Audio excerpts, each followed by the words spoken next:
Alright. Hello, hi. What's it called? Is it too loud? Let me know if it's too loud, the game. I lowered it like a fair deal on stream. Let me know if it's too loud. But yeah, we played the demo of this game like a while ago. I don't remember how long ago it was. Couple months back at least. And what's it called? Yeah, thanks to the devs for like giving a what's it called? They said they gave like a the Steam key to the people they've reached out to before for like the demo. So thanks to them for providing it. Check out the game if you wanna. Brand deal? Not really. I mean, it's more like I just want to be like honest about that they did give they gave the key. It's not sponsored or anything. Just like thanks. But yeah, check out that game if you wanna type deal. But yeah, it came out like a few days ago, even. So yeah. It's a short. I think it's a short like text adventure. We played it like a while back. I remember vaguely here and there parts. Like what's it called? Like I think it was like our characters like lover Lilith. Yeah, Lilith. Funny coincidence, lover Lilith. But what's it called? I think she was like a witch or something like that. I mean, that's in Act 1 anyway. We'll go through it again anyway. And see like where we go, because the demo only went up to like Act 1 and like the bad ending where like what's it called? You just eat the meat and it's like yes, let's create the Eldritch being thingy. We'll see. Alright, let's get right into it. Let me know if it's too loud. I see her in my dreams. Her. In a house on the edge of a cliff. Everything changed after reading that letter. That one bearing her name, my old love, Lilith.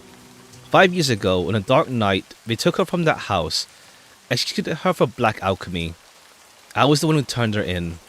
But now she's calling me back to the house. Wants to bury her breath in my sins. But how? That's what I have to find out.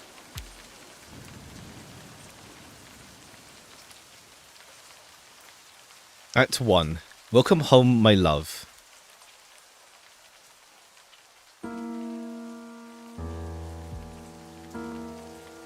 Far past the Hook Haven, which is woven by grounded ships of Livber. Livber, a coastal nation northwest of Gaia. Okay, yeah, I think they added like, I don't think this was in the demo, but it added like, what's it called? To explain like terms or like words that are just like new. Or like, new. Government not by a central authority, by a 5-member council known as the Court of Trade. Is highly advanced in seafaring.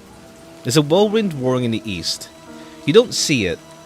You don't hear it. Yet you know the power it holds. Enough to alter all of Gaia. A windswept world of 15 island nations, home to unique races and cultures. I wonder if they'll end up doing more stuff within like this world with the other games. Narrator's back at it again. Ha! It do be text adventure. A womb for gales to blow out of, but you come here. You wait, standing in the heart of twilight, silently, eyes shut. 5 years later, once again, you stand at the door to this house, a letter clutched in your hand. Read the letter. The raindrops fall on the paper, landing with soft patters. You grip the letter tightly with both hands, keeping it from being blown away by the wind. The silvery moonlight, trapped between the clouds, shimmers across the ink from a woman's hand. You read the lines again and again and again. My love, if you're reading these lines, it means there's still something inside your heart that belongs to me. As I've always told you, death is far too ordinary a thing to keep us apart. I'll give birth to our creation in our home. Oh yeah, okay, that's it, yeah, that whole thing. Beneath the place we once shared, you must be with me, inside me, because our creation cannot be left undone. Okay, yeah, we end up like, yeah, in the bad ending from the demo, we end up like, just merging into the creation. Turn back, pass through the dark, complete us. We were always meant to be one, and we can still be, my love. As long as you have courage, as long as you do not fear, I am waiting for you in the never all, Lilith. Is there a save function as well, or is it... Okay. The demo spoiled the ending of the game. More like... No, it's just the bad ending. Like, the bad ending where you eat the meat. From what I remember. It's just, yeah. Okay. Let's exit, yeah. Okay, we have the letter here to still read it. That's just the bad ending from like the Act 1 bad ending, or at least like one of the first endings we can get. The game has like multiple endings and choices and stuff, so we'll see like how it goes here. Eating the meat. I mean, yeah. I mean, to be fair, like the first ending we got was just normal continuing on, and then we figured, yeah, sure, let's go eat the meat. Could this be really true? Lilith, is she truly alive? You want it to be true, don't you? You want to hear that Lilith, the woman you left for dead 5 years ago, still lives. You long to feel her love again. Yet there's a question that won't let go of your mind. If she truly lives, how much of her is still her? I don't know that. The question unanswered keeps growing in your mind. Your gaze drifts into the distance, as if the answers might lie out there. But for a moment the winds part, and the moon's silver light spills across the sea. Each and every shimmer scatters into 1,000 fragments. But you remain still, all your limbs stiff with waiting, standing before the door of the house, perched on the hill, beaten by the waves. Why here? Why would Lilith call me here? I was meant to be. I had to come here. Why here? Where else could it be? This is where the two of you began. The wooden house in the cliff by Livber's shore. This is where you first held each other. Your first night, your first love, and your first lies, all buried here. The two-storied hovel, raised upon your memories. I guess I never escape my memories, can I? I can still leave. It's not too late for anything. Alright, let's go. Unfortunately, you think your memories reside in your mind. Most do, but in truth, they're fragments. Bits flicking off the world around you, carried by the wind, rain, sun, and pale moonlight. They slowly gather around you. They mix with the air you breathe. They seep into your body and carry you somewhere else. Truly carry you. They keep doing it until you're convinced you've moved on. Are you saying I've never really left this place? Are my memories convincing me? These questions still have no meaning, and neither do the answers, but in time they will. You couldn't stay out in the rain any longer now. Knock on the door. Meow. Just as your hand reaches the door, you hear Yale's voice from beyond the threshold. The winged Bacter Kuti, a domesticated bacterium believed to hail from the Sky Nation. Okay, yeah, cool. They got this more like general, like, I guess like, it's more like mythical cat type deal. Born from the third class between light and dark within the cosmic Neverall, these tainted life forms range from feral beasts to those capable of forming packs with homins and living in guilds among their own kind. The winged Bacter Kuti, who never truly leaves you and never truly belonged to you. Her white fur glows as if soaked in light, not rain. She spreads her wings and leaps swiftly towards you, landing at your feet. She shakes the droplets from her coat, but she sits back on her hind legs, head tilted, amber eyes watching with curiosity. Mew Mew, do you know you're waiting for me in there, my friend? Yell, or winging Kuti from the Sky Nation of Aetheros, drifting down from its floating isle. I never found out how Lilith came to find her. I mean, it's also like, yeah, it's based on like the dev's actual like pet cat, which is cute. Do you know what's waiting for me in there, my friend? Yell gently brushes her head against your feet, but she stops before the door. She looks up at it. With a soft stroke, she traces the door frame with her paw, but she turns her amber eyes towards you. Well then, take a deep breath and reach for the door. I hope you'll still be there when I return, my friend. The wind falls silent for a moment. You hear the waves of the sea easing in the distance, far, far, far away. The flash of a lightning strike blinds you. This is not actually knowing anything. To be fair, like, what's it called? I mean, what's it called? It's more like just it's backdrop with the thing, but yeah, it's more like we have to find out what the heck's going on, like with us and Lilith, type deal. But its thunder never reaches your ears. The raindrops hang, weightless in midair. Yell glances at you one last time and spreads her wings, then leaps into the shadows between the rocks. Your fate embraces you. Open the door. Hi, welcome. I mean, they do explain it later. Happy Halloween, yeah. Hope you have a good one. The door creaks open, but even you don't know what it is you hope to see, do you? Your guilt has chased you all the way here, and at last your sins have caught you. Oh yeah, because they mentioned earlier, like, what's it called? Lilith got done in for black alchemy, but also it's like, our character is the one who reported her, and it's like, damn, you sold her out. But it turns out she's still alive, seemingly. I'm ready to face my past. No, you wish you were. As you crack the door open, the air brushing against your face is stale and musty. The sweetness of the tallest flowers, a white-coloured plant resembling the forget-me-not flower, mixes with the scent of something burned. Have a good Halloween. It pulls you back to that festival day, to the moment you first met Lilith, and then you see her, standing between the dim light, like she's been torn. Is the narrator actually sentient? We don't know. I think it's more like, what's it called? It's a vibe thing at least, but I think it's either that or it's just like, how to say, narrative style. You have like semi-interaction with them, but it's more like, what's it called? Yeah, we'll see. I mean, too fair, it's more. I think it's partly for like the Eldritch vibe type deal.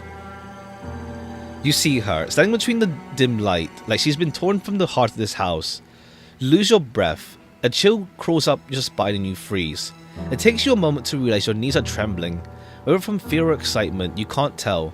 A whisper slips from your lips. Lilith. She doesn't see you. Bent slightly over the table, trying to light a candle, just as you remember her. Lilith, the ghost of your past, your greatest lie and sin. Okay, yeah, we can examine the room if you wanted to. It's the moonlight of the first Cicad, the sweet stench when all of Gaia drifts to sleep on Melton. There's no sleep for me, not anymore. Is this really her? I remember this chair. One of its legs was shorter than the rest. It was made from a piece of shipwreck washed ashore, like everything else around here. Fair play, pretty resourceful. Is this really Lilith? You stare, stunned, at the woman who stands before you. She should be dead. Her hair no longer shines like it did that festival night. Reddish brown strands fall over her shoulder like wet strings. Her skin is sallow, like a ghost-like paleness. A ghost-like paleness, rather. And her eyes, the moment she turns her head and you meet them, another hollow question slips from her lips. How? You remember. Ah, okay, cool. We get like more imagery for like the festival as well. The demo didn't have this thing as well for it. The festival night, as a warm breeze carries the city's aroma far away, you two slip away from the crowded streets. The early black's crimson glow wraps Lilith's hair like a fiery halo. The noise of celebration fades behind you. Right there, you hand Lilith a bouquet of white tall flowers. She looks deep in your eyes. She smiles. Tossing her hair back, he asks the same question. White tall flowers. How did you find these? There's nothing I couldn't find for you. They're overflowed from my love for you. There's nothing I can't find for you. A beautiful lie, told so well even. You believed it yourself. My love. Yeah, because we don't really know like the full extent of our relationship with Lilith either. Or rather, it's for us to find out with how it's gone. Either that or it's influenced by like how much we like we act like we love her. We'll see. Because the game does have like multiple endings, so we'll see how that works as well. She looks at you, as if about to say something. A pained smile touches her lips. The silence hangs between you. You finally come. You're alive. How can this be? 5 years later, how could you write this letter? You're alive? I assumed you had read the letter, my love. Death is far too ordinary. A thing to separate us. We left that night. I left the boundaries of my body. Is that what we always sought in the end? It's cool, yeah. I wasn't the one leaving you, Lilith. You wanted this. Why'd you call me here? You wanted this? This isn't the time for accusations, my love. After all these years to finally see you. Come, sit. At the shadow, as the candle flame flickers, you think you see a brief shadow of hatred flash across Lilith's face, as if beneath her skin another face is waiting. Damn. 1911. Hold on. 1911. Is that what is that?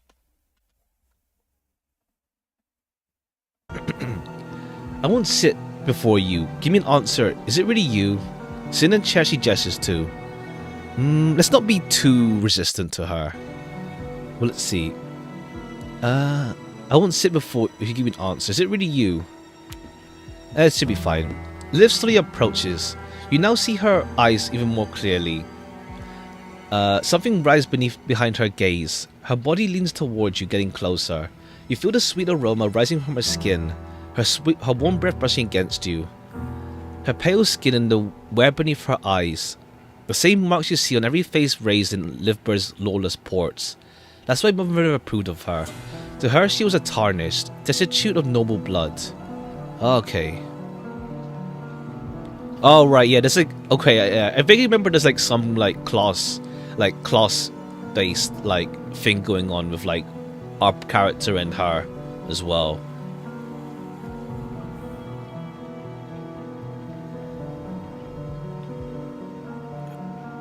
My love, do you truly not recognize me? This is a game. This is just a game, all of it. It has to be an illusion. Live exists type beat. I'm kidding. It's just a game, all of this. This has to be an illusion. You really are Lilith. Lilith takes your hand and lifts it to her face. Her cheek feels cold and firm within your palm. Yes, my love, it really is me. Shall we eat now? Sit in a chair. I already put in work to make tonight perfect. I want certain things to be flawless for our reunion. Or is she? We'll see, yeah. We'll see. Is it Lilith or is it like some messy manifestation of like our guilt or something? Look in her eyes, like something else is writhing behind them. It's her, but not. None of this feels right. The flame of the dying candles fights to burn. With all its strength, soon it'll go out completely. The balance suggests not. Well, to be too fair, she's out. She's like, what's it called? Yeah, we'll see. Yeah.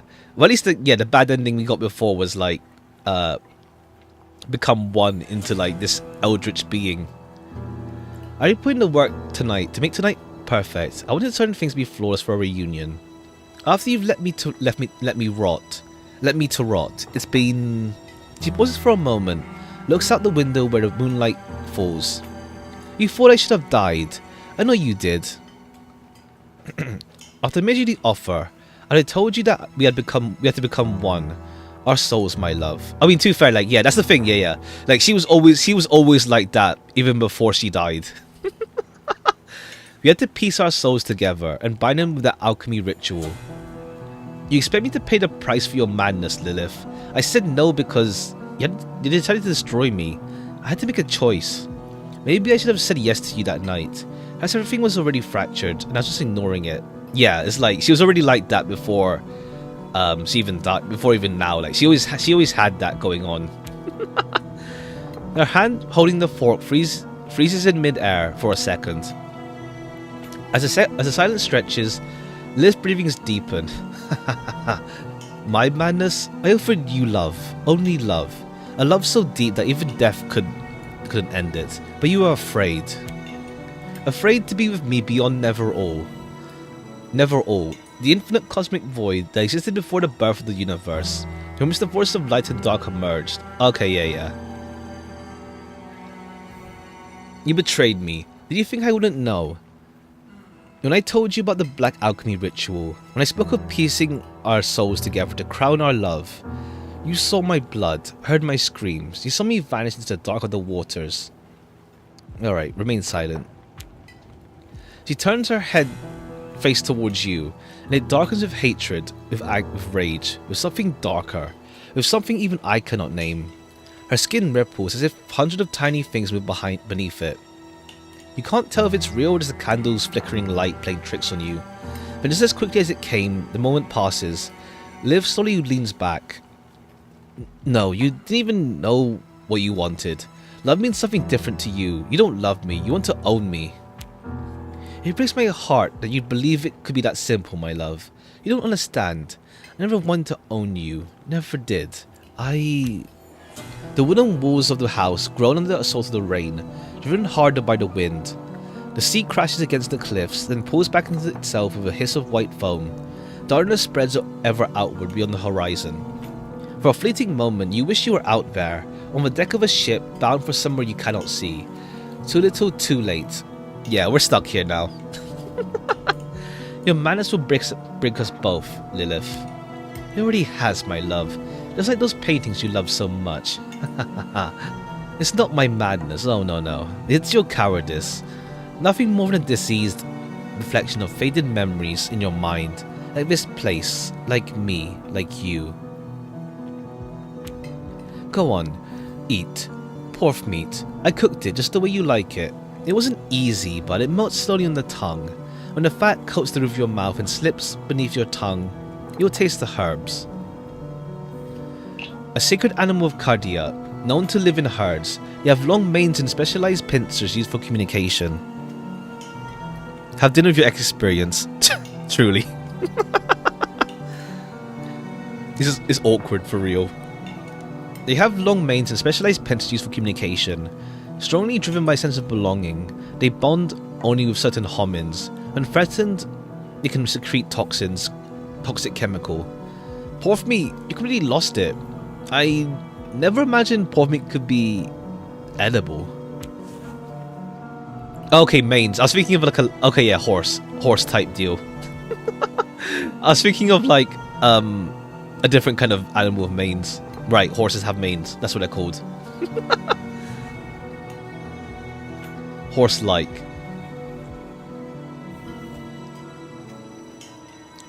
That first night we met, we didn't eat anything, Lilith. No, sorry, yeah. After the festival when we first met, that last night, when you told me you loved me, we saw a pork, remember? It was magnificent. Its mane was long and beautiful. You remember, don't you, my love? Afterwards, we went to get something to eat. You couldn't stop thinking about it. You were mesmerized by that creature. You kept going on about how beautiful it was, and how bright its mane shone, how proud it stood. Did you think I could tolerate that, my love? Damn. Don't get jealous of a horse. Of a pork, rather.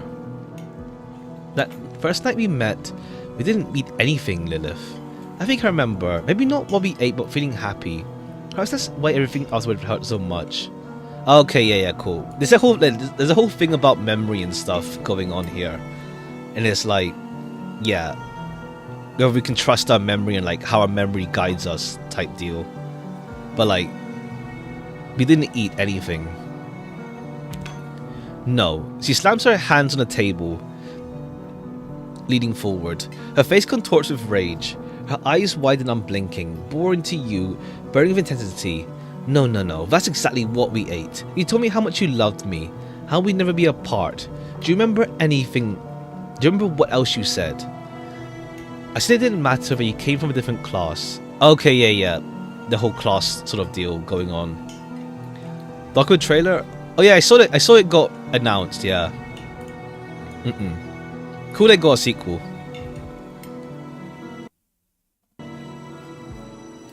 Don't know if I'll play it anytime, well, when it comes out or not. It's a game, like, what's it called? Survival horror gives me, like, stress. Especially when it's, like, darkness survival horror, and it's, like, the stress is real with those games. It didn't matter what you came from a different class. Aren't you playing one now? Not really survival horror, and it's also, like, more like survival horror when it gets dark as heck, and it's, like, resource management, darkness. It's like mad stress. Like I come out of it feeling tired, or like exhausted, well mentally, like playing that sort of thing. I don't really, but it depends also. Like it depends. Also, it's like it was a top-down game as well. Like that one was, well, to be fair, like it wasn't too deep for like survival once you knew what to do, in terms of like how to say, like you can't die in that one if I remember correctly. Well, you can't die. It's not perma. Aren't you planning to play Look Outside? That's fine. I mean, I mean it's in the sense of like I won't play often. I'll play like here and there. What's it like? Yeah, we're playing that next week. It's like RPG elements as well to it or something. I didn't look too deeply, but yeah, 2.0 update also happened, so it worked out timing. Well, or rather, I waited until they got a 2.0 update because I figured, yeah, it'd be better like that. That's what you said, isn't it? I remember how your mother looked at me the first time we met. I was a disgusting insect, or worse, a bacter. Born from the third class between light and dark within a cosmic neverall, tainted life forms range from... Oh yeah, right. Like a cat, like animals. I did RPG, huh? Alright. Yeah, we'll play that next week. If I wasn't born a Nolwyn Cardia, I was nothing to her. And you didn't even stand by me. An opulent island nation in the east of Gaia, whose naval, the whirlwind Hulucha, shapes the planet's trade routes and currents of air. Okay, yeah. Liv didn't take her eyes off you. Every motion she makes to cut the pork meat with her fork shakes her entire body. Her head tilts slightly, the candlelight slipping through her crimson hair. Silky strands swing gently back and forth. Your gaze shifts downward. You realize she's not slicing the meat on her plate, but pressing the blade into her own forefinger with all her strength, blood mixing with the meat below. What are you doing? Oh, my love, it's so sweet of you to worry about me. Just a moment of distraction, that's all. When you're here, everything else disappears. All my worries, my fears, my pain. This is the price of loving you. She quickly wraps her thumb in a scrap of parchment that had fallen to the floor. For a moment, she stares at the porcelain plate, watching blood pour over the meat. Then she stabs her fork into the meat and lifts it to her mouth. Her eyes close as she chews, as if savoring something profound. Did you cut yourself too deeply? How'd you be so careless? Are you okay? Her vacant eyes blinked and find yours. What'd you say? Oh, I'm fine. It's just... I never have told you how my mother died, did I? She did it to dopamine. A chemical substance that induces happiness. Has a high risk of addiction. Okay, yeah, like dopamine. Some said she was obsessed. I never wanted to believe that. I must have been 7 when she had her final episode. Her stash was all empty and she thought she could drink what remained in her own blood. Damn. Damn. When they found her... Is there a journal in this game? Not a journal, no. There's not many like UI elements. it's pretty much straightforward with here. Then whatever pops up during each segment is here. But there is like over the words that are underlined, they'll give you like definitions if it's anything like new. Are you keeping track of the keywords? Just memory. And to be fair, like they don't. Anytime they do show up, it does have the thing anyway. So you don't have to remember exactly if it's anything that's like completely unfamiliar to you. She's when they found her, she drowned herself. Tragic. Well, I used to think it was funny, but now I understand why she did it. Wait, you thought it was funny your mother drowned in her own blood? She nods. The candle flickers. Rain lashes against the window. You listen until the soft patter of every drop echoes in your ears. Lilith's breath mingles with yours. Slowly she circles around you and slips into darkness. The woman watches you, unblinking. She waits impatient for you to eat. I can't put up this madness any longer. Try to eat. Okay, yeah. I think it's like you can eat like one, but if you go any further, it's like you get the bad ending. Well, at least not bad ending, but like one of the early endings. But there's no like save feature, so we'll play normally and then we'll see how much we do for like extra stuff. Alright, the other stuff with it. I can't put up this madness any longer. Do you think you can defy fate? From the beginning we were destined to be one. Neither you nor anyone else can stop this. Never, never, never. The knife she used to cut the meat, its hilt made from broken pieces of giant sea cucumbers. Cucumbers, crustaceans.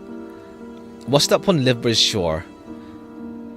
My mind when picking choices to eat. Probably poison. Ha. I don't think it's poison, but it is not it's not like the best circumstance to eat. This isn't anger, it's something else. Her features, they're slipping. Like another form beneath her skin. The true horror she's hiding is struggling. The true horror she's hiding is struggling to surface. Head for the door. Standing up, your head spins. You steady yourself and move towards the door. Behind you, Liv gasps. Just as your trembling hands reach the door, she blocks your path, eyes wide with madness, mouth agape. She clutches the knife she'd used to cut the meat. You suddenly tense up. Don't be ridiculous. Get out of my way. Completely lost your mind. I don't think we had this in the demo even. I don't think we had this in the demo. It's another scene they added. Lilith, don't be ridiculous. Get out of my way. You completely lost your mind. Truly an ex. Ha! Listen to me. We don't have to do this. You can't leave. Not before you've finished. You must first rip me from your heart. Can you do that? Or must I do it for you? I wish I could have saved you from this pain, Lilith. You know I can't do that. Not for you, not for me. The dying light of the candle flickers against the dusty paintings hanging on the walls. The paint on each one looks fresh, still damp and glistening, as if newly applied. On the table, the bloody piece of pork meat rises ever so slightly. Yeah, damn. You haven't finished your dinner. I won't let you leave until you do, my love. Look, I'm only here because I want to understand you. Whenever you wrote in that letter, I came to talk. You're kidding, right? We've talked, my love. You already understand. Everything's suddenly open now. No more secrets, no more shadows, no more masks. There's only acceptance. You're mine. You belong to me, and I'll tear out that part of you that has refused to accept it. I'll take the essence from inside your heart. For you, my love. For us. On her maddened face, there's a terrifying grin mingled with dread. Veins bulge in her forehead. The whites of her widened eyes are bloodshot. Her grip tightens on the knife until her knuckles whiten. Stop. Liv's crazed eyes bulge as if ready to burst from her sockets. Beneath her ragged clothes, her chest heaves violently with each breath, and suddenly her skin splits apart like parts earth around an ever-blowing whirlwind on a distant island nation. Her cheeks, mouth, hair. You're lost with irrational thought screams at you. Run. Your feet recoil in an archaic reflex, and you stumble over one of the books scattered on the floor, crashing down. For a brief moment, yellow pages spill out across the ground from the fallen book. You catch glimpses of your own drawings, a dining table, Oban clutching a knife. There's no time to focus. Struggling to your knees, you crawl deeper into the house. As you remember, there's a passage leading to the basement to the cellar door outside. The cellar. I must go to the cellar. Another exit, window, back door. Shit, there must be something. The cellar. Let's go in the cellar. Nothing. Nothing left to separate us, my love. From the darkness of the corridor, Lilith's voice emerges, scarcely taking shape in her throat. It carries the strangeness of an extra Gaian creature that seems to have only just learned to speak. You sprint and finally reach the cellar door. Gripped by sudden terror, you seize the cellar door's cold handle, expecting a hand to clutch your shoulder at any moment as the footsteps grow louder down the corridor, but it never comes. As you push the door open, a wave of dampness and nauseating stench of things that should long have been dead hits you in the face. Stepping through the doorway, you slam it shut. As you bolt the door behind you, abysmal silence and darkness wrap around you. Close your eyes and take a breath.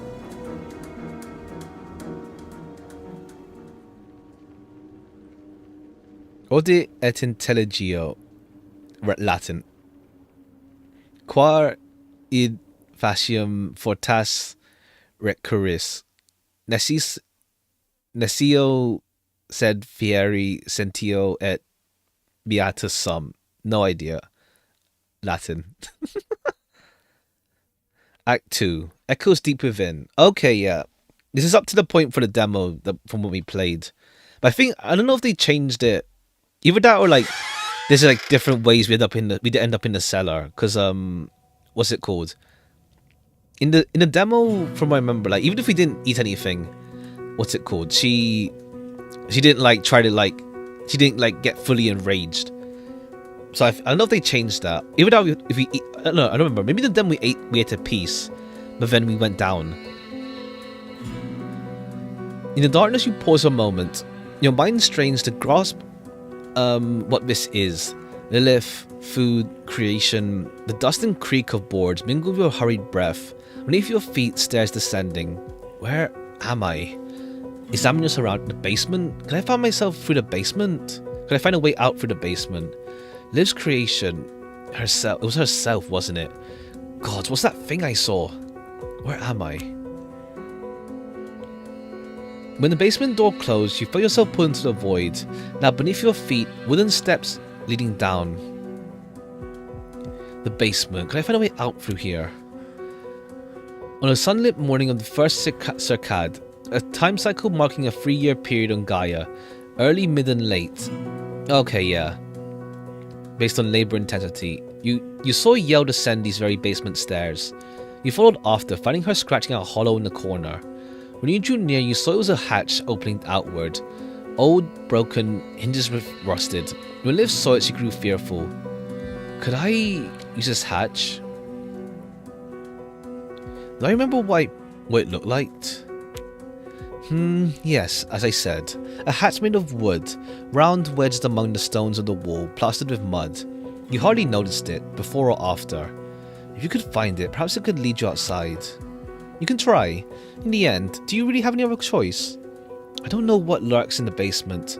I should go back, return to the house. Nah, I mean, she's just waiting for us behind us. I have no other choice. Go down. The wooden steps groan beneath your tread. Whereas cries like the house itself are bitter shrieks, from unseen depths rises a heavy moan. The stink of mold and damp. One step, another. You go down. You rise from the dark as the basement stairs sink into an abysmal silence. Your steps find solid ground. Old memories. You remember the rooms beneath this house like you once shared with Lilith. But like everything else, this place feels unfamiliar now. Lilith. Her dread is still fresh, sharp and ripe. Crystals growing beneath the stone, between the stones in the wall cast a faint pale light. When you lift your head, you see 2 doors standing tall in the wall ahead. In this room, everything has decayed and fallen apart. The only thing still standing is this table? A portrait on it. It must be one of my drawings. No, an utmost torn apart book. There are bloodstains on it. The writings on it are unreadable. Could this book really belong to Lilith? I have to get out of here. At the end of this place, there must be a way. A passage to the cellar hatch outside has to be. Okay, yeah. We can either focus on escaping, or we can like look around. God, I don't recognize this place. Where am I? As your eyes adjust to the crystal's pale glow, you survey the chamber. The stone walls drip with dampness, cloaked in moss. When you listen closely, you hear the crash of waves hammering the cliffside beyond. Knowing a world still waits outside grants you a fleeting comfort. Before the wall where the crystal was embedded, a rotting wooden table leans into decay. On it rests a broken frame coated in dust. On the floor, a melted candle and a bloodstained shredded journal. Okay, the candle or the frame on the table. Let's see. Let's look at the journal. Or the broken frame.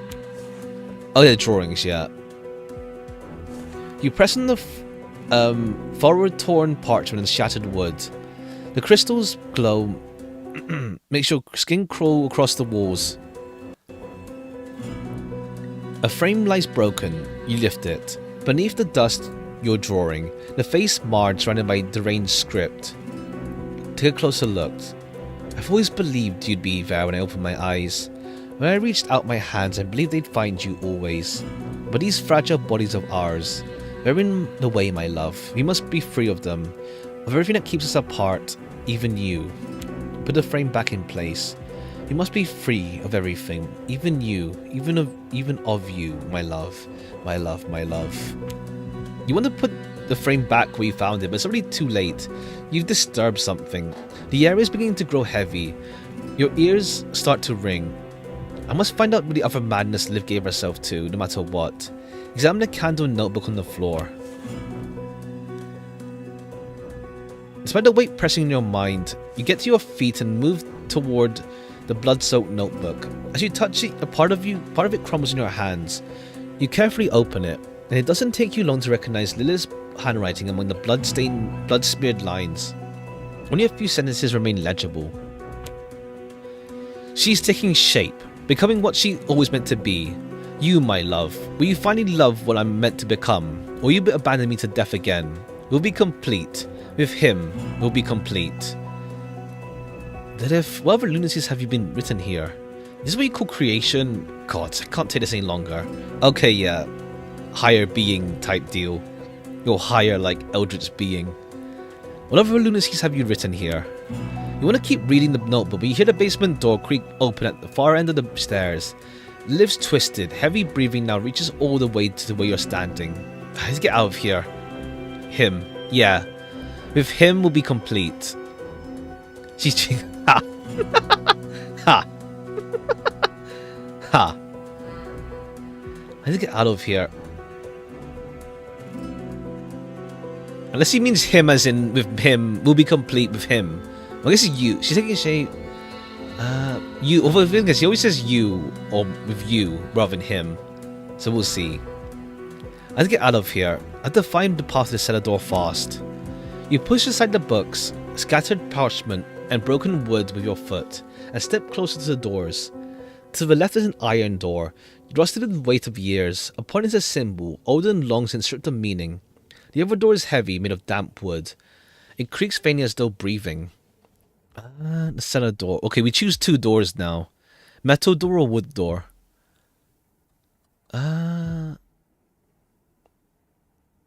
Okay, there's a symbol there as well. Let's go for the metal door. You open the metal door.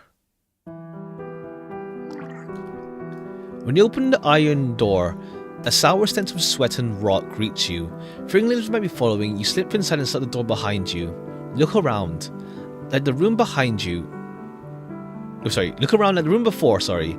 This one is too shrouded in an eerie halo of blue light cast by the crystal embedded in this wall, The air quivers with anticipation and then a voice. The cracked mirror seems to have burst outward. These mirrors are rare items bought from Pancraberg. Somebody they carried a curse that marked the faces of homins. The table was broken and the chair has been thrown to the floor, as if after a fierce storm, they were left untouched to make an example of something. I doubt anyone could sleep on this bed, stained by decades of dried blood, pus and urine, unusable. Clara, do you remember me? Look toward the source of the voice without responding. When you turn around toward the voice, you see a young woman standing motionless in the corner of the room, her skin clinging tightly to bone. Enough for her eyes, bright and piercing deep into your soul under the pale light. You must have mistaken her for a silhouette of a statue. Then she tilts her head, just slightly. In that moment you see it more clearly. There's something in the woman's eyes, something you once knew, something you once loved. Look closely. Wait a bit, I know you. Lost. She made me, remade me, from start to finish. Yes. I don't want Lilith. But you said our creation, what about you? Okay, in this case we have a child apparently. Maybe. Was talking about you? You wish it were so. You want this man to end soon, to see Lilith's strange game come to an end. But no, this isn't the creation Lilith spoke of. This is a personal experiment of hers. Damn. Lilith, what are you doing?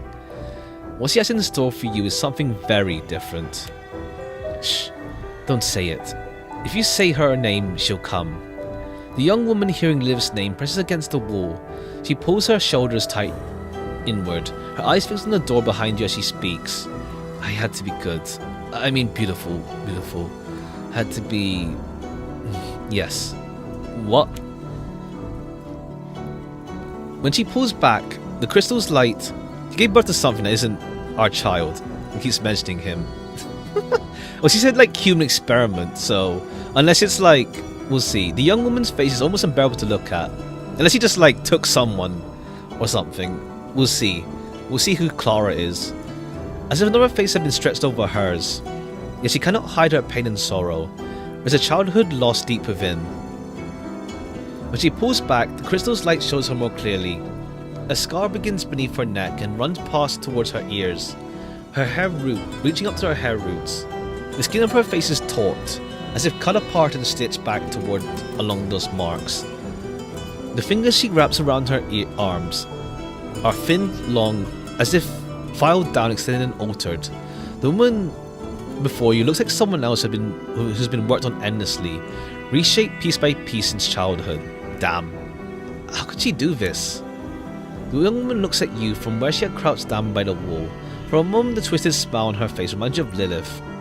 For you, to create you, and of course, to love you. Are you hurt? Did Lilith steal your body and soul? Alright. Are you hurt? Did Lilith steal your body and soul? I've always still, been yours, love. The young woman collapses onto her knees, as if she used every last ounce of strength, breathless. Was I good? Yeah, sure. You know, that's like a piece of Lilith herself. Or something, maybe. You've been good. What? What? You've been good, sure. I've been good, yes. Yes. She said that stood here. If you're good enough, he'll love you too. She said. You love me, won't you? She tilts her head and looks at you. The sharp point of her chin casts an unsettling shadow in the darkness. You're the one I love. I shouldn't have her let you do this to you. No matter... I always love you no matter what you're in. Yeah, no. I shouldn't have let her do this to you. This thing you're staring into isn't Lilith. It's just an empty shell, a twisted reflection stripped of free will, an uncanny amalgam where fragments of the young woman have somehow tangled the essence she poured into it. Ah, okay, yeah. In that moment, a crushing wave of pity floods your entire being, but you can't tell who's it for. The woman looking at you deep with desperate hope. Lilith or yourself? Lady told me, she told me if you're good, he love you. I failed then. I ain't good. It's never about whether you're always good or not. You're enough always. It's just the thing making you feel otherwise is wrong. You're saying all this because of her. She's only told you that, isn't she? She turned you into this. It's something she wanted to be herself. She didn't want to just take your body. She claimed your soul too. Her Liv treats her daughter. Well, I think it's like, yeah, it's more like, what's it called? Let's see. Let's see. Like some kind of like, yeah, like experiment type deal with her. Well, yeah, right now at least we don't really trust Lilith with having a daughter in the first place, though. She's only told you that she turned you into this, into something she wanted to be herself. She didn't take your body, she claimed your soul too. She just wants you to love me. As your love comes, that's what should be in it. That's what she wanted. That's what you wanted. The poisonous thoughts root deep within the young woman's eyes are so strong that her cloudy eyes almost seem to reflect the innocence of Lilith you once remembered. Did I really want this? Well, that's something what it was. Did I change Lilith? No, these aren't your thoughts. She shaped this robe for you and wants you to play it with your whole body and soul. You hadn't become the shape I desired. Okay, I imagine like, yeah, our character did want a child before. Did I really want this? What's the thing what it was? Did I change Lilith? She seems slightly startled at the sound of Lilith's name. Milady. She says so. You changed her, and she changed me too. I became her, and now you. And now you love me, righty. Her arms fall limply at her sides as if lifeless. Is there anything left for you in there? Anything left of you in there? She can't have taken everything from you. I don't believe it. Must there be a part of your cloth in there? Is there anything left of you in there? The taunted and stretched skin covering her face dances slightly. You want to believe she's smiling. Her body relaxes. A long time there was a whitish flowery place. There were waves. Whoosh. Her cloudy eyes turn to you, then catch the light slipping through the door behind. Yes, my mother. She'd read to me sometimes like this, as if writing something. Just a book? Ah yes, my lady told me, if I'm good one day, my mother might read me a book again. She leans her body against the wall. Her hands hang limply at her sides. Her face fixes on you with a blank expression. But I think that time will never come, because you'll never love me. Okay, I guess like we could just like be more outright with her for another like direction. I need to get out of here. Get closer. Do you want your mother to read you a book again? She nods shyly. I need to get out.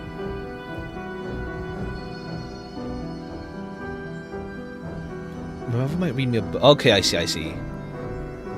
It's like before, I think the mother thing is before like she got taken away by Lilith.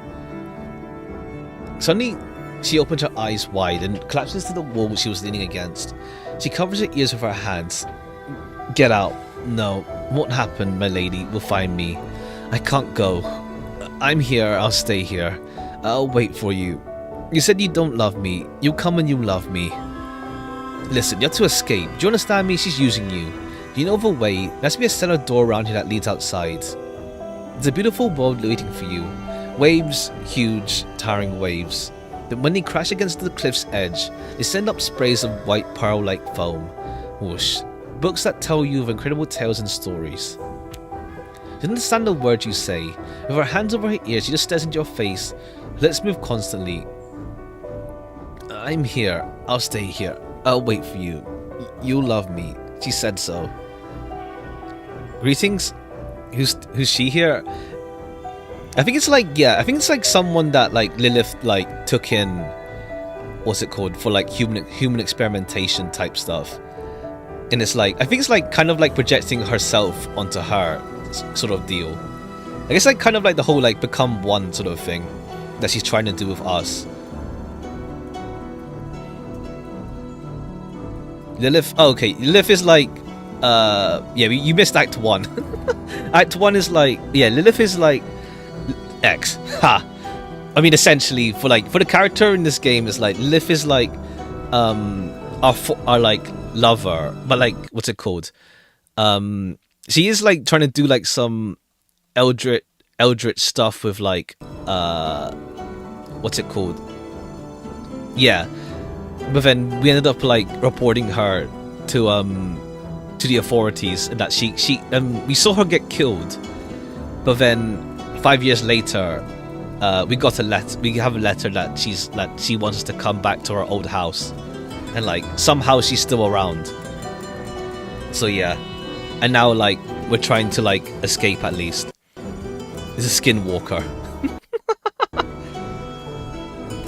And that's the thing as well. Like we don't know like what's fully going on regarding Lilith. Like is it actually her or is it like something that's taken over her? We shall see. We can escape. Do you understand? I'll stay here. You'll come. You'll come back. You'll love me. You'll come.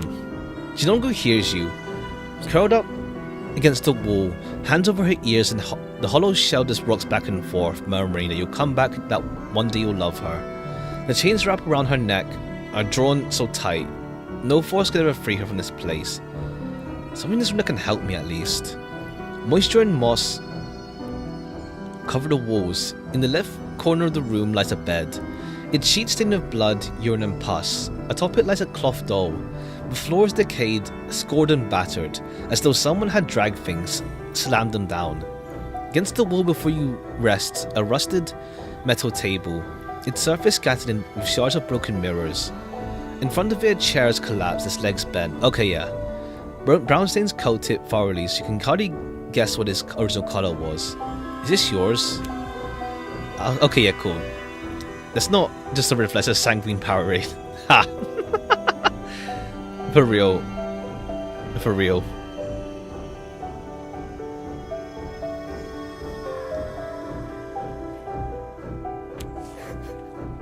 The dough is... The dough is in shambles, stained with blotches, black blotches. Its eyes long since gouged out. One arm dangles loose. Its fabric looks like it's been torn open and stitched back together again and again in different places. We did it last week, it turned out fine. That's a different... That lift was chill. Different. Used more often than not is a bad idea. But then sometimes it's chill. The padding that once gave its head shape has been since entirely removed. Patches of mismatched cloth are sewn haphazardly across its body. Lying lifeless on the bed, the ragdoll is a reflection, a crude replica of the woman murmuring to herself by the wall. Oh, okay, yeah. Literally. Maybe this belongs with you.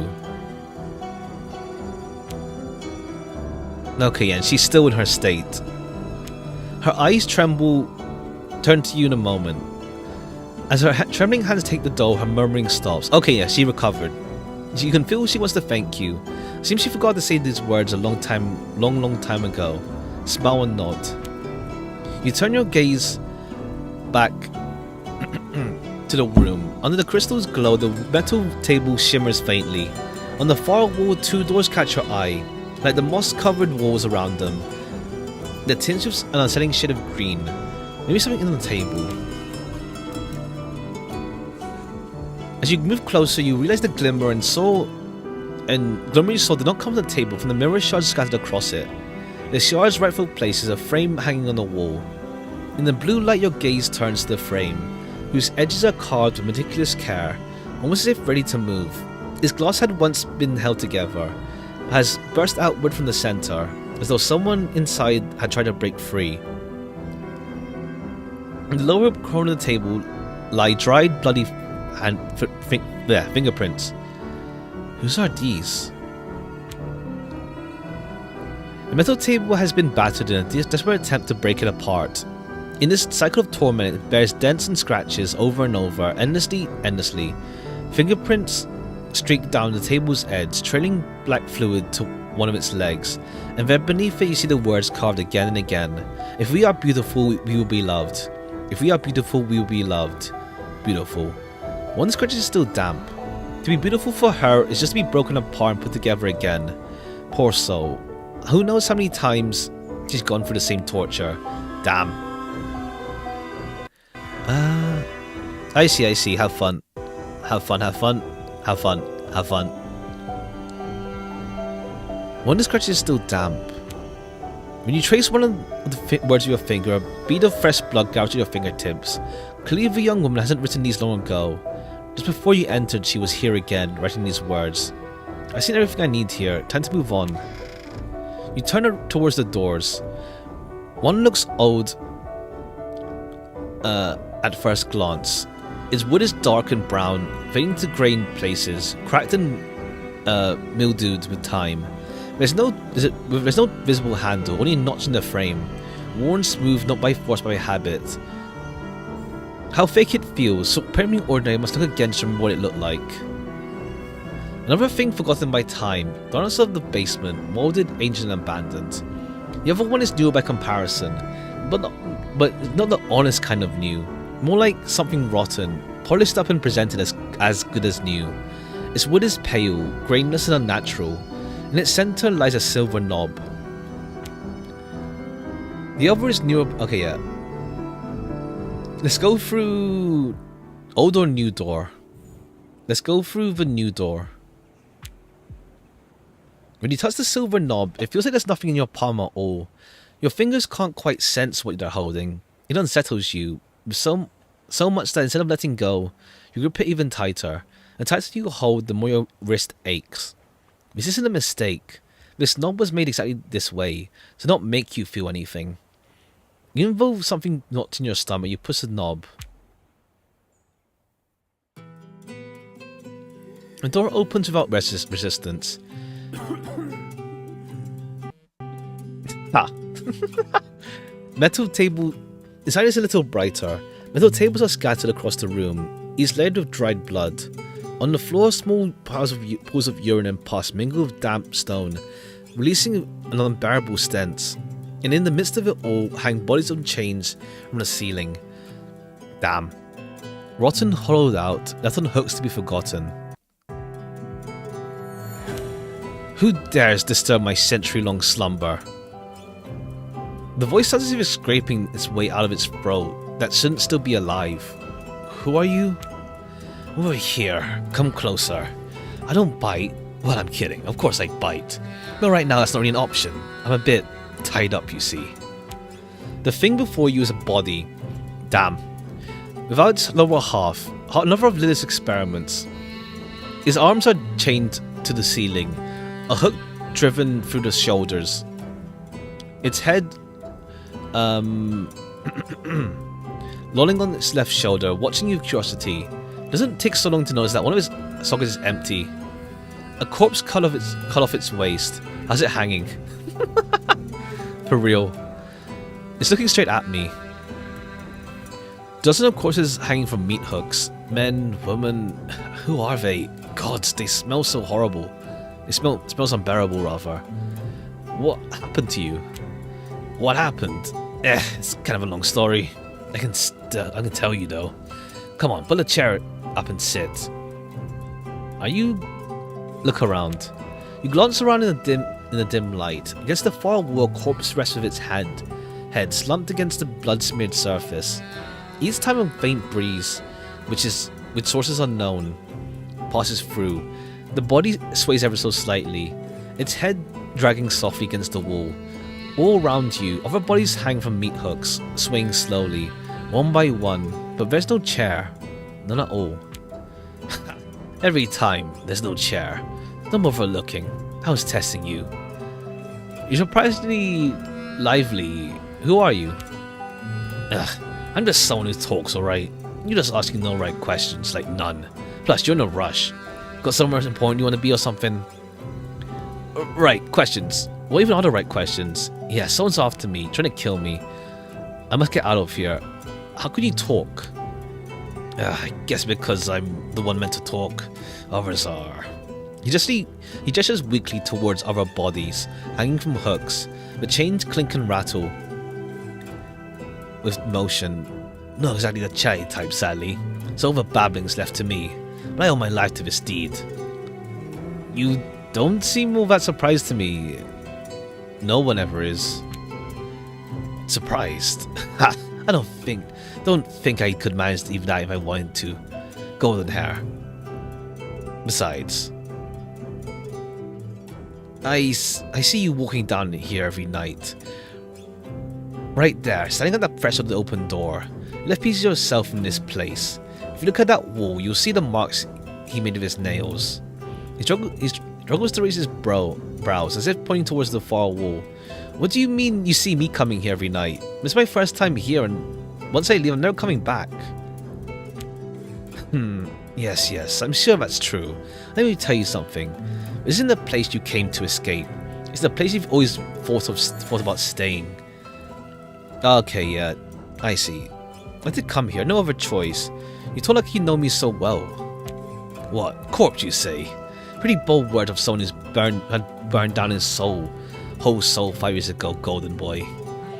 The chains rattle faintly as he leans his head towards you. Look at me, I know you. Really know you, because everything you're afraid of is in me. You're afraid of feelings you never voice, afraid to speak while you're tossed from place to place. When all comes crashing down on you, you lash out anyone you can. I know you, golden boy. Everything you can't bear to look back on. I was there in the very moment you were too scared to choose. Corpse. Ha! At least I'm still honest. Lilith really did build you well. Look at you, talking exactly like her. They weren't choices, they were masterfully crafted traps.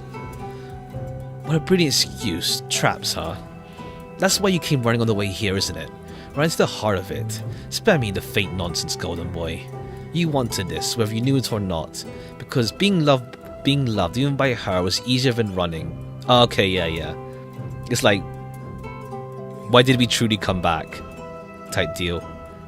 Look crazy? Yeah, we sure got like corpses type deal, huh? Because being loved even by her was easier than running, and the funny thing is, maybe she really did love you. That's why I exist. I'm a part of you that couldn't carry that love. Oh, okay, I see. With the girl before was like, what's it called? Like Liv making herself type deal. In this case, she makes us with Keenan. A sudden silence fills the room. Dim light reflects off the foul puddles in the room. One of the corpses slumped against the wall stares at you, its lidless eyes wide open, jaws hanging at a natural angle. A bug crawls across its face, disappearing between the torn skin of its cheeks, and calmly making its way toward the throat. In front of you, the corpse bound in chains sways gently, caught in a faint breeze whose source you can't place. Makes when the chains creak softly when they meet the ceiling. You're just a shell, an image. Even the fall of... Okay, yeah. One is made of Lilith, one is made of us. Can we ask the corpse how it feels about Dr. Power? Ha!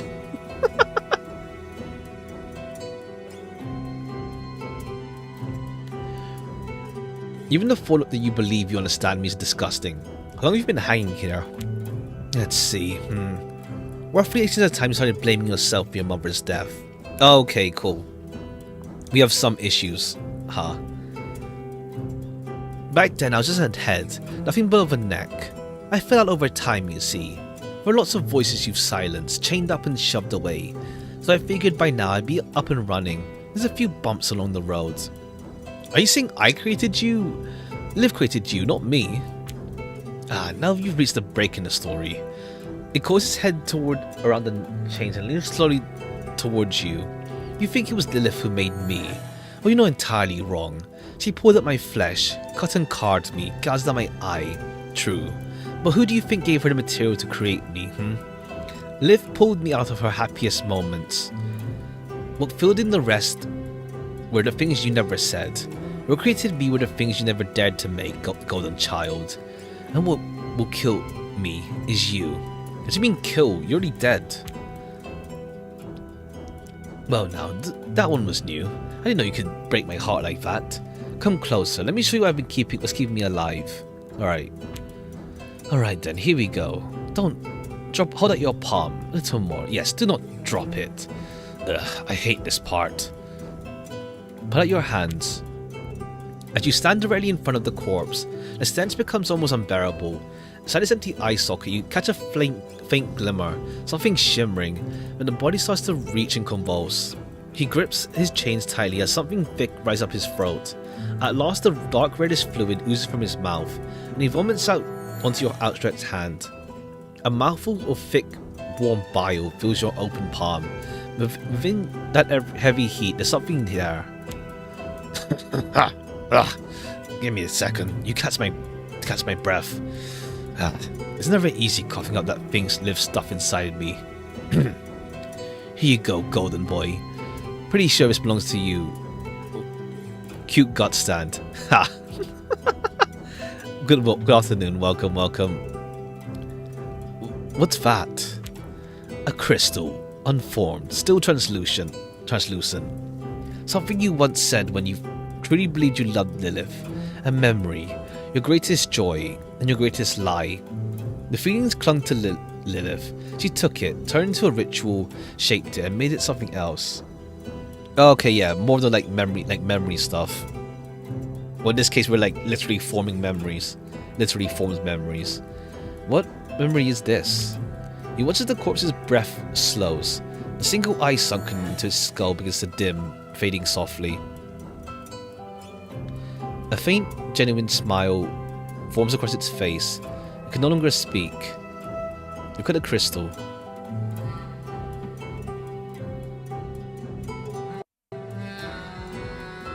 So one sec. Hold on, 1 second.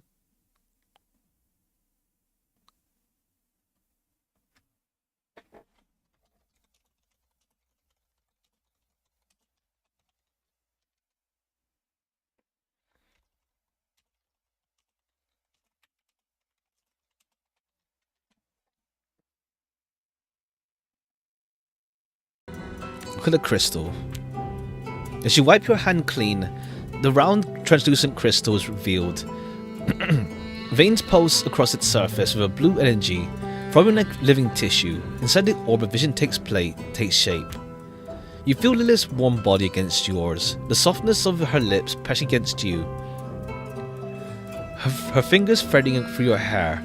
Okay, yeah, back in the festival, when we said we loved her. Cause we'll never know the referencing chase of a cream soda.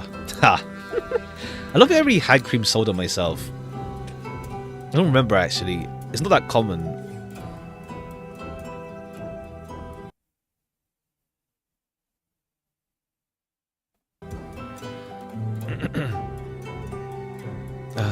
Yeah, here. Her fingers threading through your hair, her breath hot and immediate against your neck. Your body trembles, you're biting, tearing, devouring each other, consuming until nothing remains between you. Never sad. I mean, I don't drink soft drinks that often. And it's like, whenever I do buy some, it's like Dr. Pepper and like the fruit flavor ones, like Fanta. They never really had cream soda.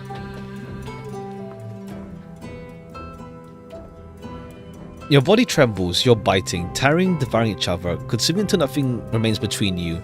In that moment, you're whole. Oh, I see. Truly complete. Your body dissolves into another, and you touch the essence at the core of Lilith's being. Then, with your lips pressed to hers, you begin to speak. Okay, cool. That's a way to like describe like kissing. Would recommend. I'll look next time I buy in the future. Did that think I'm gonna lead you when you said you went to a pub?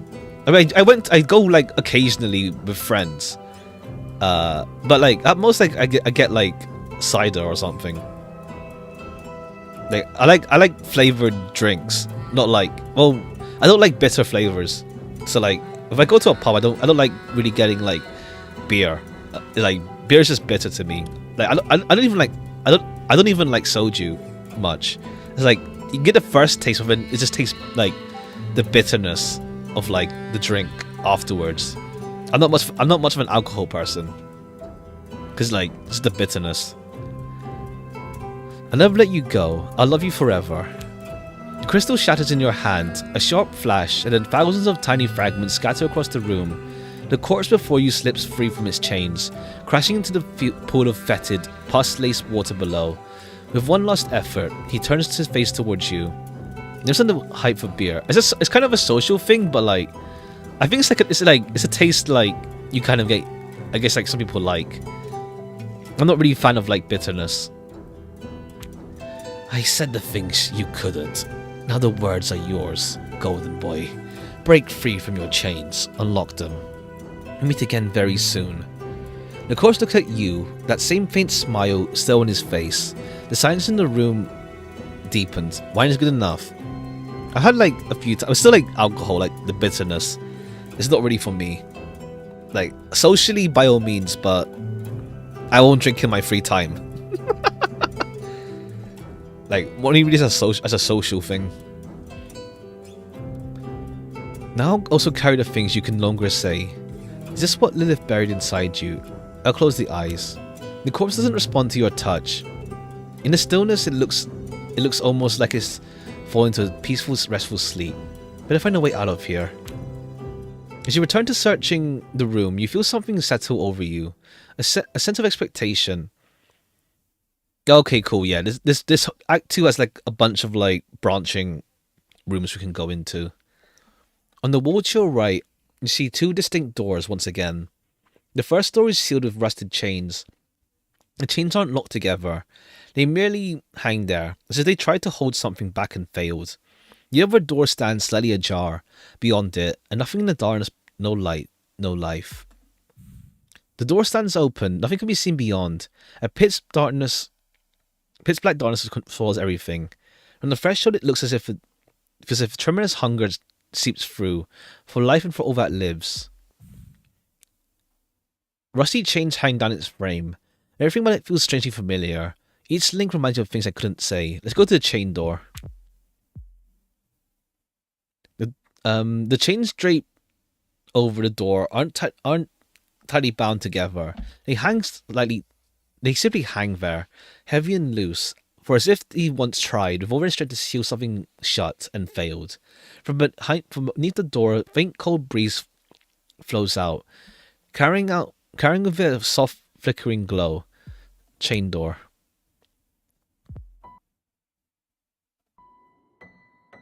You open the door and step inside. Okay, cool. Your foot is made of a smooth surface without texture. No stone here. No dust. No even echo. Silence. A cold whiteness. Oops. The room is bright. Far too bright. The light overwhelms your eyes. There's nothing left that could remain in the shadow. Why is it so bright? Where's the light coming from? That doesn't matter. Your gaze fixes on the white door standing directly before you. Ordinary with nothing remarkable about it. Simply waits for you to open and step through. There's something fishy about this place. What is this? Why is the light so blinding? I have a strange feeling it's like I wasn't meant to be here. Strange feeling. Let's go for that. You're not exactly wrong. That's why we should get out of here as soon as possible. Why? Why what? Okay. Why are you so anxious? Why do I feel like I wasn't meant to be here? Why are you anxious? Because you weren't supposed to be here, that's why. The story wasn't meant to go on like this. Here is nothing. Nothing to be told. No plot to make the story interesting. Not the slightest speck to describe. This place is utterly empty. Maybe in the silence and stillness I can rest a little.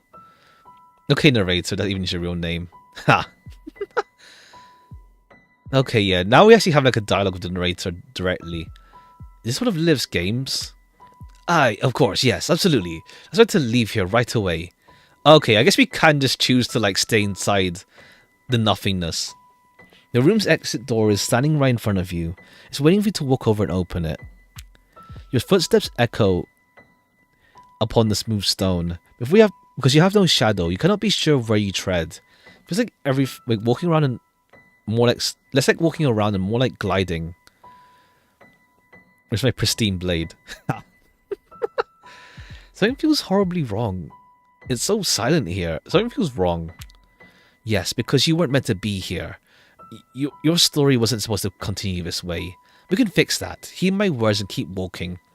The only thing that matters now is reaching the door and leaving this room. How come I must know? Know what? That behind the door there aren't more doors, and behind those more still, and behind those yet more. It's an endless labyrinth. You can't. All you can do is hope. I'm tired of this. I can get out of here. I will see the waves of the sea and feel the winds caressing my face once more. Yeah, if we say we're tired, we're probably going to stay inside the nothingness. Absolutely. Now, place one foot before the other and let's leave this place. Press and open the door. Exactly. You reach for the door. You open it and step through to the other side. It's that simple. You leave behind the empty, meaningless room that never should have been. The story flows again, just as it was meant to be. And this is like an interlude of sorts. You open the door. What greets you... You there, or it's more like there's like something funky going on, even in like a meta narrative sense. What greets you is neither the whisper of the dead, nor darkness. But he does show up at some point. He mentioned he's away lot next week, but life be life, or something. Life be life where you're busy, or whatever happens. It's a warm room lit by amber tones, filled with pleasant scent, a familiar scent, notes of phenolin dance. Notes of phenolin dance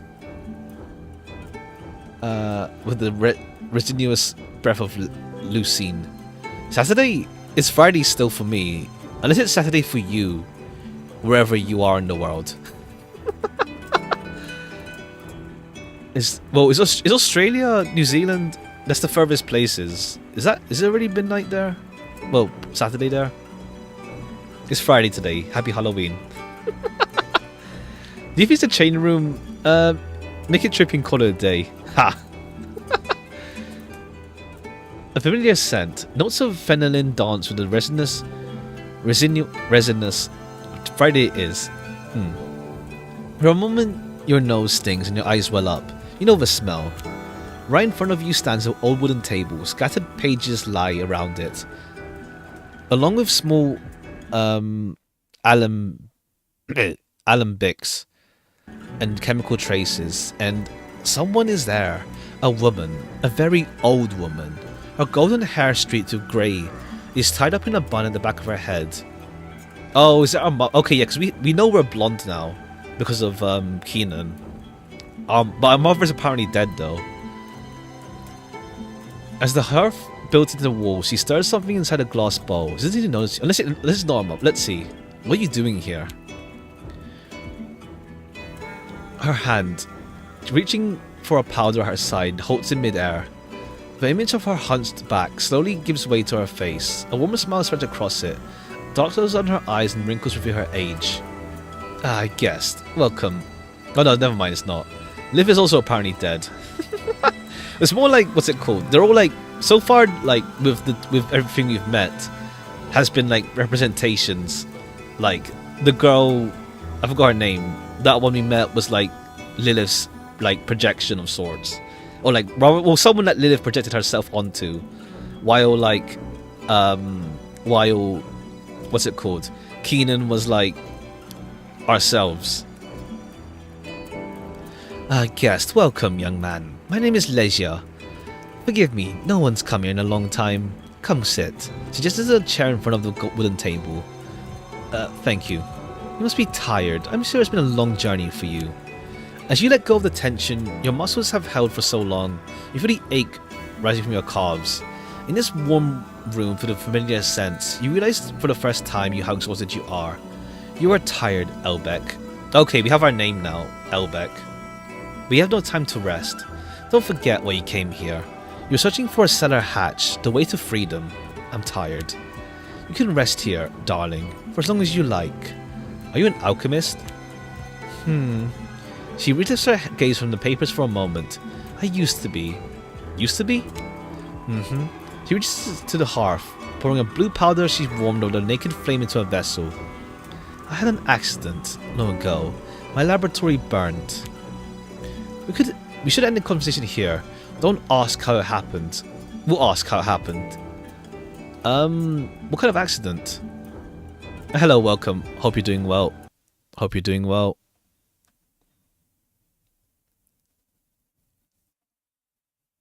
Can you time travel 1 hour at a time? Well, that's daylight savings time. Not the most handy time travel, but it'd be something. What kind of accident? A tragic accident. My 7-year-old son played with the mixture I was working on. To him, I must have seemed like a game. She lets a vial of blue liquid from the bench and lets the flame shine through it.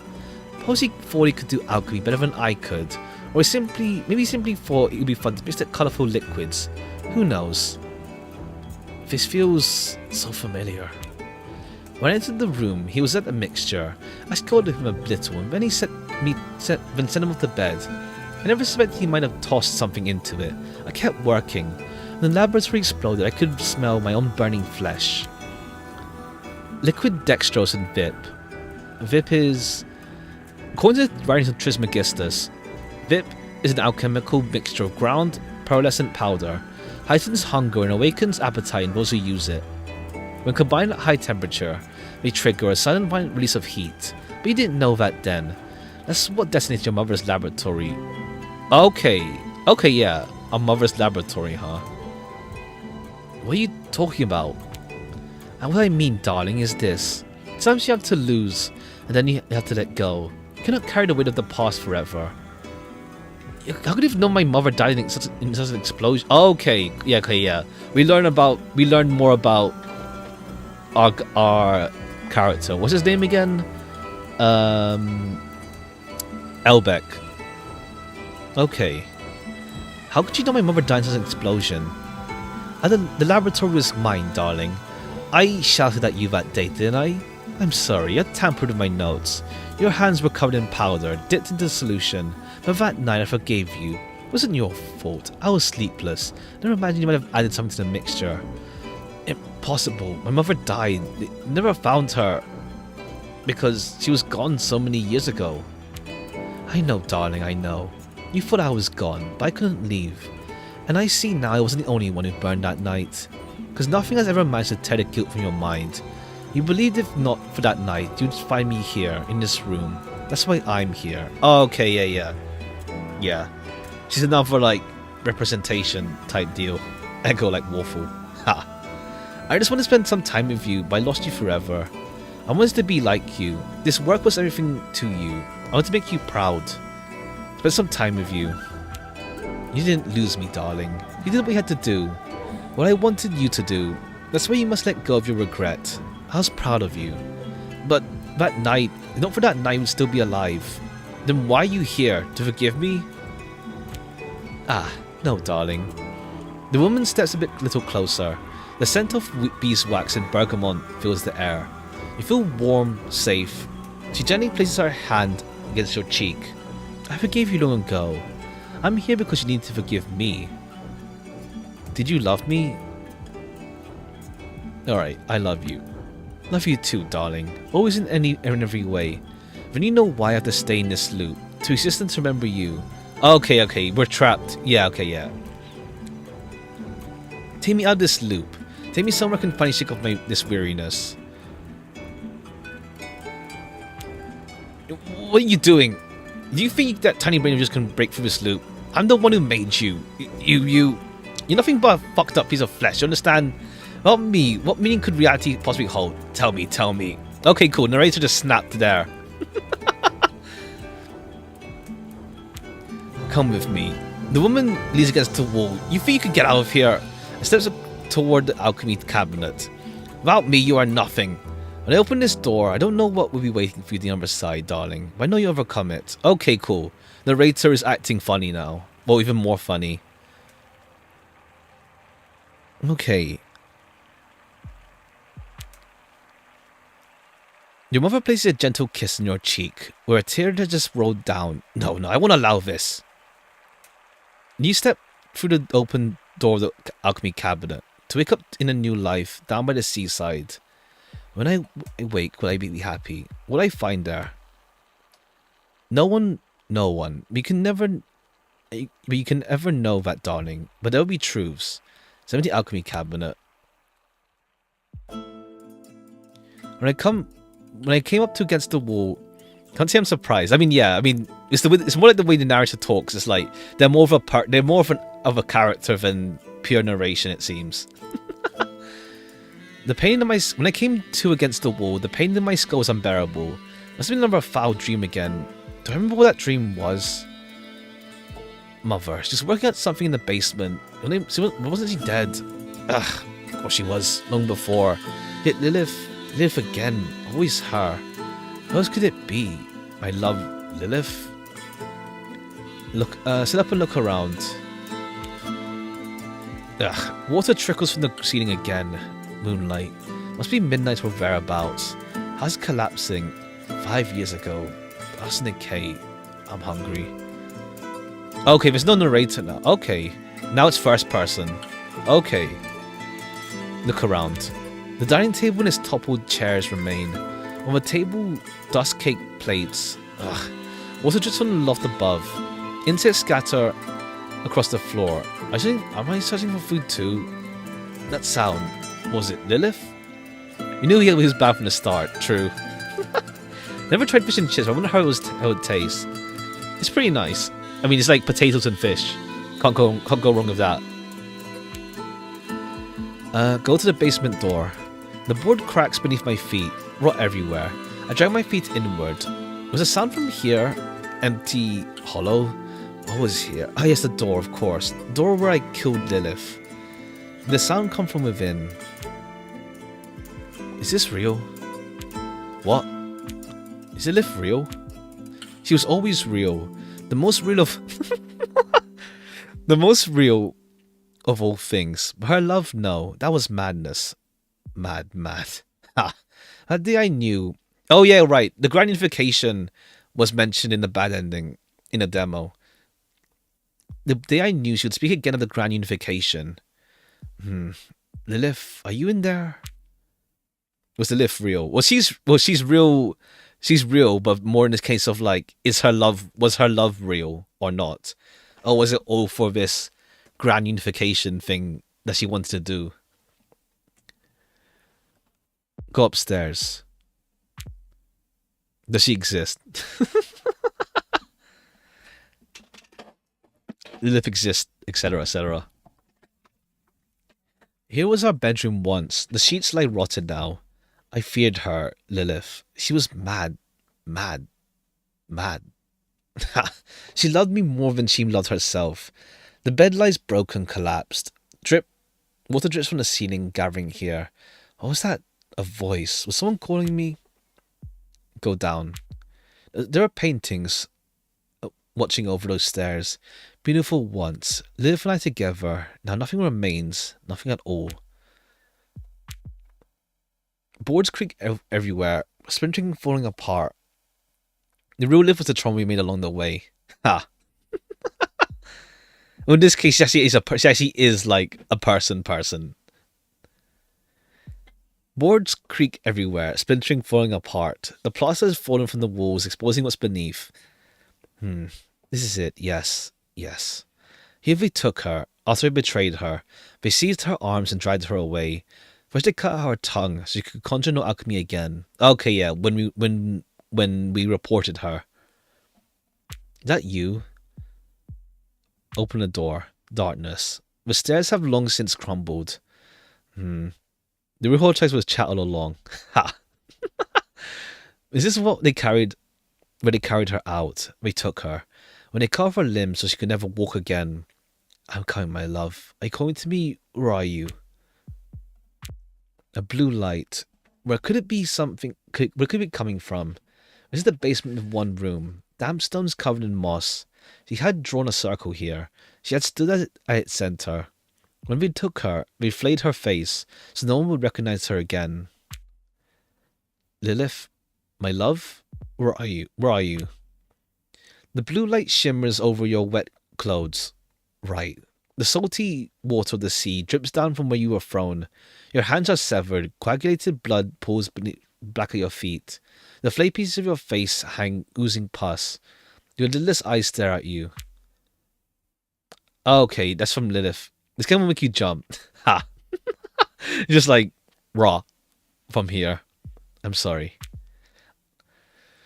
My voice echoes off the stone. Her arms hang limply at her sides, motionless. There's rage in her eyes. Lilith, my love, isn't answer. Not sure she hears me. From the slit in her bare face, shaped like a mouth, black fluid drips out, exposed to the floor. Lilith, is that you calling me, my love? Where are you? All your memories will slowly melt away, like tears in the rain.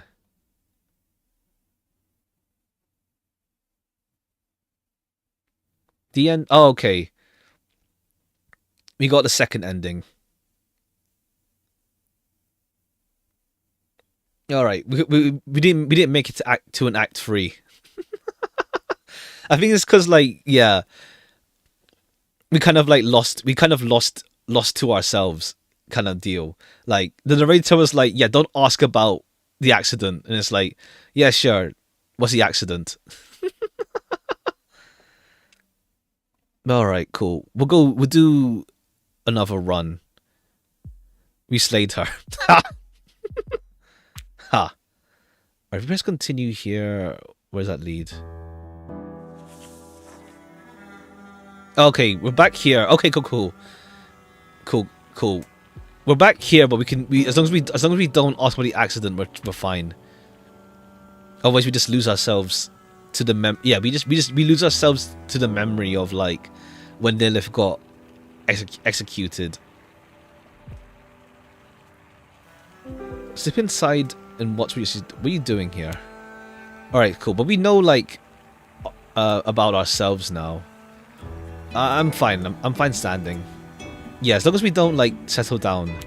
The woman tilts her head slightly, studying one of the papers on the table of seriousness. Are you an alchemist? Used to? Accident. We should end the conversation here. Don't ask how the accident happened. Okay, cool. We'll have to follow the narrator for this part so we don't get locked in. But that didn't stop me from working. Yes, it didn't.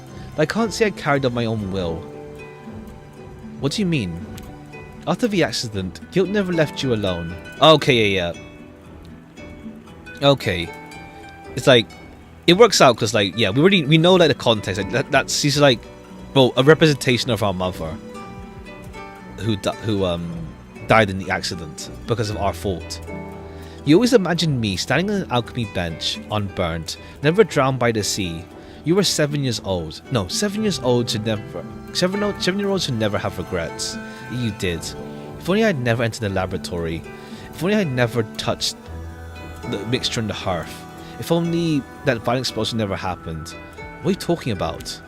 What I mean, darling, is this. Sometimes you have to lose. You have to let go. You cannot carry the weight of the past forever. Wait.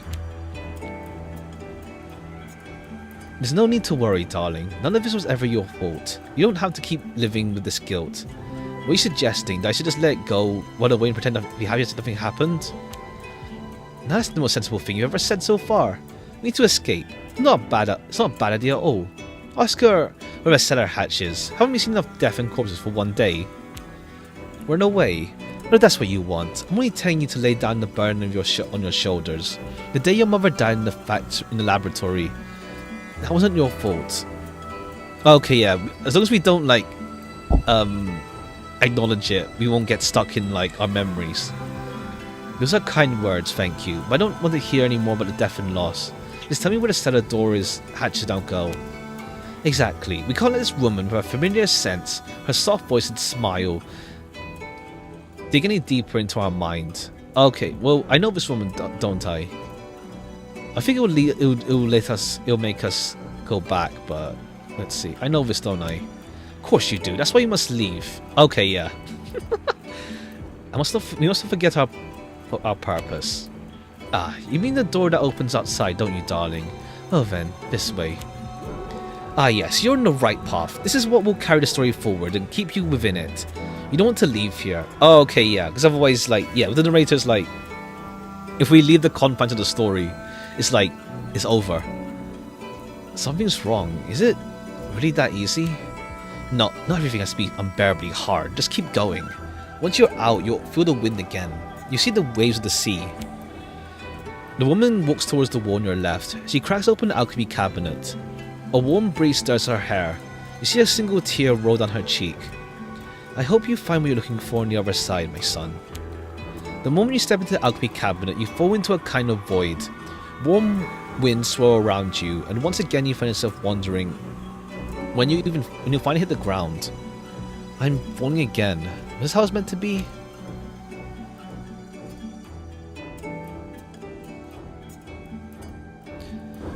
Sebidus ut saltum placidus in mort quisium. I don't know how to say it. I'll speak like that. I'll just speak Latin. Act 3. The 65th month.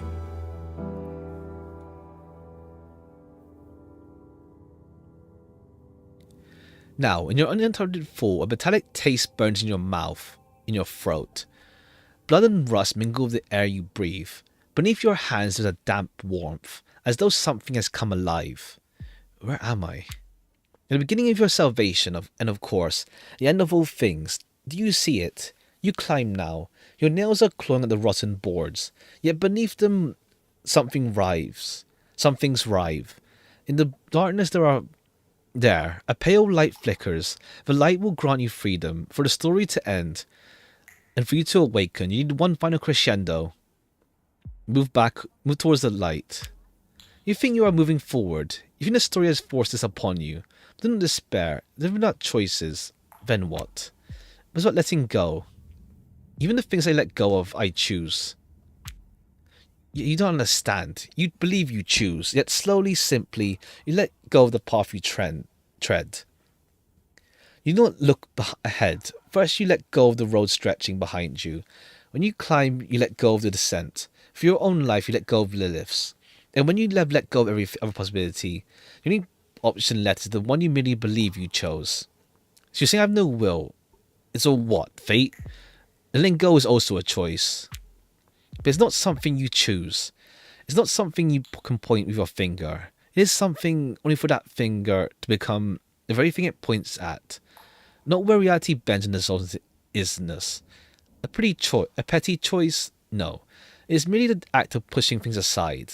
Letting go happens beyond you. It's beyond outside your consciousness. You are seeing that my choice is only an illusion. And what becomes of what I let go? The things I push aside. Okay, yeah.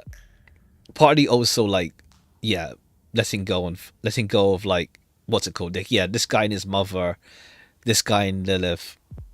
Okay. You are saying that my choices are an illusion. Perhaps I should just move on. Because of what I let go. The things you let go of rise behind you. They rise until their shadow falls before you. All those things you left behind and fled from in the basement. And when they stand between you and the burning sun of your will, you seek more clearly what must be done. What's that? To move forward. To let go of more. To move towards the light that shimmers ahead. Then truly, only you will remain. I should wait a little. Wait, let's move forward towards the light. You crawl across rotting boards that resemble living flesh. The pale light in the darkness grows ever stronger. At last its edge takes the form of an arched doorway. Pass through the threshold. As you cross the threshold, the light sears your eyes, and then you find yourself inside the house again. The house where you once waited in the rain at the door, where Lilith insisted you eat, where you believed your memories alone kept standing. But this is not that house. This is the remnants of it. Everything is paler, greyer. The cracked walls have partly collapsed, their beams jutting out like bones from a broken limb. The window quiver like taut skin. Okay, yeah, cool. Everyone's here now. The young girl doesn't know how to sit. Has she ever sat at a table before? How'd she get out of that room? There he is again. He's looking at me. The man without a lower body. His chains are bound somewhere back there. Where I cannot see, but how? The alchemist woman, examining the thing laying on the table. Her mind always works like this. Perhaps even now she's thinking of a mixture that could turn her into life. You? Alright, come on. Right on time. Come on then, golden boy. We've kept the finest part for you. How did you get here? Were you supposed to be in the basement? What are you doing here? Who's on the table? Before you recognize, look. Okay, Lilith. Will you look? Move closer to the table. You don't need to see the face. In truth, you never did. From the very first moments you knew. From the clothes, the hair, the scent. Lilith. Her body is still. From her neck, through her chest and down her torso. Spread deep fissures as though something had burst out from within. Her face has been flayed. Oh, okay, cool. Lilith, like, when she got executed. What have they done to you? A reach gusts through the half-collapsed house. The table stirs and Lilith's corpse sways. Every slight motion makes it seem as though she's trying to turn her face towards you. Oh, okay, yeah. What did we do? Oh no, Golden Boy, we did nothing. He was here when we came. We were only hungry. What we might eat, a piece for each of us. If you see what I mean. I don't understand. Never-ending search. In the depths of meaning and memory, has it always been what pulled you along? The answer you seek waits upon the plates before them. Get closer. Look at the man's plate.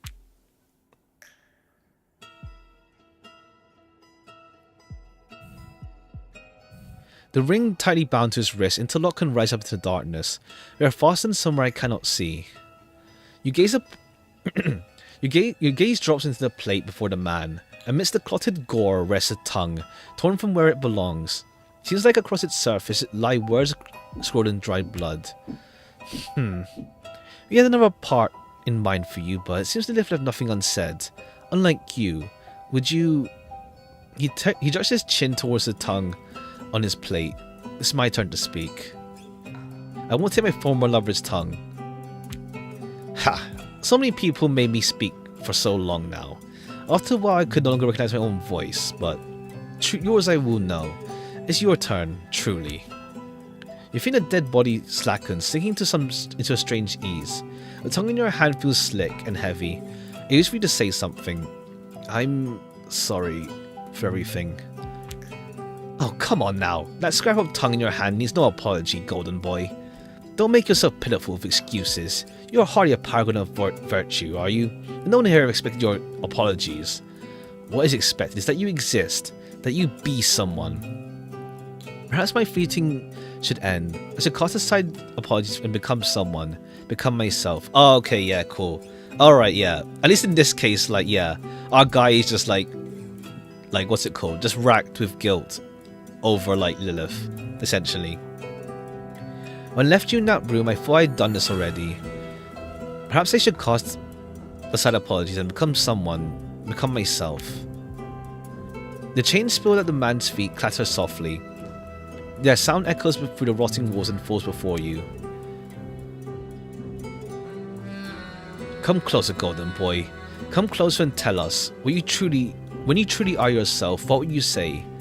I won't carry you anymore. Step a step closer and unbind the chain clasping his wrists. You approach. A man cut off at the wrist and the waist sits twisted in his chair, black slurs dripping from where his stomach should be, down onto the seat and then the floor. His eyes never leave yours. The chains biting into his decayed wrists are rusted. A small pin holds it all together. To pull it free, you must grip it with both hands. You always fled, but this time, it seems, you've caught me, Golden Boy. Press the pin with both hands. The bloodied tongue makes your hand slippery. Each time you press, your fingertip slides off the pin. Perhaps you should put that thing I gave you somewhere. Golden Boy, what's that tongue in your hand? I should put it back where it belongs. You see Lilith lying on the table beside you. In her flayed face, lidless eyes gaze at the broken ceiling. Moonlight veils her features in a grey shroud. You part her jaw. First you press down the section of her throat where the vocal cords lie, blood slick and trembling beneath your fingers. But slowly you set your tongue back in place. The tongue back in place, rather. The black fluid seeps from her mouth, trailing from the corners of her lips to her ears. At least now her face seems a little more natural, more complete. Within you, love and horror bloom at once. Look at Keenan. Very well then, back to these chains. I'll free you of this burden. Maybe I should pull these chains hard enough. I can free you. Press the pin. Wiping your hand clean on your shirt, you press down on the pin with your strength. At first nothing. The metal frozen in place for decades refuses to move. When you feel a faint shift, you press harder and with a reluctant creak, the rusted pin comes free. The chain drops into dust. Glance at the people at the table. There, for the first time you spoke as yourself, golden boy. When you turn your gaze back to the table, the women are watching you with calm and different faces. The rotten boards creak as if braced. From the broken ceiling, a few drops of rain fall into your face. Is that all? You step back. The body of the man cut below the waist stands before you. But it does not end, it cannot. For there is another who awaits you. Another you must complete. The young woman, right? Of course. Look at the young woman's plate.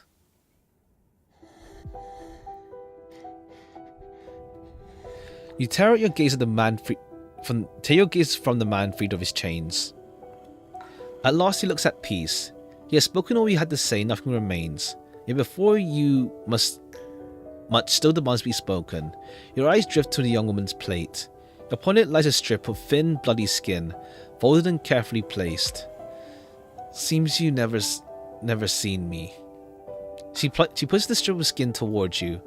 This is your face, right? I suppose it was me who wanted to see you like this. Ah, okay. I see. This is your face, right? I think so. My face, my body, changed so much I don't know what's... Ah, I see, right. Because like, oh yeah, okay, yeah. With the way Lilith died. How do others know you? With trembling hands, you take the folded skin she offers. It's heavier than you expected and still warm. You slowly unfold it. It resembles a mask, peeled from Lilith's face. Empty eye sockets stare back at you. I don't love you as you were. I couldn't love you as you were. I see, okay. I don't know, does it truly matter how others see me? Does it truly matter? I couldn't love you as you were. The young woman reaches her hands. Okay, yeah, cool. Like this is like, at least with this on this route, we'll see like how it can differ, maybe.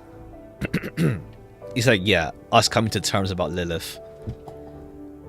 The young woman reaches out her hands. Her long skeletal fingers graze yours. When you notice her curious gaze, you see a strip of skin drooping from her hairline. As though another face lies atop her own, a kind of mask, peeled like the one in her hand, yet crudely set back onto her skin.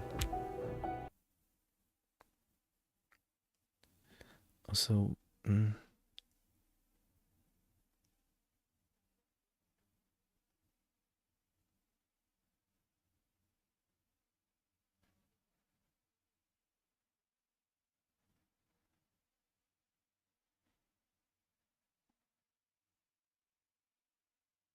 second. Alright. Kind of mask, peeled like the one in your hand, yet crudely set back onto her skin. They doesn't need an apology. Yours, I do.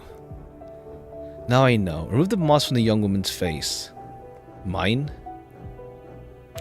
You step closer. As your hand reaches towards the skin stretched from her chin to her hairline. The young woman flinches just for a moment. Her eyes never leave yours. Her expression remains fixed, as though carved in place. Will you like what you find? This isn't you. Let me help. The flesh in your hand grows slick with blood. Each time you try to grasp the loose skin of your greasy hands, the young woman's head tilts slightly backward. No matter how hard you try, the stitched-on piece keeps slipping from your fingers. Maybe if you want to tear off a face made for you, you need to put down what you're holding. Her gaze is towards Lilith on the table. What? Okay, yeah. You need to let go. That's what I mean. Where it belongs. Lilith should at least have one face I can look at least after her death. Place... yeah. You turn to Lilith, who stares at the ceiling with lidless eyes. Her face molted into separating flesh. Looks even paler in the silver moonlight dripping through the broken floor. You carefully place the warm strip of skin upon her face, aligning the cut at her jaw with the start of her hairline. Stubbornly, Lilith's features come together.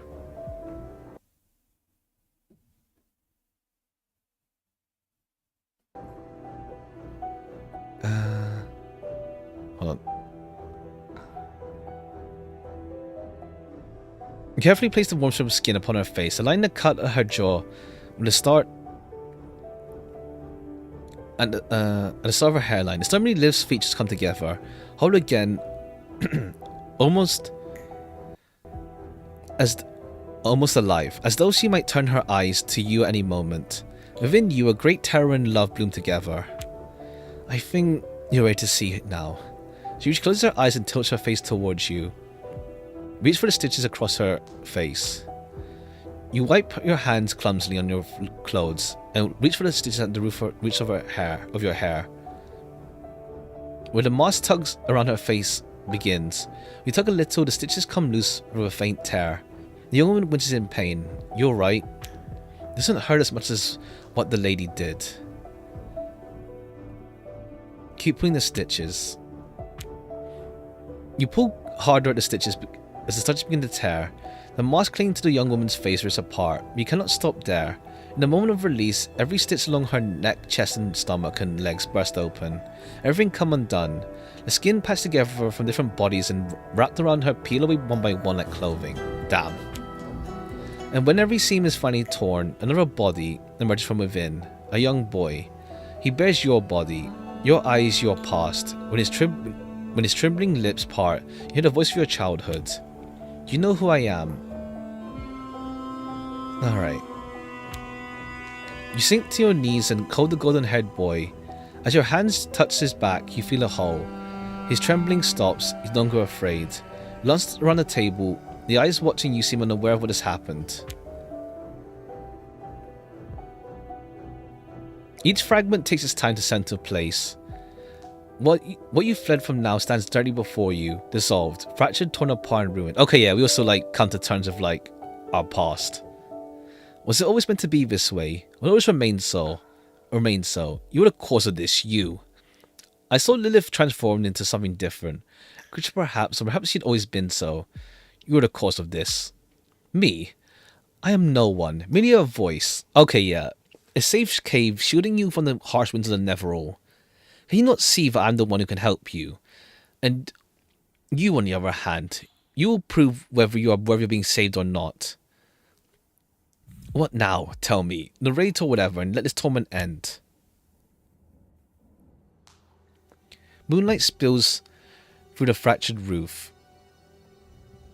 An abysmal silence fills the room.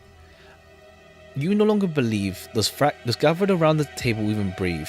Liv's body lies there, still as stone. No, not quite. The boards, the glass, the scattered things around you strain, awaiting. All this horror, all the questions, all the hatred, was all to bring me here, wasn't it? So I could see you like this, step towards the door, hoping the enemy can forgive me for everything. You move towards Lilith's body on the table. The tongue you place rests in her mouth. She's still with her mask-like face, stitches running from brow to chin. I betrayed her. Lilith can't hear you, my child, but she doesn't need to anymore. Still, you want her forgiveness, don't you?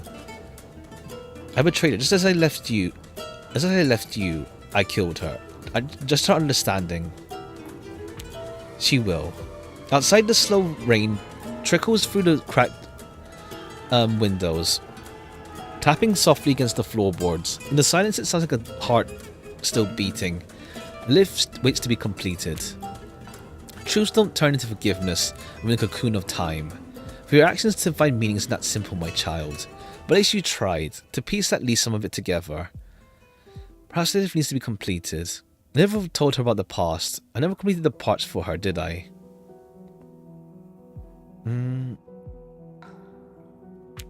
Perhaps you were waiting for the right moment. You want to do what was right. The memory of her in your mind will soon reach its end. The wood creaks one last time in silence. The floor beneath your feet stirs faintly, like a living membrane. The torn black threads of the curtain shivers by the window. Silence. It stretches. Then a breath. You see Liv's chest rise up on the table. Her eyes turn towards you. Her body tenses, as if being born again, there's nothing miraculous in it. Lilith? The hand you extend feels as though it touches a warm memory stuck in the past. Her fingertip twitches. The flesh beneath her nail blackens with some viscous fluid. Her shoulders tremble. When she sits up, the clothes cling to her are wet with blood. Welcome, my love. For a moment I feared you wouldn't come. I'm here, but I thought you died truly this time. I remember you saying that the first time I came here. Ha! The first time? No idea how many times you've read the letter that you wrote yourself, my love. Let's say that brought you here to me. This isn't the first, nor will it be the last, but don't worry. We're almost complete. Okay, yeah. Like, yeah, okay, yeah, cool. Our guy is just like racked with guilt type deal. Her tongue, swollen and heavy in her mouth, distorts the words. The rasping voice shows that her torn front never healed. All this was your revenge on me for killing you, for that night 5 years ago. It must end. We must be completed. This loop must reach its end. Okay. I see. Revenge. Oh, how happy I was when you came home that night 5 years ago. I had everything ready. You said you'd never leave me, and I believed you, you said.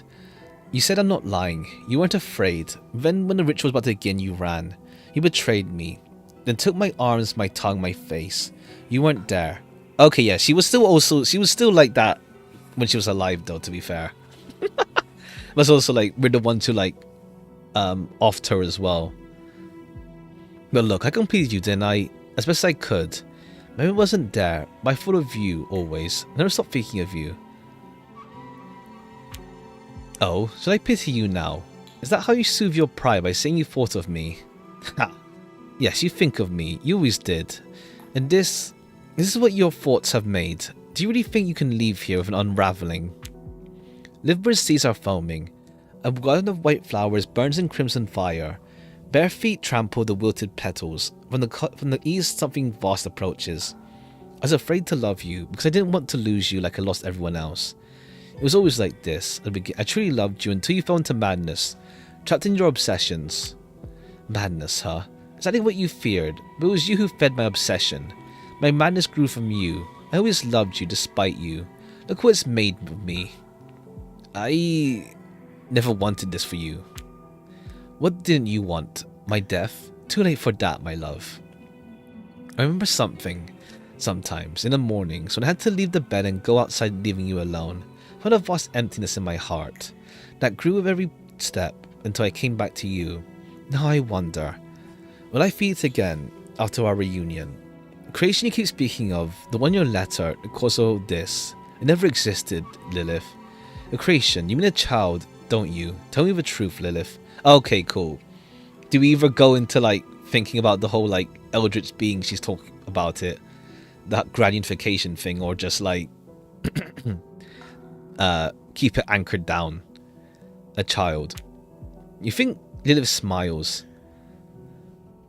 Until you realize how this is possible. She's already braced herself against the edge of the table. Dark veins run from her shoulder to her thigh, like dried muscle strands. She grips her damp crimson dress, tears her skin apart, parts her legs. Welcome home, my love. To your first and final home inside me. What are you doing? I love you. Moonlight pours over Lilith's body, her legs spread upon the table. The face you forced back into her skin hangs loose at the edges, ready to fall. Damn. Her skin never leaves yours. Her eyes. Her eyes. Then between her thighs, something flickers into view, then vanishes. Some kind of smoke. Grey. It rises from between her legs, thick and viscous. A muddy liquid moving with it. The wind stops. Something crawls into the world. Lilith's rage for you is taking form. The creation. No. Her love. That's what she called it.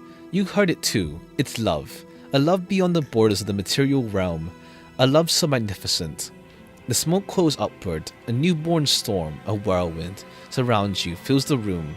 A metallic taste coats your mouth. Your breath shortens. Lilith's love begins to fill you.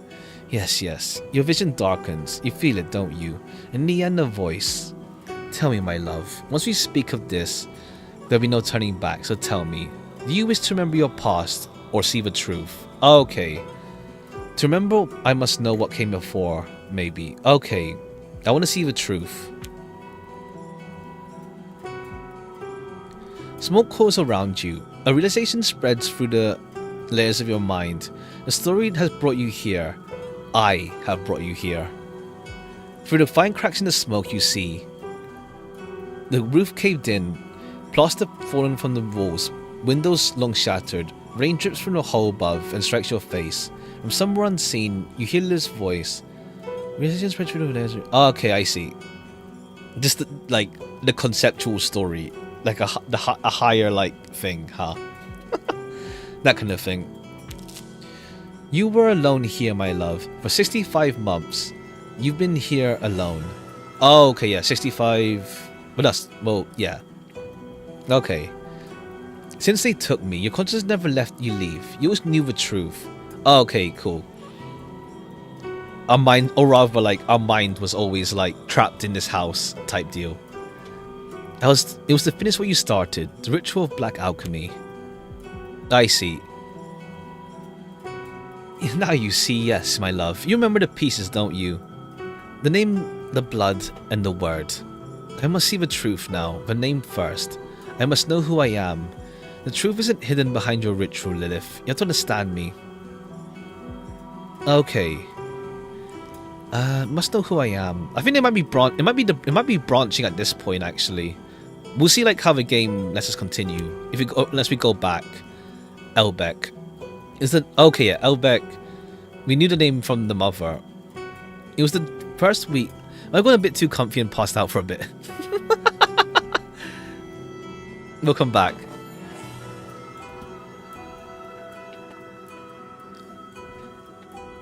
It was the first weeks of your 65-month solitude. Only days after they took me. They asked you for a name. You gave mine first. Then you signed your own on the witness paper.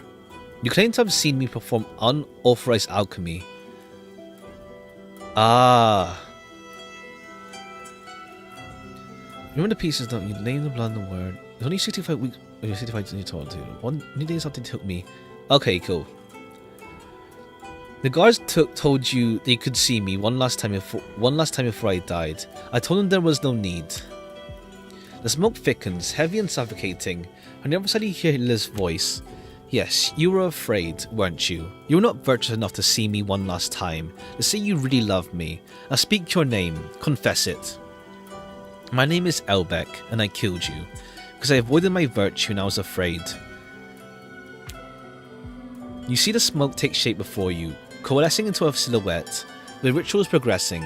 From beneath the mist, something slides across the floor towards your feet. Metal scraping softly. You recognize it. Liv's dinner knife.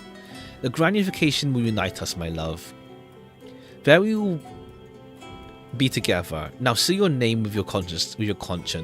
Spill your blood to the end. Okay, yeah. Let's proceed with it.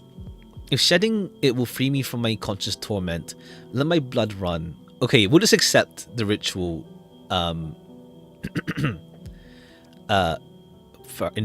least. Let your blood gather at your knee like the sea itself, at the edge of the cliff you could never see yourself fall from. 2 years later, your steps had carried you back to that cliff's edge. Your guilt heavier than before. There wasn't a single night you didn't see me in your dreams. But you couldn't find the courage to let yourself fall with that rain. Killing yourself would have been taking more courage than killing another. Damn. Your knees sank into the mud, a heart murdered in a bog. Blood drips from your fingertips.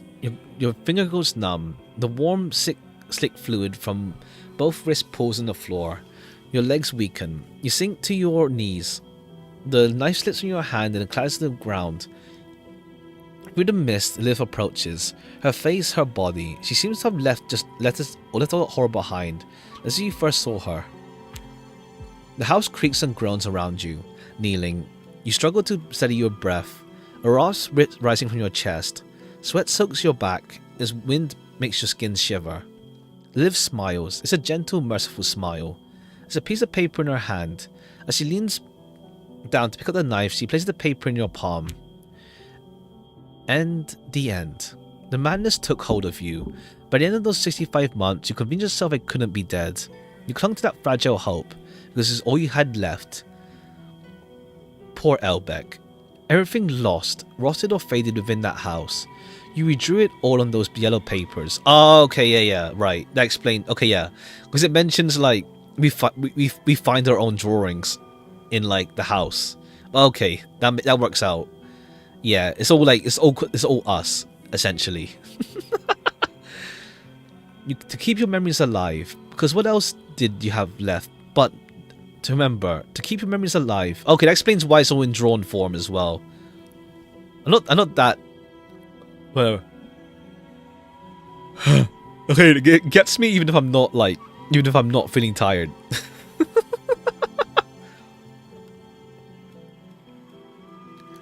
Because what else did you have left but memories? You kept drawing again and again. All those memories whose original have been lost. And then, is that buzzing from the game? Okay, yeah, it's from the game. I don't have tetanus. And then you wrote a letter from my mouth to yourself. You summoned yourself back here. Even though you never truly left, but your mind needs to believe it. Read the letter. My love, if you've been reading these lines, it means there's something inside your heart that belongs to me. Death is far too ordinary a thing to separate us. I'll give birth to our creation in our home. Our creation cannot be left undone. Come, my love. Always your courage. Okay, yeah, it wasn't even written in like cleanly. We just like mentally process it as clean. It's true. You need to believe it. To step through the door. This is the blood from your wrist seeping into the letter. The thing that ended everything. The thing that began it all. Don't worry. There's nothing to fear. This is not an ending. There never is never an ending. This is not death. We'll begin again, anew. What? Give me the letter you sent to yourself. I'll tuck it into your pocket. Perhaps where you were going, you need this bloodstained thing. When you cut your wrist that deep, you can't move your fingers anymore, I suppose. I suppose I'll have to complete the rest of the ritual for you. The smoke rises, thick and heavy, like the fluid that once spilled from Lilith's throat. It wraps around you. You stand within the storm. Your memories swirl around your mind, shattering against the fragments of your awareness. Each breaks apart, merging and separating, until nothing remains but the black smoke. In the midst of nowhere, you stand alone, and at last your body dissolves. What's happening? Now, there's nothing to fear, my love. My light, my dear. Here everything belongs to everything at last. Welcome among us. At last. Oh, okay, the granification. Yeah. We have no bodies now, no names, only us remain. Us. This is only the place where we can exist together. You, me, and our creation. The granification? Yes. That's what we called this. In the material realm, the horizon where earth and sky meet. And beyond it, far beyond. Above the light and the dark, beyond even the never-all. Come closer. Have you forgiven me? No, my love. You did not do all this to be forgiven. What we have done comes with us. It'll be part of us. I'll accept you with it, and I'll take you into me with it. Our souls... How? Our souls. These formless souls cast beyond the cosmic dark will soon mingle. We will become one. You will become something greater than ourselves. You, me, and our child. You remain as an ache, twisting within me, trapped in a new loop. Wait, what? And in the end, we all converge upon a single point in the story, without even remembering who we were. Alright. We'll see like how we can continue where we end up. Let's see. Okay, that's going through the whole unification thing. Okay, yeah, we do know like the general gist. Okay, cool. There's that piercing sound in the back. Okay, cool. What has happened? Fell asleep for a few minutes and woke up again. Get some sleep. I mean, essentially we just got like one of the endings. Like we know like the full. We know the circumstances of what's happening essentially. Like yeah, Liv has actually been dead, but like, and we've been doing the alchemy ourselves. But then it's also like, what's it called? Um, what's it called? Party's also like just us trying to like, how to say, deal with the guilt of like, well, everything.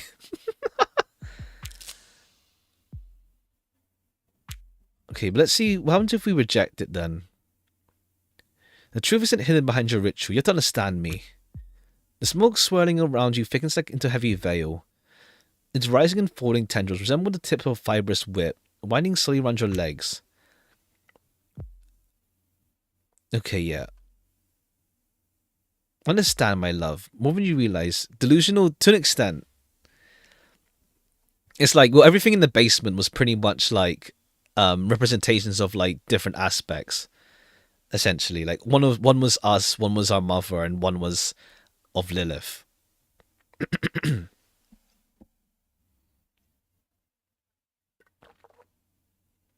But it's also like, I mean, I guess you can still like say whether the whole like alchemy thing worked or something for like the unification stuff. Whether it's all just in our head still. But yeah, we got the gist. We got the gist now for like what's going on. You can't do this, Lilith. Wherever you are, you wouldn't dare. You don't know why I dare, my love. For you and despite you. Do you understand? You won't be. I mean, too fair. We also know that Lilith was also like this was how she was as well when she was alive to an extent. And we have to come back here when while we were already here. Show me the truth. I couldn't do it then, and I can't now. Then you're not ready yet. You have to start again from the very beginning. You'll come back here again and again until you're ready. The smoke twined around your feet as though it had a body of its own. Raise your legs and retreating slowly. I won't come back here again. Oh, but you will. You never left. You crawled, you stumbled, you starved and wept. You were always here. You'll return. The door behind you bursts open. Clean air sea floods the room. The sound of droplets falling on the mud grows sharper and clearer. That easy? Liz steps out of the smoke. A sweat on your face, on your back, chills in the wind. Her face, her body, free at last of all that horror, just as she was the first time you saw her. But in her eyes burns a deep disgust, a vast hatred. She strides towards you. Her lip crashes against yours. You feel your breath torn from your chest, and you are pulled away from the door. Then when you cross the threshold, you are swallowed by the hole and hole by darkness. We'll start again, my love. Open your eyes. My eyes are already open, I can't see. Where am I? Under my feet. Is that water? Sound. I can't hear anything. Where is this? Am I dead? Is this really the end this time? Run. To where? Anyway, just go. Get out. Run. Keep running. Am I getting anywhere? No. Do I ever expect to? No. Sit. The water is cold. Is it really water or something else? What is this? Where am I? Ha.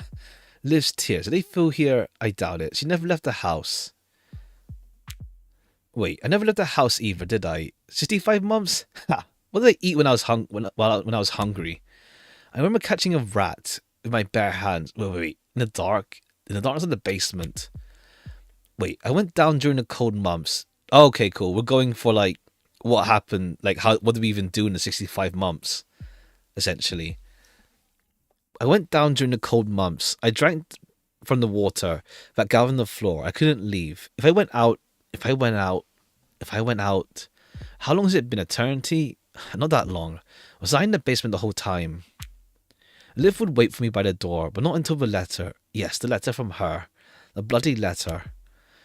Nonsense. She didn't send that letter. I wrote it. From me to you. Okay, we're just losing our mind now. I spilled my own blood on it. Look. It's here in my pocket. I saw it from afar. I can hear it. No, I don't mean don't stop. I said don't stop. Light. It blinds my eyes. Run. Catch the light. Run. It grows almost there. Catch it. The closer you get, the more everything slips away. Reality slips from my fingers. The light, it grows. Ha! Okay, and then we're back here. Far past the hook haven. Read the letter. If you're reading these, turn back. Okay, yeah. I don't know if it will happen again. Okay, yeah. It's like until we. This is not a loop. This is madness itself. Yeah, it's not like it's not a physical time loop. It's just our mind is just like going through it again and again. Damn. 4 of 8. I don't think there's a log. We'll see how much we do here. While we're here, I'm gonna do something later, but we have time anyway. Okay, what if we just run? Like, don't hesitate. Just run. Let me just see. But then she also says like the past or the truth. So there's a split there as well in Act 3. Okay, let's just keep rejecting her.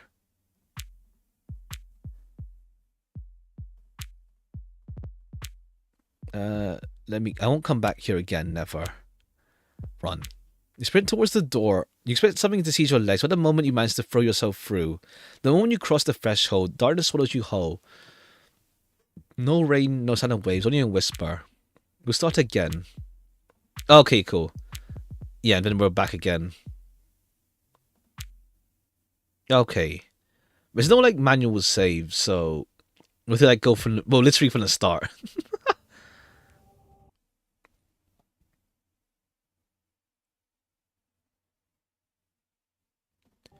All right, let's go again.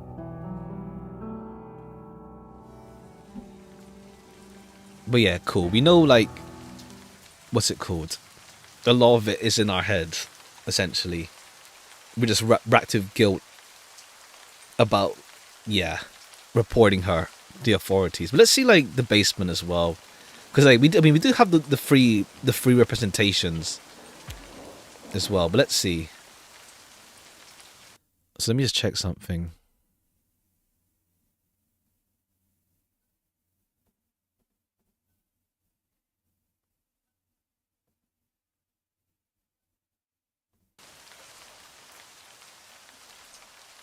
There's no quick skip, let's say. To be fair, there's not really a text scroll even. Do I even have another choice? Of course not, but don't feel bad. Most people in your shoes would have said the same thing. Sending a rain holding a letter from a love you thought was dead. Why? Okay, then I'll get on with my life as if nothing ever happened. Of course, the sparks of curiosity spread through your mind like a wildfire.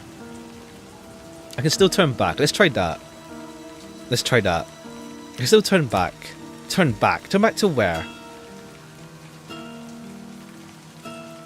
Why do you think you've come all this way? Why do you think you've returned to this wet, moss-covered godforsaken place, reeking of rotten filth, to turn back? After you've been trying to reach it ever since you read that letter? Will I never be able to escape my memories? Never. That's why Liv called you here to this house. Okay, yeah. Well, essentially, like, yeah. It's our own, our own head, our own memories. I don't understand. Why now after all these? Why? Because that's where the two of you began. The wooden house on the cliff. This is where you first held each other. Your first night, your first love. And your first lies. All buried here. Oh, okay. Okay, lies as in... Okay. Knock on the door. Right, we get cat at least. Again. Pet yell. Hope you'll be here. Alright, let's see. Oh, if we eat the meat, we'll end up like getting the unification early. But let's see. Is that really Lilith?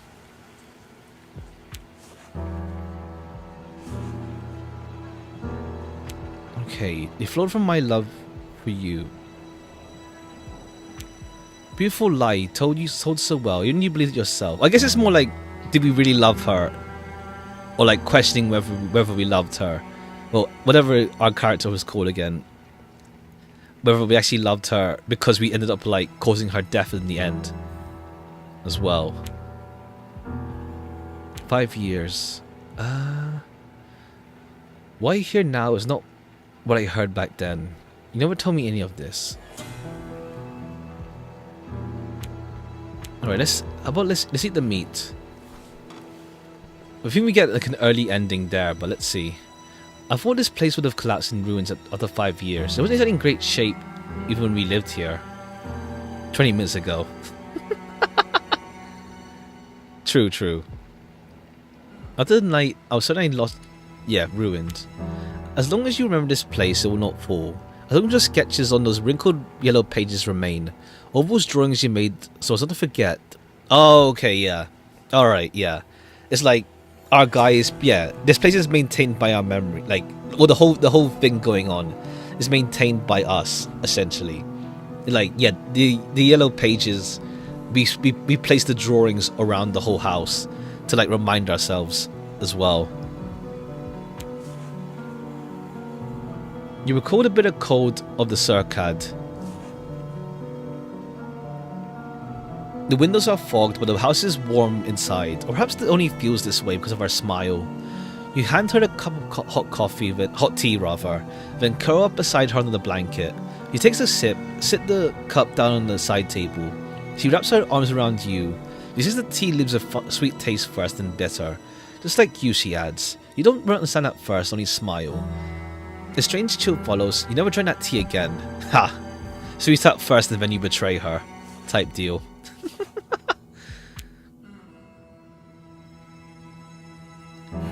Alright, how about we go and eat the meat? I mean, we'll probably get the unification again, but let's just see if they changed it in the full release. I should have said yes to you that night. You know so much like my love for you, but you're right about one thing, my love. Everything truly was broken that night. You watched them take me. You betrayed me. Reported to me when I spoke of dark alchemy. When I spoke of the glory that would unite our souls and crown our love. But yeah, to be fair, like Lilith was also just like that. That part's not like Elbeck, wasn't it? Yeah, Elbeck being delusional about that. She actually was still like that, regardless. You watched my blood spill, my screams drown, watched me disappear beneath the black water. When you simply moved on, ignored my annihilation. But then it turned out we didn't move on. We were just like, now we're just trapped in our own heads. For the past months. Years even.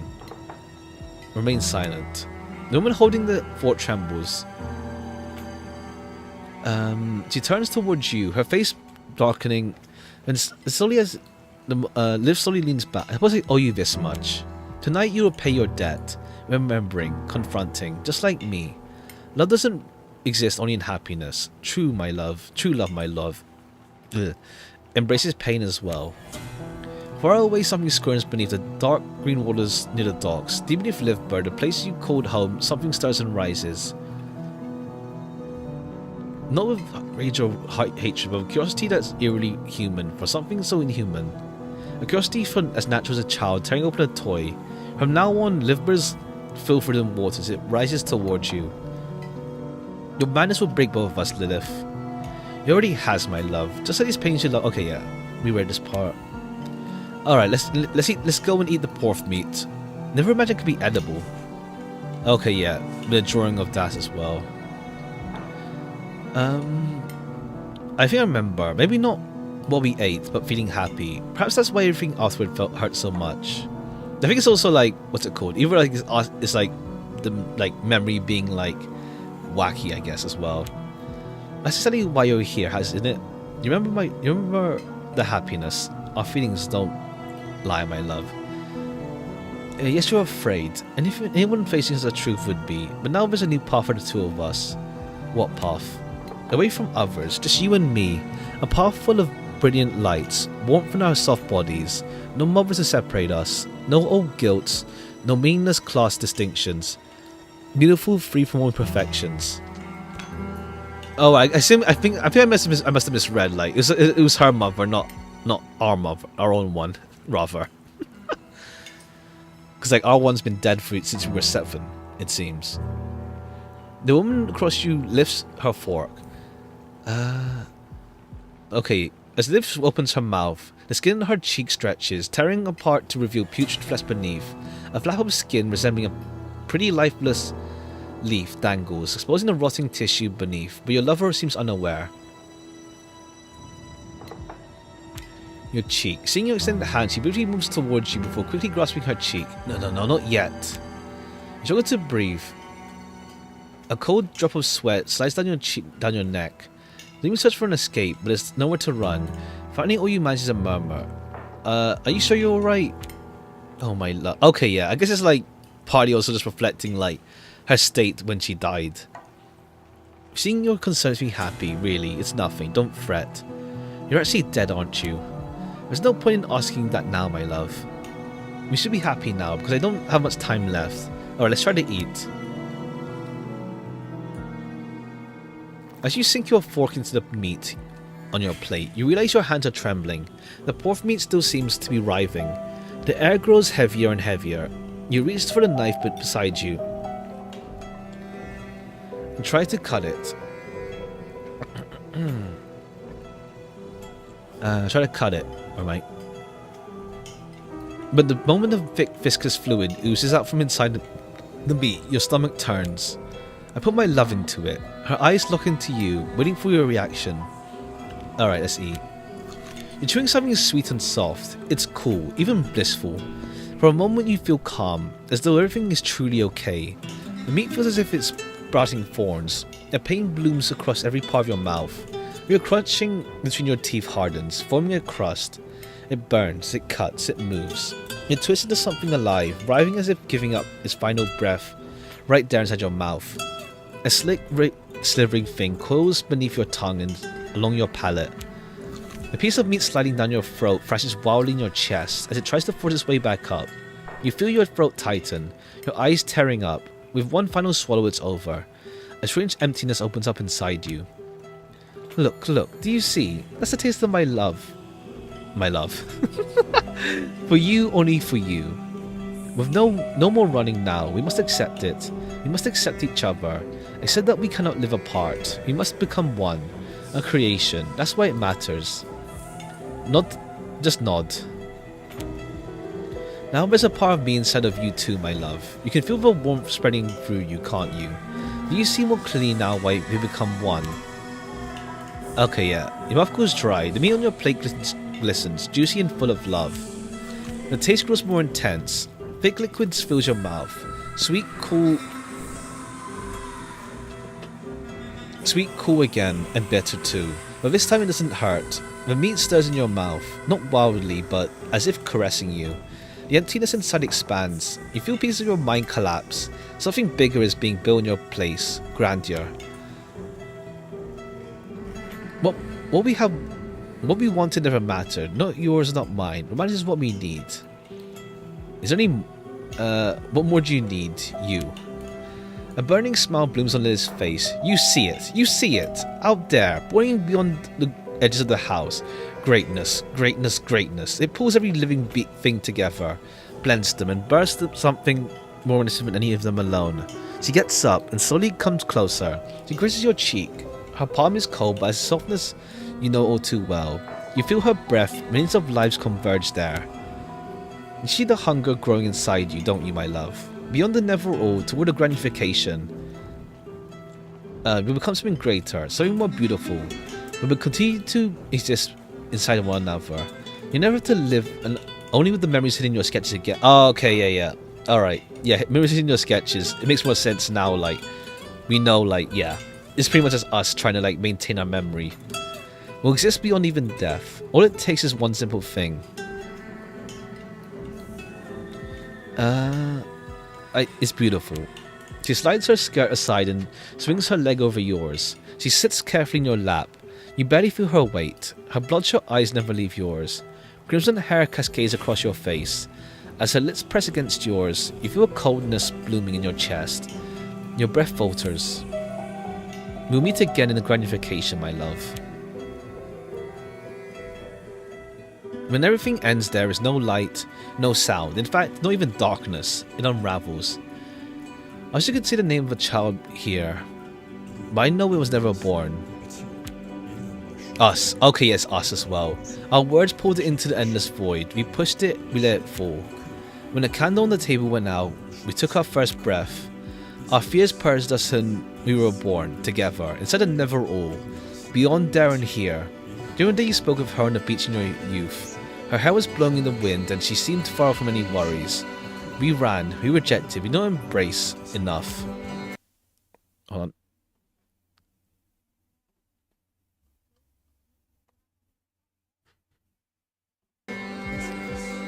We all came in the end, we were called. In the place beyond the Neverall, we spilled our essences. We are beyond death and existence. I was an old man. I was time itself, blind and unseeing. Here is no need for memories anymore. They belong to us all.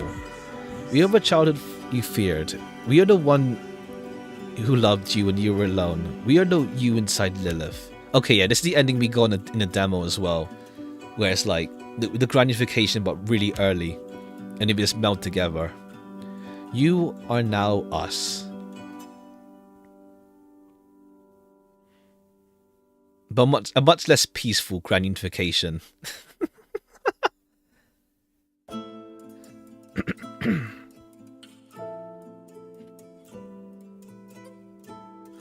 Alright, cool. Alright, let's try. We'll go through at least like another run through then. Let's see, let's continue land us. Okay, yeah, we're back at this. Oh no, okay, this is when it happened again, like in the demo. We should start just in case it doesn't like bug out. Unification is unification, yeah. Also, one sec, I'm gonna refill my water. My throat is like dry. One sec.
All right. All right. Let's go through another run. Yes. My throat's dry. It's so cold. I've been feeling my throat be a bit dry because it's so cold lately. Oh well. I think there was a way to throw away the letter. Did I have another choice? I'll find out what she wants. It's not too late. I can still turn back. Let me just keep my memories. Why now? Okay, we don't read the letter, but I think they might have removed the dialogue to throw it away. Maybe. I guess it doesn't. Yeah, because it has to like loop around potentially. If you throw it away, we don't loop around. In like some endings. Knock on the door. And we get yell. Pet yell. Our cat's chill at least. I hope you'll be there when I return, my friend. Alright, let's see if we eat if we take a bite, it should be fine. As long as if we take a bite, it's fine. But let's see, because like last time we were led to the basement. Is this really Lilith? Technically it is her, but technically it's not. You're alive. Was it the one leaving you? Okay, yeah, we've been through all of this here. Let's take a bite. Let's take a bite. Lean back.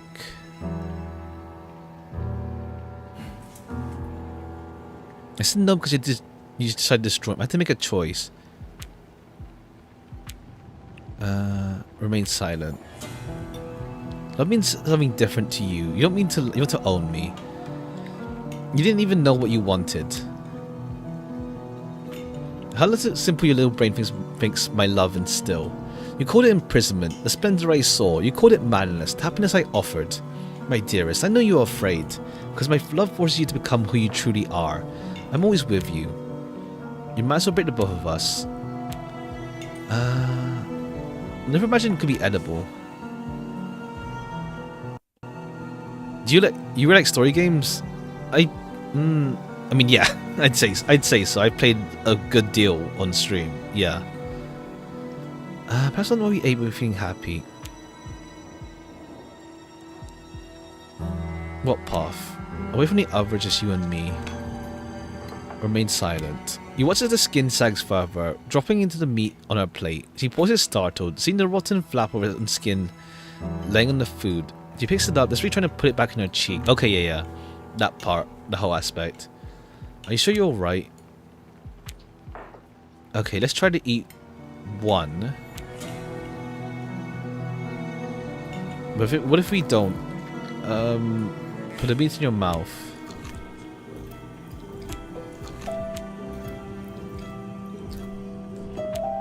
Unless it's like we get locked. You have to. It has to end.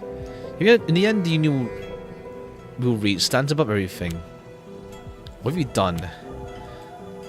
I'm taking you to the thing you always dreamed of, but never dared to want. Okay, yeah, the gratification.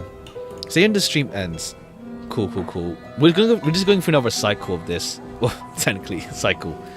To see like, there's like 4 endings. We'll see how it goes. There's also that door again. No need to run. We're here now, in that place we've always been familiar with. The place where we were together. We want to leave. Come. You're to see it now. Okay, yeah, cool. This time she leads to the basement. Your eyes gripping the edge of the seat, you stand with great effort. Slowly she approaches you. With your eyes darken, you can see the manic grin on Liz's face. She reaches out her hand towards you. We'll take her hand. You hesitate, but when you realize you can't stay on your feet, you send your hand. The moment your fingers brush hers, a chilling cold spreads through your body. In the flesh once filled with love, something else now lives. What are you talking about? Come on, hold on to me. The place where everything finds meaning. Your heavy, shuffling steps press down on the floorboards, groaning under the weight of years. At last, you stop in front of the low door. You remember leading to the basement. Cold, damp air rushes toward the door's barely open crack, striking your face. Why do we come here? Because you want to get out, my love, isn't that right? You find your way down below. The ancient iron lock of the basement door unlatches. The thick wooden door creaks. As you push it open, something else mixes into the smell of dampness and rot. The file of decay of things that's never been long dead hangs behind you, push gently into darkness. Look at Lilith. As you step across the threshold, you glance at Lilith. The woman's crazed eyes look like they've about to burst from her skull. She stares at you. Her skin cracks open, peeling away from a pus-soaked texture. You try to recoil, and the darkness wraps its hand around you. Okay, yeah. This is how it was in the demo. Like, we didn't have the whole knife part with Lilith.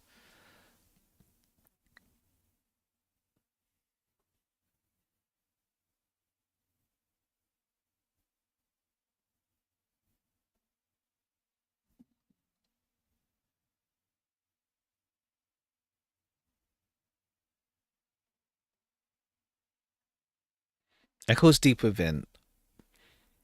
Okay, yeah, I think it converges here at this point.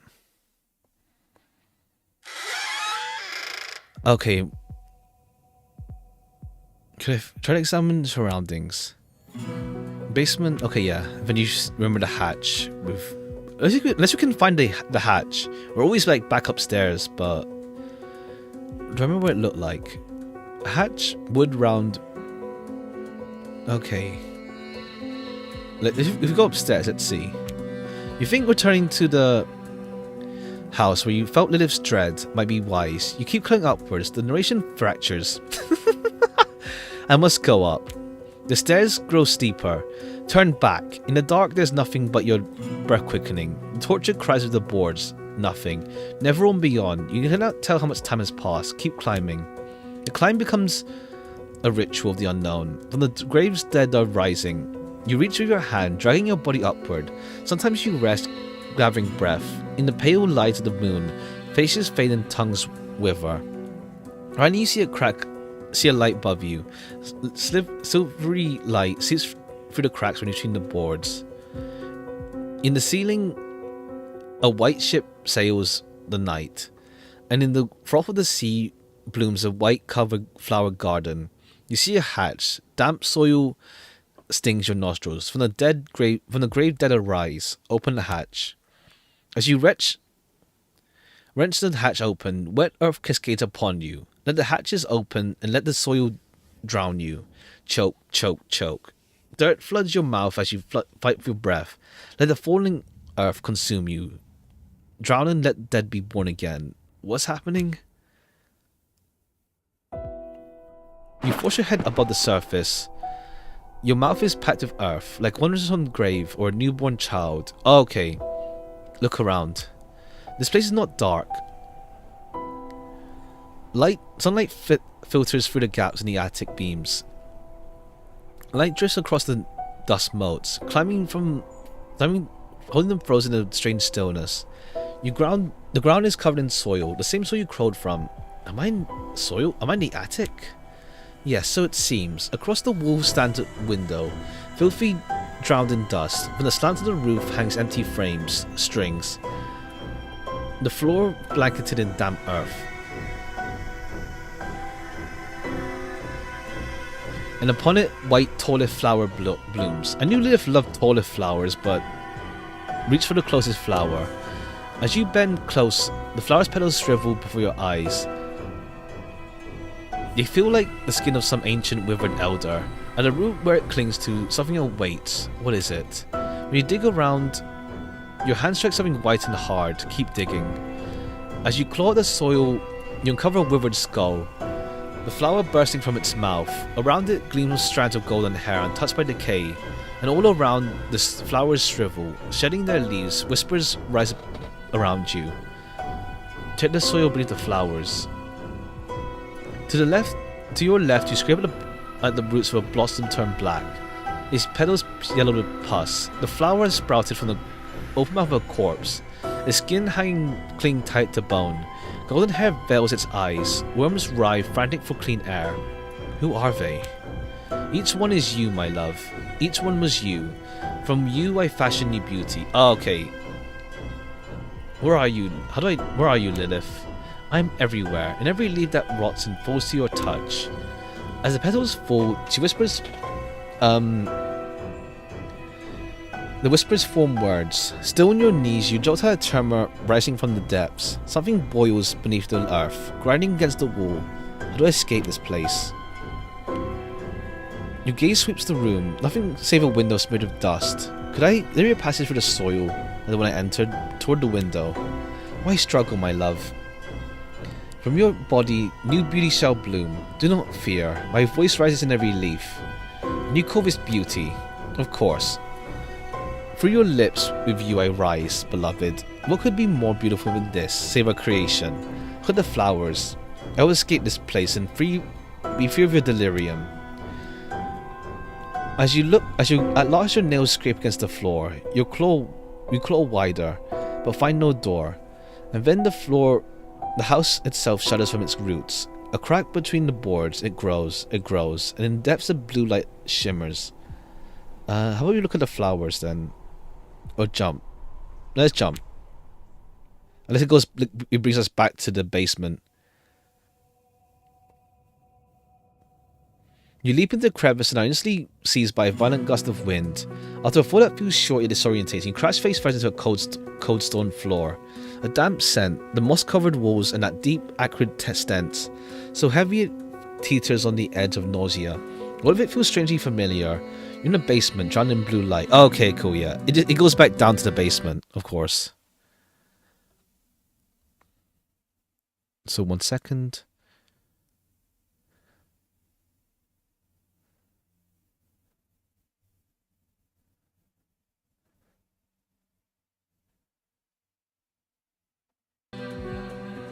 Meant to descend to the roots of the house, wasn't I?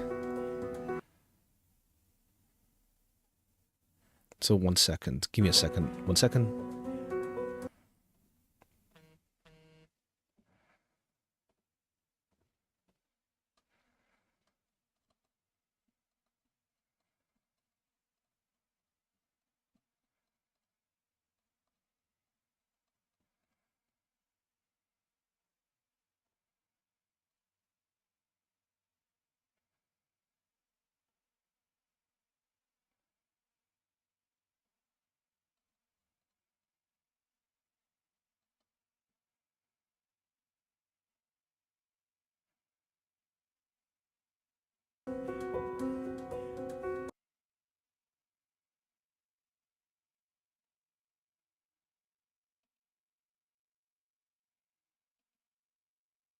Give me a sec. Hold on.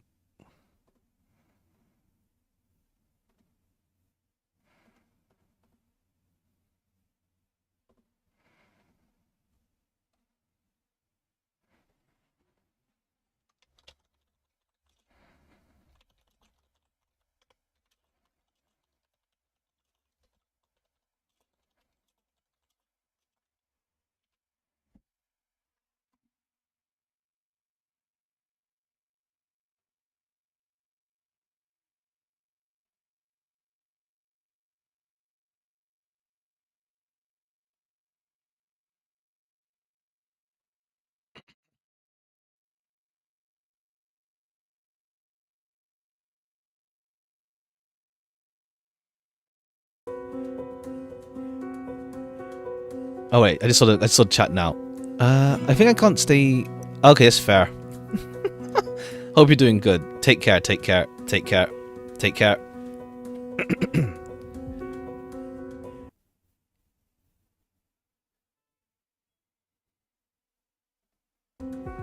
Meant to descend into the roots of the house, wasn't I? Unless maybe there's an ending if you said that flowers there, maybe. Oh well, we could check it quickly. There's no way out of here. We must keep going.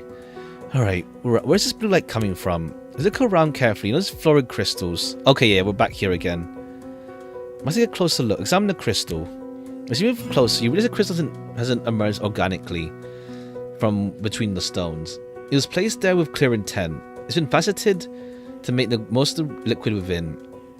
Where tiny glowing particles rise and fall, swirling in motion. It resembles an attempt to create the blue ATP marbles, energy that fuels the Ren spheres upon which Gaia's economy is built. These spheres power everything that requires energy, from trade to mechanics.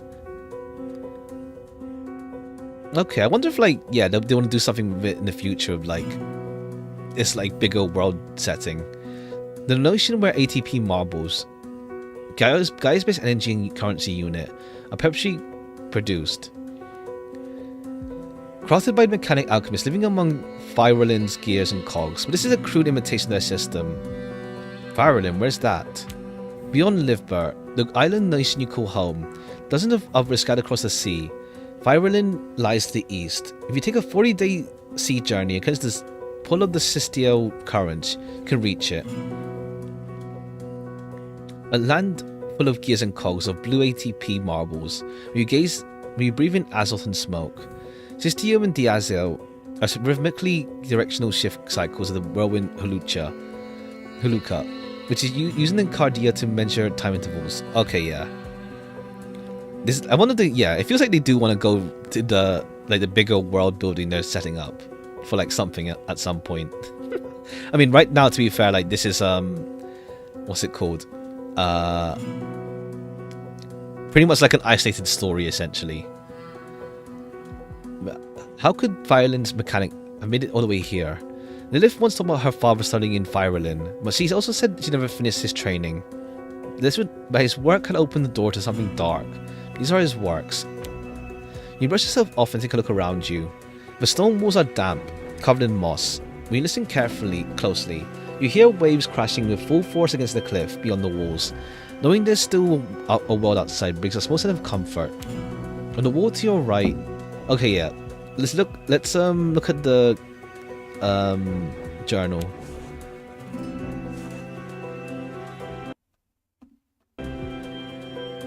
And then keep examining. Words are not enough. I need something deeper, more physical. Here in the basement of the house we want. I've hidden something of his. While he wanders around the house, he suffers his biggest regret in this deepest place. So I tell him that she is not dead. The journal has been scratched, gouged, bloodied as though Lilith needed to make her devotion visible. No matter how much you try, there's something little more to glean from the crumbling pages. Alright, then the frame again. We get this. Closer look. You hear the basement? Okay, yeah. You can only like do closer looks for one of them. Let's do the wooden door this time. We did metal last time. Let's do wooden. When you open the iron door, fearing Lilith might be closed behind you, you look around. Like before, a room is bathed in uncanny blue light. Oh, okay. Alright. Then you just... Okay, yeah, cool. Okay, yeah, cool. I think it doesn't matter which one we choose. We still get through whichever... It doesn't matter which one we choose. Okay. Was it Lilith?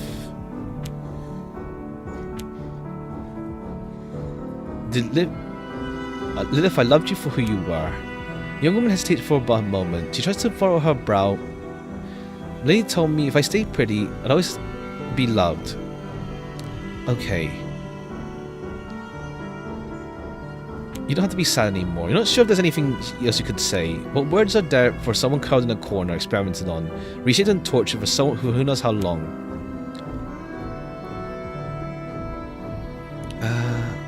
Okay, yeah, well I see her here. I'll do everything I can to help you see your mother, whatever it takes to get you out of here. You can't even get out of here yourself. You don't know the way, but you had no idea how you do that. But in this circumstance, the poor soul standing before you like a shell of a shattered mind. But I don't know if you could say. Alright. You get out of here. Alright. We can escape.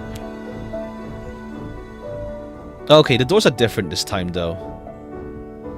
No one hears you. Curled up against the wall, hands over her ear. Okay, yeah. Find a way out of this room. As the heavy weight of the air presses down on you, your eyes catch the doors nestled among moss-covered wooden panels on the floor to your right. Door to your right.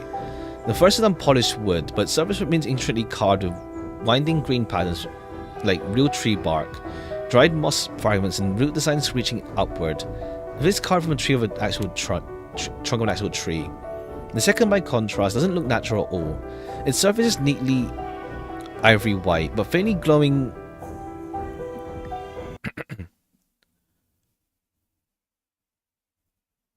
Faintly glowing.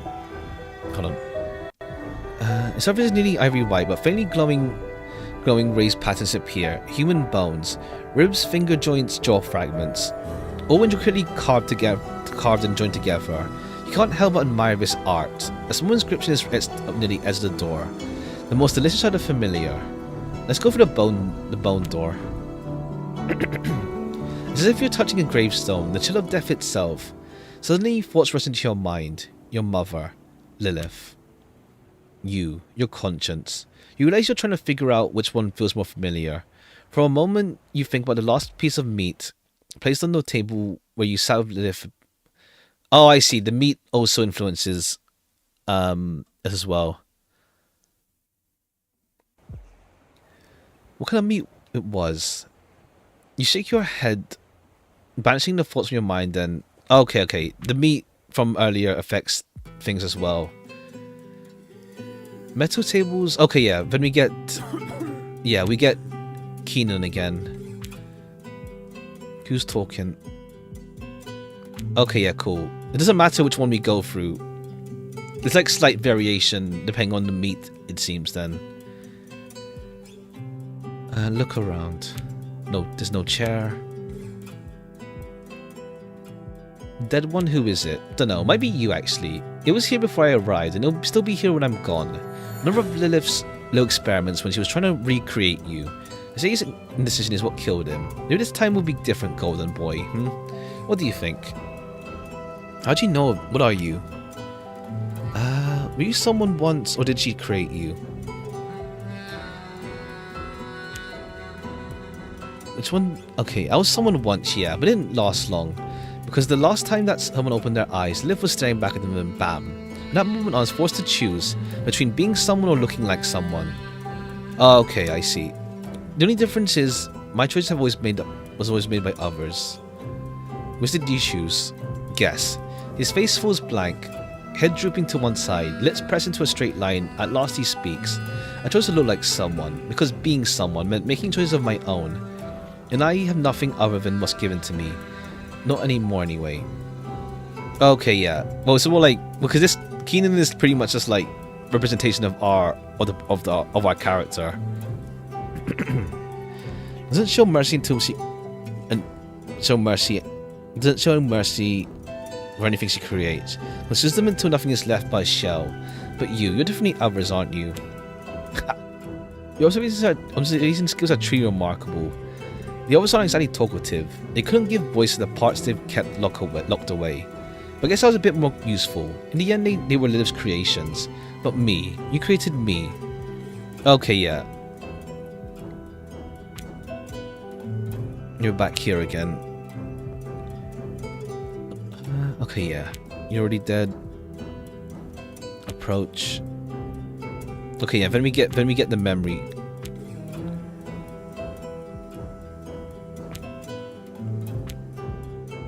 This is like, because I don't know how, like, I guess like we have to like either that or we have to like be outright rejecting Lilith, maybe, for like the other endings. We'll see. I mean, there is a split, we know for sure, in the last part where it's like, do you want the truth or do you want the past? So there's that as well.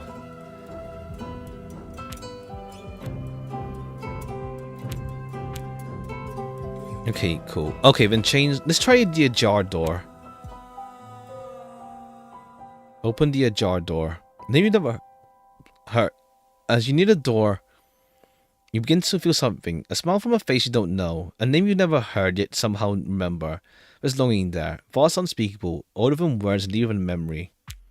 Okay, are we back in the nothingness? The rusted hinges wall wail as the door creaks open. The shadow of the chamber beyond. You feel something waiting for you. A cold bead of sweat trails from your nape down your back. The light behind you is weak, yet just strong enough to pierce the smothering dark. The pale glow shows only what you're never meant to see. Too late to go back. And then, at a moment, your foot sinks into something soft. You do not want to turn your head, believe me. You don't want to see what lies beneath your step. What was it I stepped on? Alright, thinking what could be worse than a talking corpse of a young woman experimented on, you lower your gaze. Beneath your feet lies a crushed face. With your step, Your ground rotted, liquefied eyes. Cartilage and skull into pulp with tremendous force. And around your heel, fragments of teeth and jawbones just jut out like white pearls. From eye sockets and ears, you see insects scurrying away. What was this place? What means of view? Okay, yeah, cool. We're in a different. We get a different room if we go to this one, I guess. Either that or like next. No. Either that or like the chain door is the one with the nothingness. Each of them was someone, wasn't it? How could Liv have found this many people?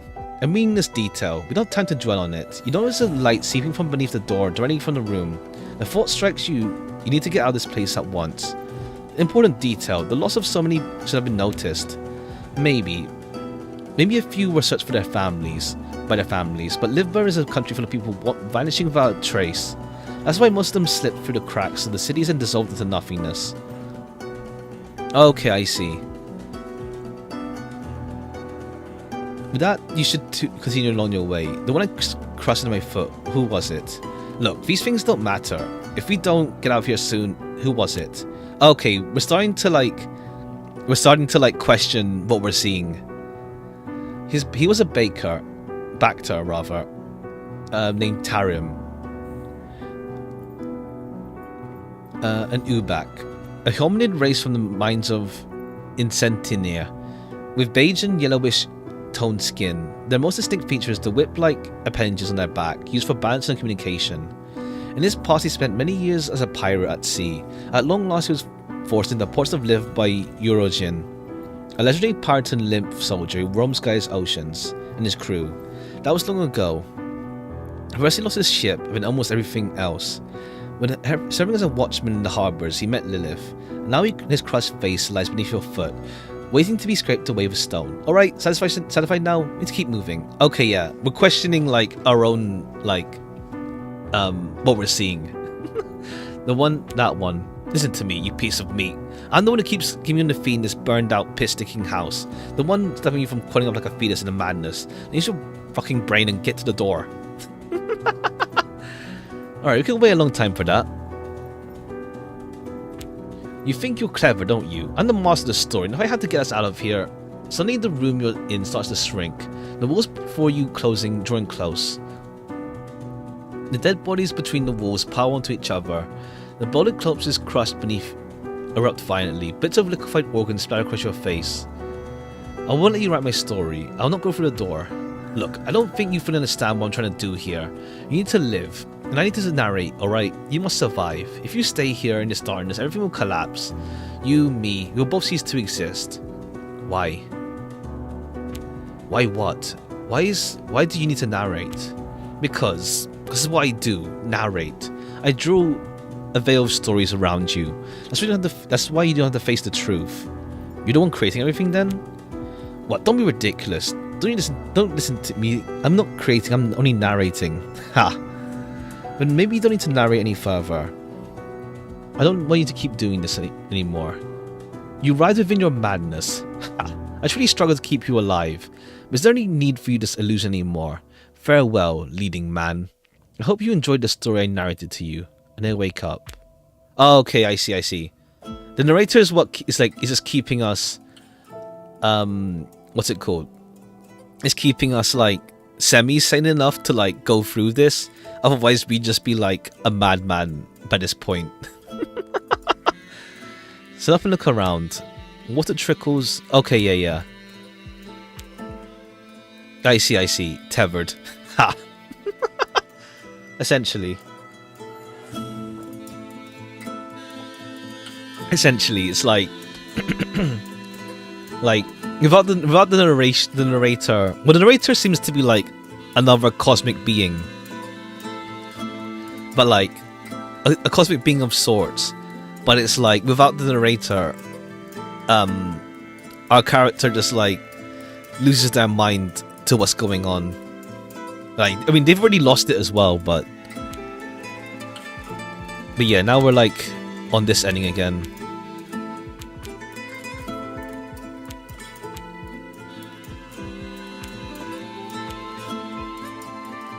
Yeah, and even we got more details on how she got executed.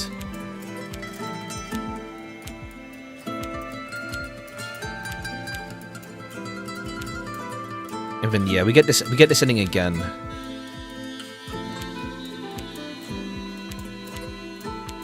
Okay, then it turns into a bit of a text adventure to like navigate your way around.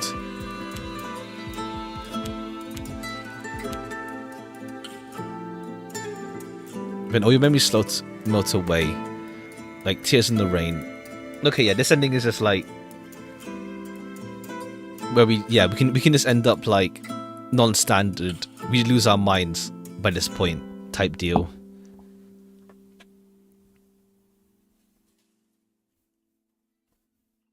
All right, I think there's a split. I'm assuming that the same thing happens though in the nothingness. If we stick around, it'd be the same thing. Alright, let's go. Where's the door into this room from? The one left ajar. There's never such a door, but you've always been here, remember? But the door you seek waits ahead. Lit by the crystal set in the wall. Slow... Wait, that's not how it was. I didn't come in from there. I entered through the door behind me. The door that should be behind me. I'm narrating a story here. I refuse to take a step further in a room full of corpses. Okay, yeah. Very good. Alright, can't see her. Keep moving. Keep breathing. There's nothing rubbing against your foot or grabbing you by the ankle. Don't look down. Focus on the door in front of you. You are moving forward step by step. Stay calm. We'll get you out of here. Keep going. Okay, I guess it's like it's a variation of the nothing room, I think. Now look, open the door. This is the best for you. Alright, so we don't like start questioning what we're seeing too much. Alright, what are you doing here? Stay standing. Used to... What didn't stop you from working? What do you mean? You don't also have an accident happened. Yeah.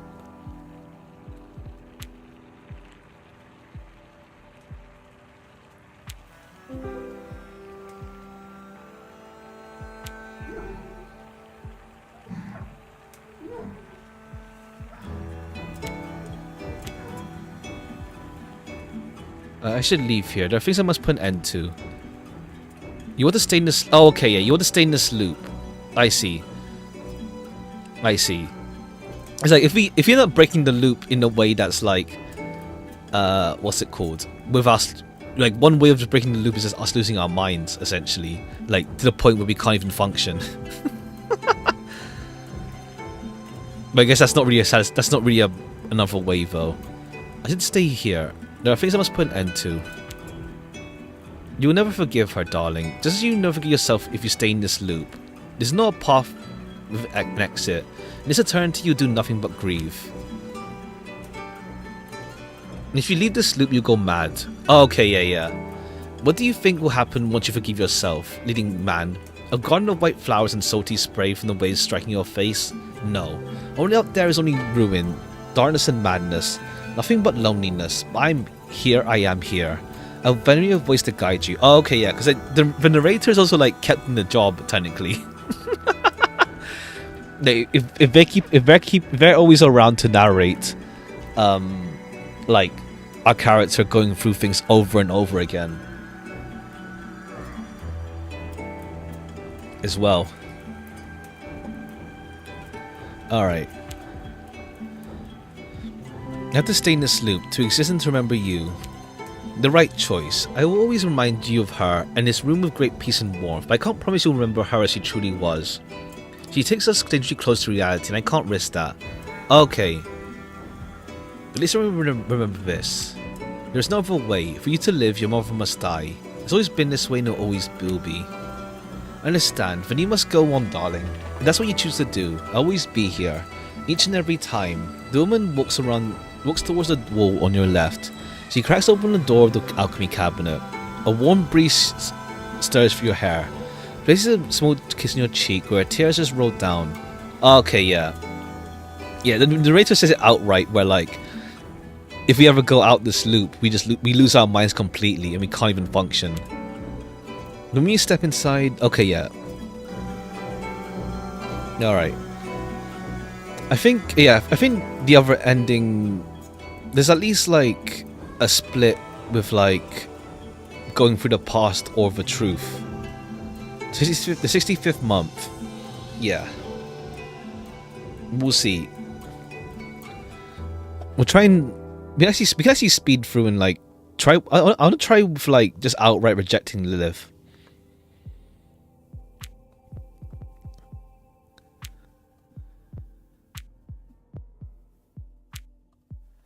Alright, then we have this here.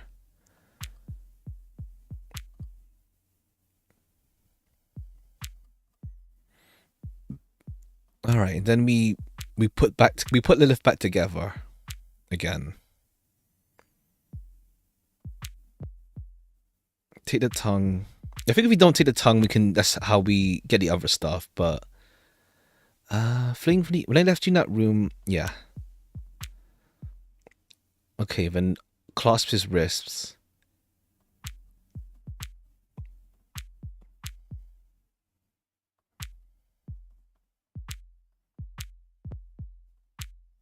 I'll free you. Okay. Okay, now you.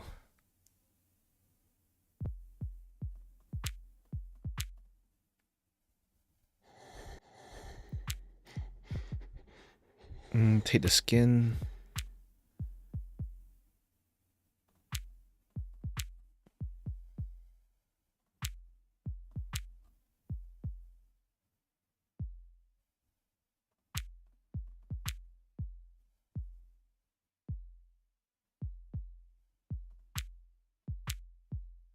Okay, then we place it on Lilith's face.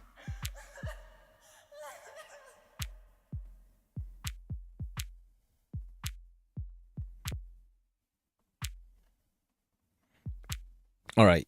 Then we have the whole thing of Lilith.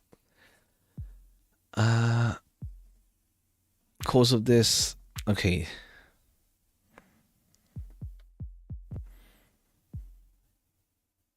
In all this horror, all the questions, so to bring me so I can see you like this. Step towards the door. Hope you can forgive me for everything. Okay, Vanessa. Let's see. Understanding. Never told you about the past. Truth. Okay, yeah. I never completed the parts for her, did I? Perhaps you were waiting for the right moment. You wanted to do what was right. The memory of her in your mind will soon reach its end. The wood creaks one last time. Okay, yeah. Lilith. I remember you saying that. I thought you died, truly, this time. The loop must end. Let's see if we do that. There are hearts within you. What truth do you want me to confess? Why you killed me? Why you afraid? Why you utterly pathetic? Everything. Okay, yeah. I was afraid. Okay. I was afraid. Okay, yeah. I think now we confess to her. Livber's sea churns, waves crash against the cliffs, scattering into the night. A garden of white flowers burn within crimson fire. Bare feet crushed the withered blossoms. I was afraid to love you because I didn't want to lose you like I lost everyone else. It wasn't always like I was at the beginning. I truly loved you until you fell into madness. Oh, I never wanted this for you. Oh yeah, but okay, we got this part here. You had this part here. What are you doing? The creation. Okay, yeah, now we have the past over. Let's do the I must know what came before. That's the split. Here at least. The smoke closes in around you. Memories long buried begin to unravel, spinning before you with a shiver along your spine. The last rays of the setting sun shimmer on the lake. You were young then. In the middle of your youth, you sat alone in the trunk of a fallen tree, far from the noise of the festival marking the new circad cycle. Oh, okay, the festival thing. You looked at the water. Do you remember what you were thinking? My mother's story, I think. The one about the star that fell from the sky. My father, boarding the ship and leaving. How I was left behind. The star that fell into the lake, turning into a pearl, left alone. In the middle of everything, you're thinking of how the story ended. Would you ever find your place in the sky? That's where I found you for the first time. That's where we met. You told me something then. You said I was something like magic. Okay, yeah, we get how these two met now. But it was only an echo. The echo of a piece of you that stayed behind. They stayed hidden. A part of you could never bring out. I remember feeling seen for the first time. The setting sun washed everything in its amber light. In your eyes I saw the same sorrow as mine. The helpless rage of fading, of becoming nothing. The thorny stasis of knowing we could both end. We just stood there. You never said that before. No, I didn't, but I saw it. You and I belonged to each other. For once I could have been something. You never stopped seeing me as something to possess. Something like what? Liv's voice echoes, growing distant and deep. The mist around you begins to turn. The lake evaporates. Stones melt in the fallen tree's roots again. A setting sun fades into moonlight. In your hand the rusted key. Before you the door of the house. Do you remember the day we first came here? Small, damp. The door barely opened. You bought this with the little inheritance from your father. You said it would be worn together here. The rusted key sits in your palm. Its markings erased by age. This place couldn't be saved. It was a grave. Open the door. A door creaks open. The moment one you've lived before crashes over you. Even stronger than the last. Somewhere deep inside you expect to see someone kneeling there. Only dust and cobwebs greet you. You said we can turn this place into something else. Yes I did, didn't I? Look how warm and full of love it's become. Ours. Together we could have remained it. Starting from below. Below? Yes, below. The basement. Before your eyes the walls shift, without a sound. Boards and stones bend and twist. Reality folds neatly out of joint. The old basement door materializes before you. Though its narrow opening, a staircase descends. What will I find down there? The reason you ran from me that night. You descend slowly. The deeper you go, the colder the air gets. Sweat runs from the nape down your spine. Your breathing quickens. The smell of moss and damp fill your nostrils. At the bottom you see the cellar stones awash in the red light. In the small room stands a table and 3 chairs. It was here where I first told you about the path to grand unification. Stay hidden from curious eyes. To read the book, to perform the ritual, it was necessary for all of us. That you could be inside me. The ritual. Lilith, this is where you said we had to die. Die. The eternal unification lies beyond death. It unites us all, and when it requires is simple. A silver thread bearing your name, blood drawn deep from your wrist, and a letter left behind. Oh. Okay. Oops, I'm pressing something. Okay. Okay, yeah, it works out. Yeah, like, it's how is the ritual still going? And it's like, okay, yeah, cool. It turns out this was all a ritual. This is all part of the ritual as well. Okay. A silver thread bearing your name, blood drawn deep from your wrist, and a letter left behind. Okay, yeah. The letter, the one thing that started everything. Liv rises from the shadowed wall. She grips your collar. Your feet leave the floor. She seats you roughly in one of the chairs before the table. Your lungs empty in a ragged breath. A warm liquid runs from your nose to your chin. Yes, but I didn't write a letter. Every line belonged to you. You wrote it yourself during the 65 months. Madness, magic, and a bit of both. Essentially, yeah. Like, the alchemy stuff does actually exist, but like a lot of it's also like our guy going mad. Like, in terms of like what's going on. Partially as well. The group grew so vast, in the end you believed the letter I sent was the one you had written. Oh, okay. In the end, okay, your guilt grew so fast, in the end, you believed the letter I sent was the one you had written. You called me here. You arrived inside your own lie until you finally believed in the loop you'd made over and over, trapped between them. Oh, okay. I think this is like, it's like yeah, it's a different interpretation of what's going on. I didn't write the letter. Every line belonged to you. Oh, no. Your guilt grew so vast in the end, you believed the letter I sent was the one you had written. He takes the book from the table. You know what's written within. Madness, obscenity, and worse. From between pages Folded sheet slips out. Take it. Your trembling hands reach forward. Drops fall from your chin onto the paper. Sound like rain against the floorboard, staining the white sheet. Driving me to death instead of finishing the ritual. It's unbearable to you. I'll give birth to a creation. Why did you write that? I wrote nothing. It's your... I don't remember. Okay. Liv steps into the crimson light. Her belt buckle clatters to the floor. The sound echoing off the walls. Her clothing slips from her shoulders and then the skin on her face. From the wound in her throat, black fluid spills. But essentially, like, yeah, it's like the whole thing has also been for the ritual as well, essentially. The truth part reveals, like, yeah, a lot of it is just like in our heads. Or rather, the whole letter stuff. We're the ones who are causing the loop to, like, keep coming back here for Lilith, essentially. Well, then it turns out, looking into the past, well, part is also just like how we met with her, and also like that it turns out the whole thing is also part of the ritual itself with the letter. From the wound in her throat, black fluid, your eyes drift downward to her naked body, to her chest and her swollen belly. I told you here, not the first day, not when we spoke of the ritual. Afterwards, I was carrying out creation when I died. Ah, okay. So okay, yeah, cool. It turned out when our protagonist damned her to death, she had a child on the way. Damn. You...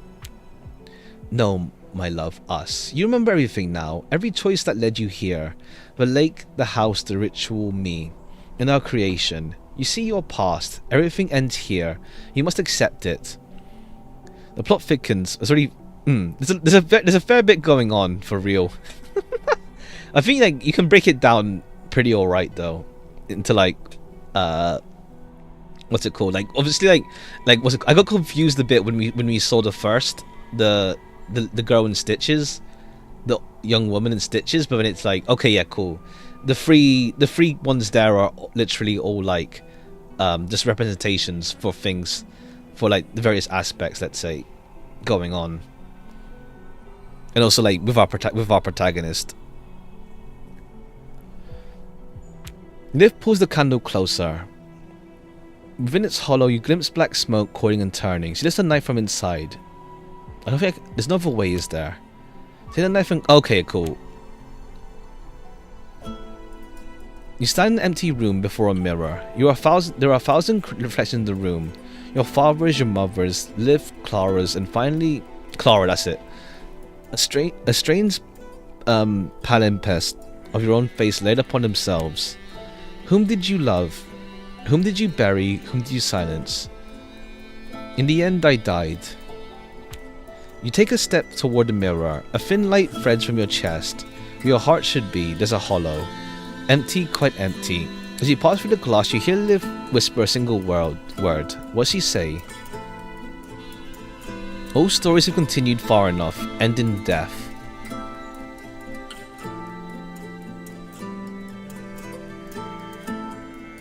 Okay, ending 7. I think we got 4 up to like 1 to 4 plus 7. Alright, I think there's probably another split here. Another split here. Maybe. Or more like, rather, we just end in death, essentially. Well, I guess, like, I think that's the most peaceful way to go. It's just like, we just end up dying. The ship departing Livber's harbour. You want to go with him, but your father refuses. You will stay here, he says, and the ship recedes. To the pain of your mother, losing your mother's added the ache of your father. This is where I find you for the first time. How'd you know I was there? Because I was looking for you. You did not find many at a Circud festival who stare about so bewildered. Okay, yeah, cool. Fair. Most people were at the festival. Okay, what if we reject this then? If we don't. Feeling seen for the first time. You never said that before. You never stopped seeing me as something to possess, did you? You hesitate to remember, my love. Do your memories hurt you so deeply? Maybe it would be best if this would let me forget my pain. You, this late, the house, the ritual, all the pain that brought them with me. Perhaps I must remember. The sun sinks in the silence. After the last bubble breaks the lake's surface, nothing remains to be heard. The hum of your blood fills your ears. Then from behind, the whisper takes shape from your body's faint silhouette. You don't understand. Is this pain that keeps you alive because you feel? A silence you cling to. The emptiness in your mind won't take you where you think it will. I must remember when you spoke to me that, better than that, when living with your madness. So be it, my love. Then you are not ready yet. You must begin again. From the start, you return here once more until you are ready. The damp stone collapses with a roar. The ground cracks, yet nothing rises from this time. The shadows between the bricks withdraw. The crimson light fades. Liv steps back. No fear in her face, no grief, only exhaustion. Her lips move soundlessly, but you understand. Nothing left to say. Everything opens. An abysmal silence envelops you. The house, its beams, its stones, its walls motionless. No door, no exit, no cry, no breath, only darkness. Again. Ha! You draw a deep breath. The salt of the sea stings your throat. Far past... Okay, yeah. The letter. If you're reading this, all of it will happen again. Okay, so like we're trying to forget though. Like we even need a drawing of this place to try and remember now. Like we tried to reject our own. We tried to. When you choose to forget, you are doomed to dream the same dream evermore. Yeah, like we can barely hold on, but we're still looping around. Ending 8 of 8. All right, even though like every ending cause is just looping around essentially. Like our guy's in an inescapable place until he dies, or he just accepts Lilith with the ritual. I think there's like something else we can do with this. Let me see. So we got 1 to 4 plus 7, 8. So then there's still 5, 6, maybe. Let me just check.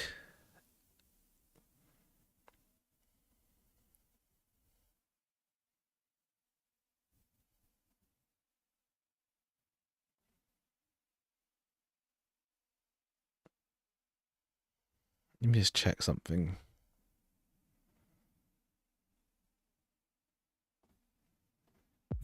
All right. I think okay, yeah. Let's see where we met. Look at the key. It was a grave. You buried me there. That house, the candle, the room in the basement. You're trying to make something out of me. I thought by coming this far, you found your courage, found yourself. I thought you'd be brave enough for both of us. Now you either open that door beyond death and you see it, or you stay here alone forever. Who are you talking about? Our creation. We never had a creation, Lilith. How certain you sound, my love. Then see, what you forgot and what you buried. Okay, yeah.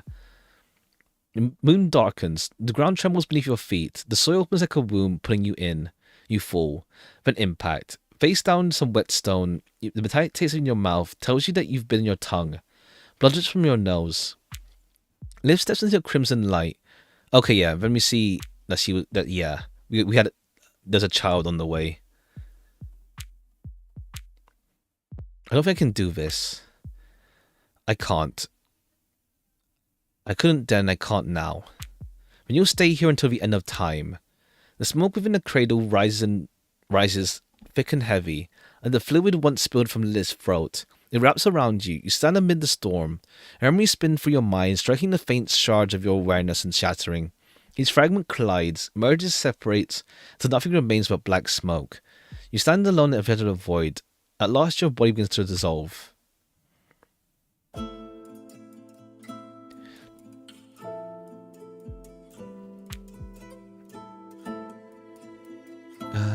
Yeah, dissolve. You stand in the middle of the void. There's no whisper of the hum in your ears. You open your mouth. 1. You open your mouth to speak, but the sound rises from the lungs and don't become words, only damp air. 2. You draw a deep breath and try to scream, but nothing comes, not even a whisper. The air is heavy, thick, free. You look around you, still in the basement. A damp stone's waiting in a circle.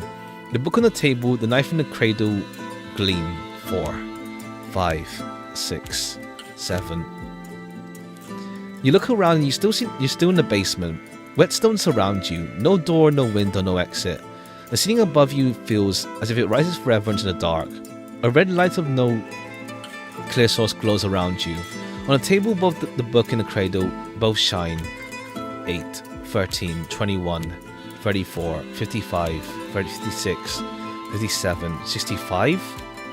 From a corner, Liv watches you. She has no face. Black fluid slides down from her throat. Lidless eyes. White and round like marbles. Never stop staring. The rotten muscles around her mouth are drawn tight. The shiver runs from the nape to your base of your spine. Okay, yeah. Within the silence, the first thing you forget is your own voice. Damn. We just choose to, like, do nothing type deal. 6, 8. Oh no, we got... Oh yeah, cool. So now we're missing ending 5 now. Ending 5. You haven't seen this thing though. Unless I don't remember it. Okay, ending 5. Let's see if we can find it or not. I don't know. I don't think it's from here, but let me check. I don't think there's anything else we can vary up here. Maybe it's from like how we interact earlier. Let's just see.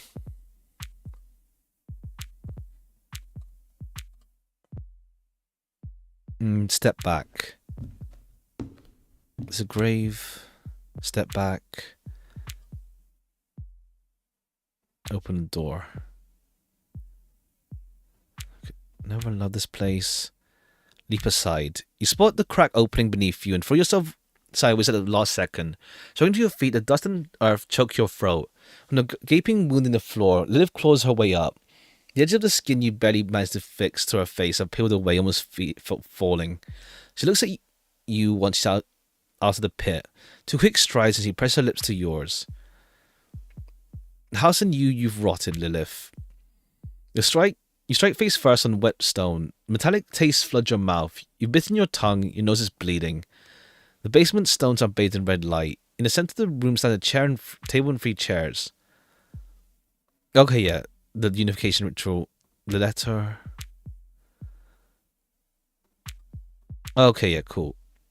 Don't take it. Because you know you wrote it yourself. It isn't mine, it's your handwriting. Denial. Okay, yeah.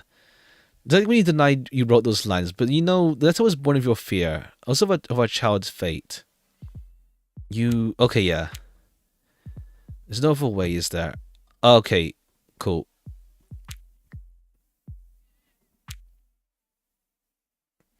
Alright. Let's try like being out. Okay, I think it's like from the early part with Lilith. Well, rather at the table where it's like we put her back together. I think that might be the way. We'll see. Maybe there is an ending where we can escape. Maybe. We'll see if we can find it or not. I gotta do something later, but it should be fine. We've seen most of the endings now, I think. Yeah, we've seen all of them, or almost all of them. Let's see. See if we can find that one at least.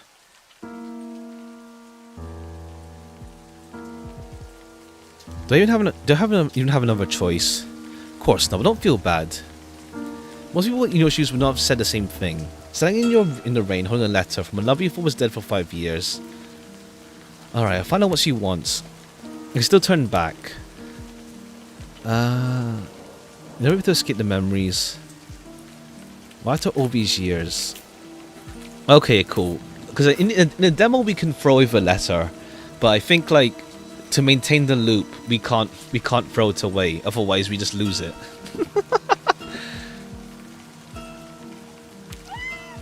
Alright, let's yell at least. Hope you still be here. Alright. Face my past. Is this really Lilith? How?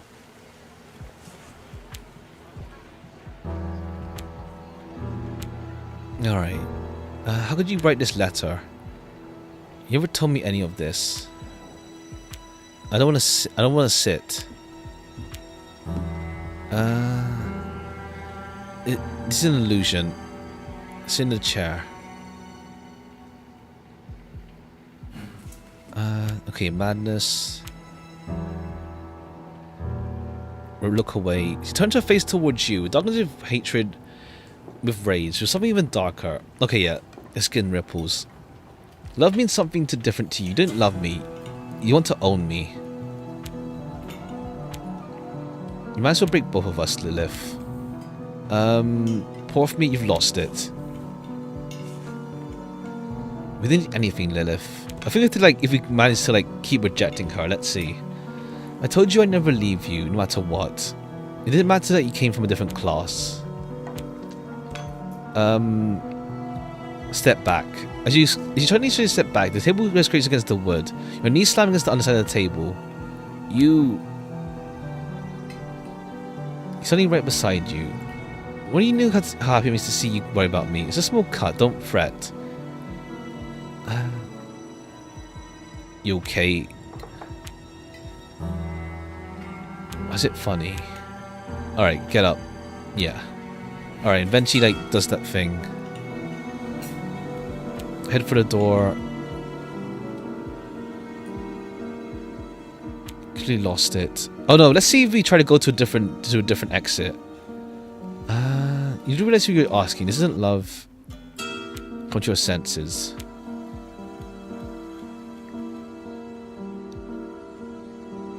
Alright, you've changed. Alright, so this is what you truly want. But let's see. Maybe that's an ending.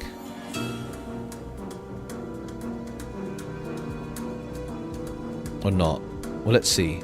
This creates eyes. Oh no, run. It's awakening. That's... I am us. Wait, let's see. Wait, let's see if we take it. Close your eyes and accept. I think we just get the same ending as last time if we accept her here. Okay, yeah.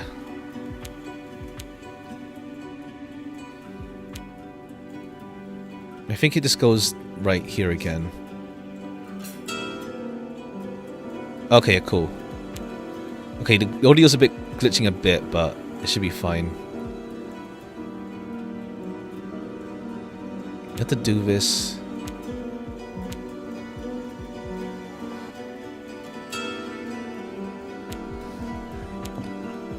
Right, stop. Run. Another window, let's see. You rise, fleeing deeper into the house. The corridor feels familiar, the dust rising with each panic step. With each panic step is a new, unsettling sight. Running try on each door without daring to take your eyes off the corridor. Locked all of them. The windows are sealed, shut with rusted, decaying iron bars. Okay, then you're forced to go basement. Okay. I think it's yeah. I think if we don't put her back together, maybe. Might be. We'll see. We'll see. If not, well, at least we got through a good. We got the full most of it at least. But let's see. I think it's just yeah. What was that thing I saw? A frenzy heavy with hysteria, and perhaps the dreadful wrath of the one returned from the dead. The madness of a soul trapped in an endless loop. How can you ever know what truth is anymore? Okay, yeah. My Livber was real. Few who face such dread believe it was real. Perhaps this time that belief will be what frees you from this basement. Where am I? Could I find a way from the basement? Can I use this hat? I remember what it looked like. Okay, let's go upstairs.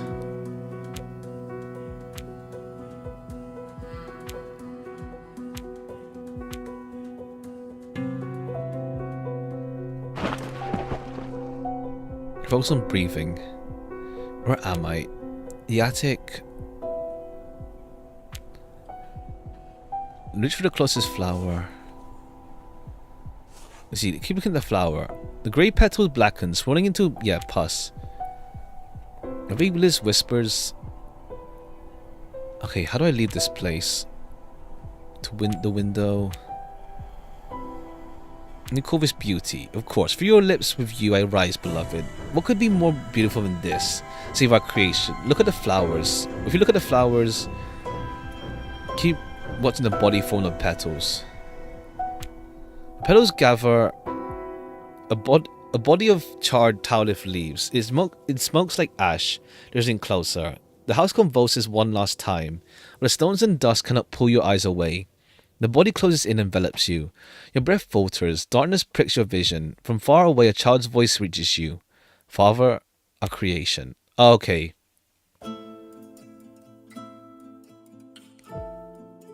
Must have been another foul dream. Okay, we get the ending where we die again.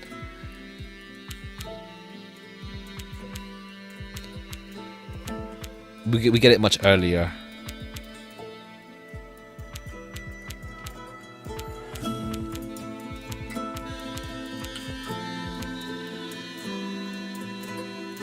Remember is slow to melt away like tears in the rain.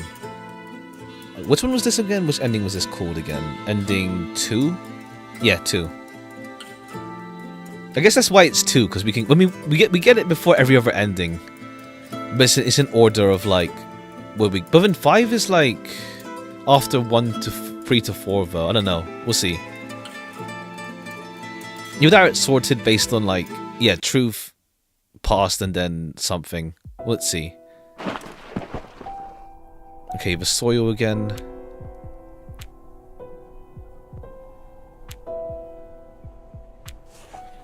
Okay, the frame. As you step towards you notice the flowers arriving underfoot. When you lift the frame from the wall, you find its glass thick with dust. Your fingers brush across it. A picture emerges as a garden of flowers at the cliff's edge, and a sea stretching to the horizon. This picture feels familiar. Where is it? You force your mind, but you cannot recall where this is. Then your eyes fall back to the flowers on the ground. And this is like it's where we met Lilith. Take the soil. Keep digging. How do I leave this place? Move towards the window. Okay, then jump in the crevice. The ones bearing the sorrow, what were those bodies? Alright, brush yourself off. If we get out of here, there has to be a way out. You nudge aside the scattered books, the shredded parchments. On the left stands a rusted iron door. The others... Okay, it doesn't really matter which one we go through. We still get to see thing. Do you remember me? Okay, if we just ignore her. Maybe if we don't indulge. Maybe. We'll see.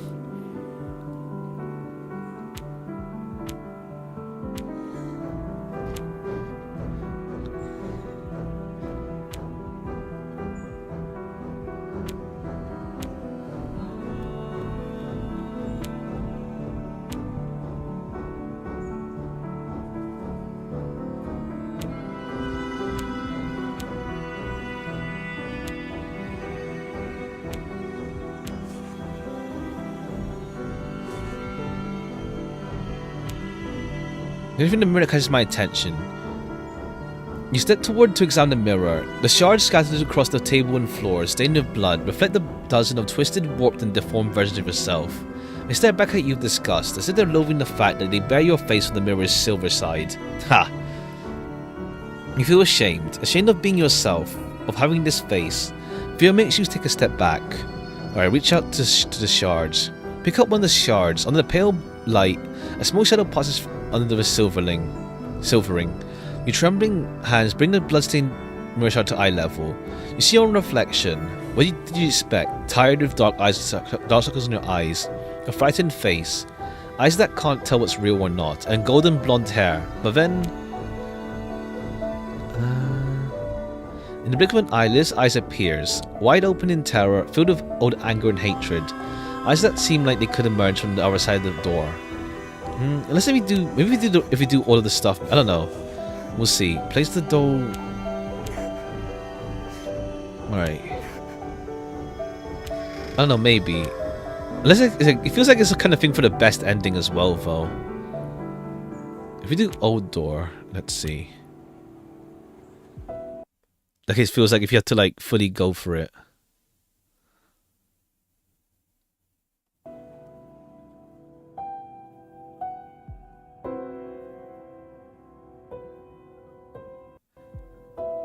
Okay, this is a different room though. At first glance, it seems a cold and empty room. On the damp walls, the light seeping through the half-open door glimmers like scattered pearls. But dust, woken from its endless sleep, whirls fanatically around you. When you see them, paintings and canvases thrown into the corners, torn, ripped, shattered. A great hatred has turned every one of them into a wreckage of a massacre. The paintings belong to Lilith, aren't they? Maybe something else you can find in this room. You turn your gaze away from the paintings on the floor. The beams supporting the low ceilings have come loose. The wooden shelves that once hung on the wall have fallen to the ground. A few books catch your eye where the shelves have collapsed. I don't know what really was as a reader. In this cursed basement, I wonder if anything else remains. Okay, the chest here. You move past the paintings and reach for the broken, splintered shelves. You pull a few planks back. Beneath a thick layer of dust, a bound book in a box lying next to catch your eyes. What's in the box? When you shake it gently, you hear something thumping against its side. When you open the box, you see a round, palish yellow object inside. From its black, dangle, thread-like strands is an eye, dried with blood stains. Yet, among its purple veins, it seems as though it's watching its surroundings. Take the eye and look at the iris. You take the eye and run its iris towards you. At that moment, the light coming from the slightly open door behind you fades completely. The black void at the center of your eye begins to widen, as if alive. You feel the ground beneath your feet slowly slipping. You don't think you're falling, but you're not standing anymore. What's happening? You're in a room sitting tied to a chair. You're not looking around with your own eyes, but you see things more clearly. The lights of a trembling candle beside you blind your eyes. The colors are paler. You're in another body. There are deep cut marks on your hand, some of them fresh. In front of you stands Lilith. Looks at you not with love but with caution. She studies you. Your head tilts downwards, not by your own will. Lilith's finger mercilessly turned towards her. Your bone structure is sturdier than his. Compared to the others, perhaps you can take the procedure. So far so good, at least. Let's see what effect this will have. What are you doing? Before your words take shape, your vision darkens. When you regain consciousness, you are lying on a table. You can't feel your face. Dozens of layers of cloth are wrapped around it. You had to make a sound when your groan escapes your throat. You are in terrible, agonizing pain. With great strength, you turn your neck. In the doorway of the ajar door stands a man with golden hair. One of his eyes is missing. Oh, okay. We get to see, like, I guess, like, the bodies that's in that room from the other side. Sinking to warmth deeper. Darkness overtakes. Unless we just die here. Resting on someone's palm. It's hazy and cold. A man with golden hair looks at you with utter disgust, as if afraid. His lower lip trembles slightly. When you realize who this man is, a strange awareness spreads through your non-existent body. You feel the ground beneath your feet once again. At last you come to your senses. The eye is still in your hand, but it's no longer dry, it's wet, and it's watching you. Must leave this room. Leaving behind everything feels like the right choice. Lilith's madness has seeped into every corner of this room. You move slowly towards the door at the end of the corridor. Blood roars in your eyes as you push suddenly open the door. Maybe where you find a cellar hatch. The door opens without resistance. Okay, cool. Okay, we still get Keenan, but one of them leads directly to Keenan. Another leads to the painting in the way. Or the room, the hallway, rather. Okay. I think it's like, yeah, I think... What are you? Where's the cellar hatch? The room where you seek the past. Don't answer me riddles first. No need for class. No riddles. The cellar's not here, golden boy. It's that way. As the left hand shifts, the clinks clink and rattle against each other. Mind the doors. They have a reputation for taking where you don't want to go. Head towards the doors. What's that supposed to mean? You're doing this again. Fine, you're trying to escape, aren't you? From reality, I mean. I've got bad news for you. You already know where the hatch to the outside is, golden boy. You don't know along. You just don't want to go there, because this isn't the place you ran from. It's where you ran to. Oh, okay, yeah. That sort of thing. That we're here of our own making type deal.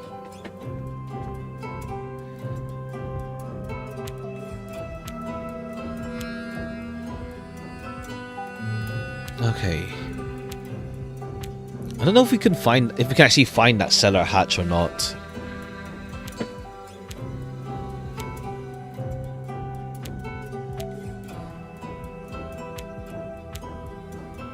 Okay, let's go for the chain door, but let's see if we reject. I mean, I think it's going to be the same thing, but let's see.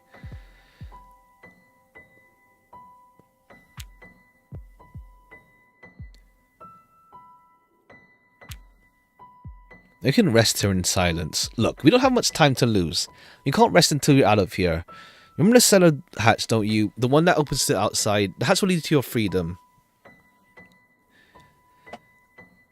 I no longer think there's a cellar hatch. Look, some of these are empty. Alright? There's a way that will carry you outside. It opens into the real world and you... we can once again see the winds and the rising sun. Stand up and walk towards that door. How come I must know? The door that behind the door isn't more doors. I'm tired of this. I will stay. For once I'll decide for myself. I'll not open that door. You want to simply stay in the whiteness. You to stop this rest to remain in silence forever, don't you? This has never happened. Perhaps I didn't create this room, but I created this whole illusion for you. And if you no longer wish to take part in it, farewell. Okay, yeah. I think it just leads to the same thing though. If we stay, yeah. A white room. Okay, yeah. Okay, yeah. And then we're just like in our madness now. Okay, it's probably like, yeah, it probably like the last branches when we don't follow the thing.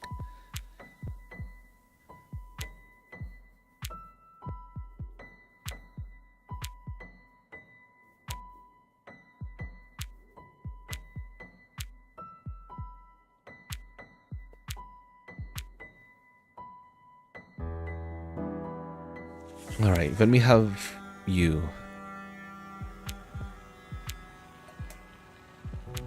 Remain standing.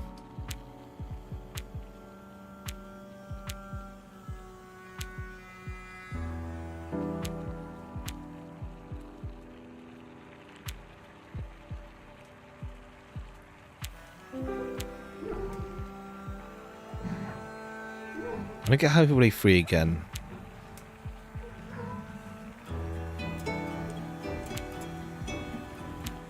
Alright, I think here we have to like just not put the things back on the lift maybe. Let's see. If not, otherwise I'm out of ideas for like for the fifth ending, but it's fine. We've got like pretty much most of the game deduced? Well, deduced the wrong word. Experienced. Alright, is it over now? Look back. You think you're looking back into the dark. Even if you stand still, the light will never come. Wait. There are some boards feel warm and soft. Okay, pass through the threshold. Okay, yeah, we're back here. Who's this on the table? You thought you'd recognize. Look, when you look, I think I know who lies there. Who? 7A is more than a passing grade. Ha! What have you done to her? What did we do? Oh no, Golden. We did nothing. Yeah. Okay, this time if we don't put the tongue back. Let's see if we don't make her whole. Don't take the skin. I suppose it was me who wanted to see you like this. You look down at the bundle in her palm. A familiar warmth rises, brushing against your face. You feel another pair of lips resting upon yours, but you do not reach out. I need to be seen. No, just looked at, but seen. Notice, I mean. To be seen, recognized. I never carried on my face. You. I suppose we all wear different faces. Always. Always. So which one are you wearing? The one I created. Well, that explains the state of your face. What do you mean? Have you ever looked at your own face? You slowly raise your hand to your face. When your fingers brush past your temple, you feel it. A protrusion, a line, a stitch, a moss wrapping around from your brow to your chin. Your face, your breath falters. What happens? What's happening? You run your fingers along the edge of the stitches, finding a tiny gap to slip your nail into. It doesn't hurt. Yet for the first time you feel it, the first thing covering your face is real. There's a face upon your face. Remove it. Now you're beginning to see it, I guess. Must keep going. Let's see. You pull the skin away, your sight clears. Pressure around your throat eases. You cry from pain or relief, you can't tell. At last you hold two faces in your hand. One yours, one Lilith's. The empty eye sockets and mouth agape on the air. Look better this way. I feel better. You should feel that way. You glance around the table. The eyes watching you seem unaware of what happened. One sec.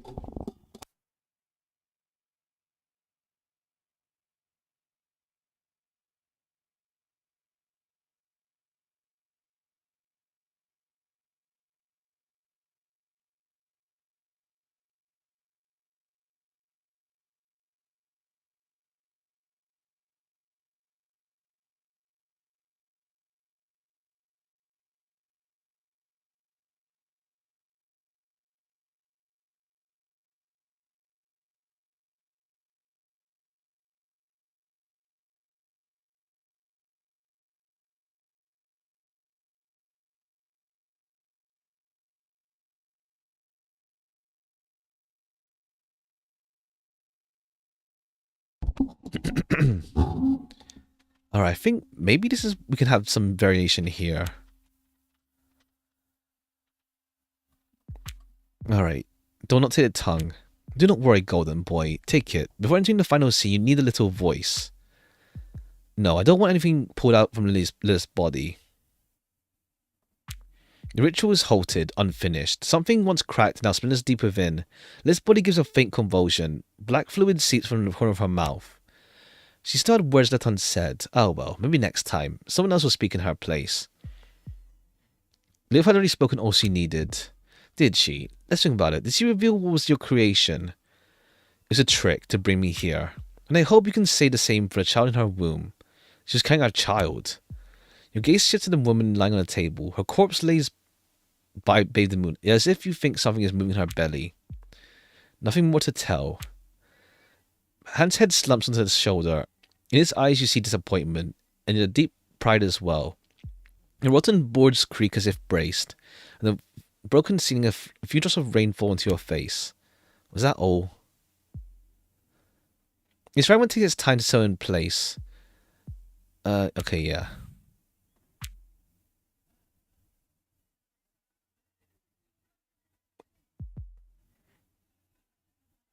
Step towards the door. When you look at Lilith one last time, the floorboards groan beneath you. You realize you've been clinging to a mirror you no longer wish to remember. In that realization, you feel purposeless. 5 years ago, after the ritual, you never knew whether the love you betrayed had died or not. Now you do. She waits, her empty, dark mouth, her flayed face glimmering in the moonlight. I know, my child. You must know when to let go. She's not waiting for you. Every time you read that letter, you kept her alive. Ah. I only wish she knew why I did what I did. I betrayed her as I did it. Of course, you do. Isn't that why you're here? Why we've reached the final scene? Outside the slowing rain seeps through the cracked glass, dripping onto rotted floorboards. In the hush between drops, it sounds like a beating of a heart. I never thought about the past. I never completed those parts for her, did I? Alright, step back. You no longer question whether Liv is alive. Okay, never mind. Welcome home. They first came here. This loop must reach its end. What truth do you want me to confess? It wasn't always like at the beginning I truly loved you until you fell into madness. What has you brought to yourself? You must say you. You mean a child, don't you? Tell me the truth. Never existed. If we keep rejecting, maybe. What was your revenge? Okay. I don't know if there's a way to like affect it or not. I don't know. Hold on, let me check something real quick. I don't think so though. I don't think so.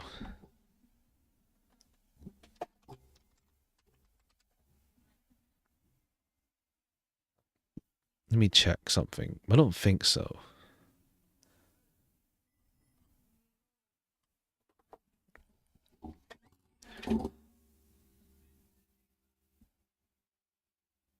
Okay, we're missing a true. Okay, yeah, I did see like they had a blog where we talked about the game development stuff. Okay, yeah, there's like a blog of the writer talking about like how they see it themselves. There is like one more ending from the truth ending. On the truth side, we got free from past and this free from truth.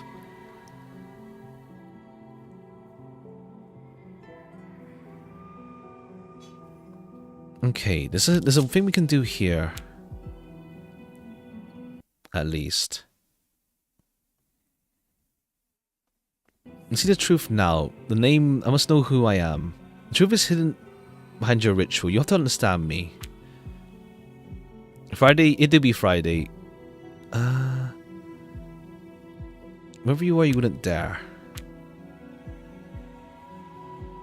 What was my name? I can't. Happy Halloween. Yeah, it'd be Halloween. Hope you have a good one.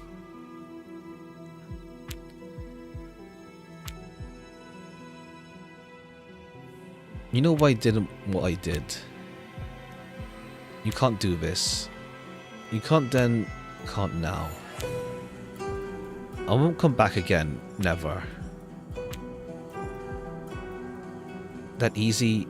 How's the game? It's cool. Yeah, it's it's nice. It's a nice like short experience. Like we played a demo before, and it's like, yeah, thanks again to the devs for the Steam key. Thanks again. It's a cool experience, like short like psychological stories. Like I think it's like, yeah, I don't think there is an ending actually where like Elbeck can escape. Like he's trapped in his own mind. Like the only way he can escape is like death, essentially. UI so they are inspired by it, yeah. They are inspired by it. They have another game that's like but it's more like TRPG based. This one is more like straight choices. The other one, they have another game that's like TRPG based. I think if we did run that easy.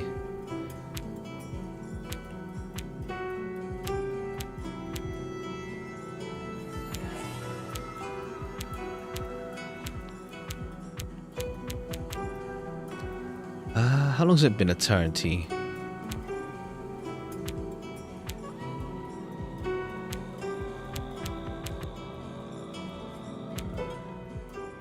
That wouldn't be bad, would it? Just me, and only me.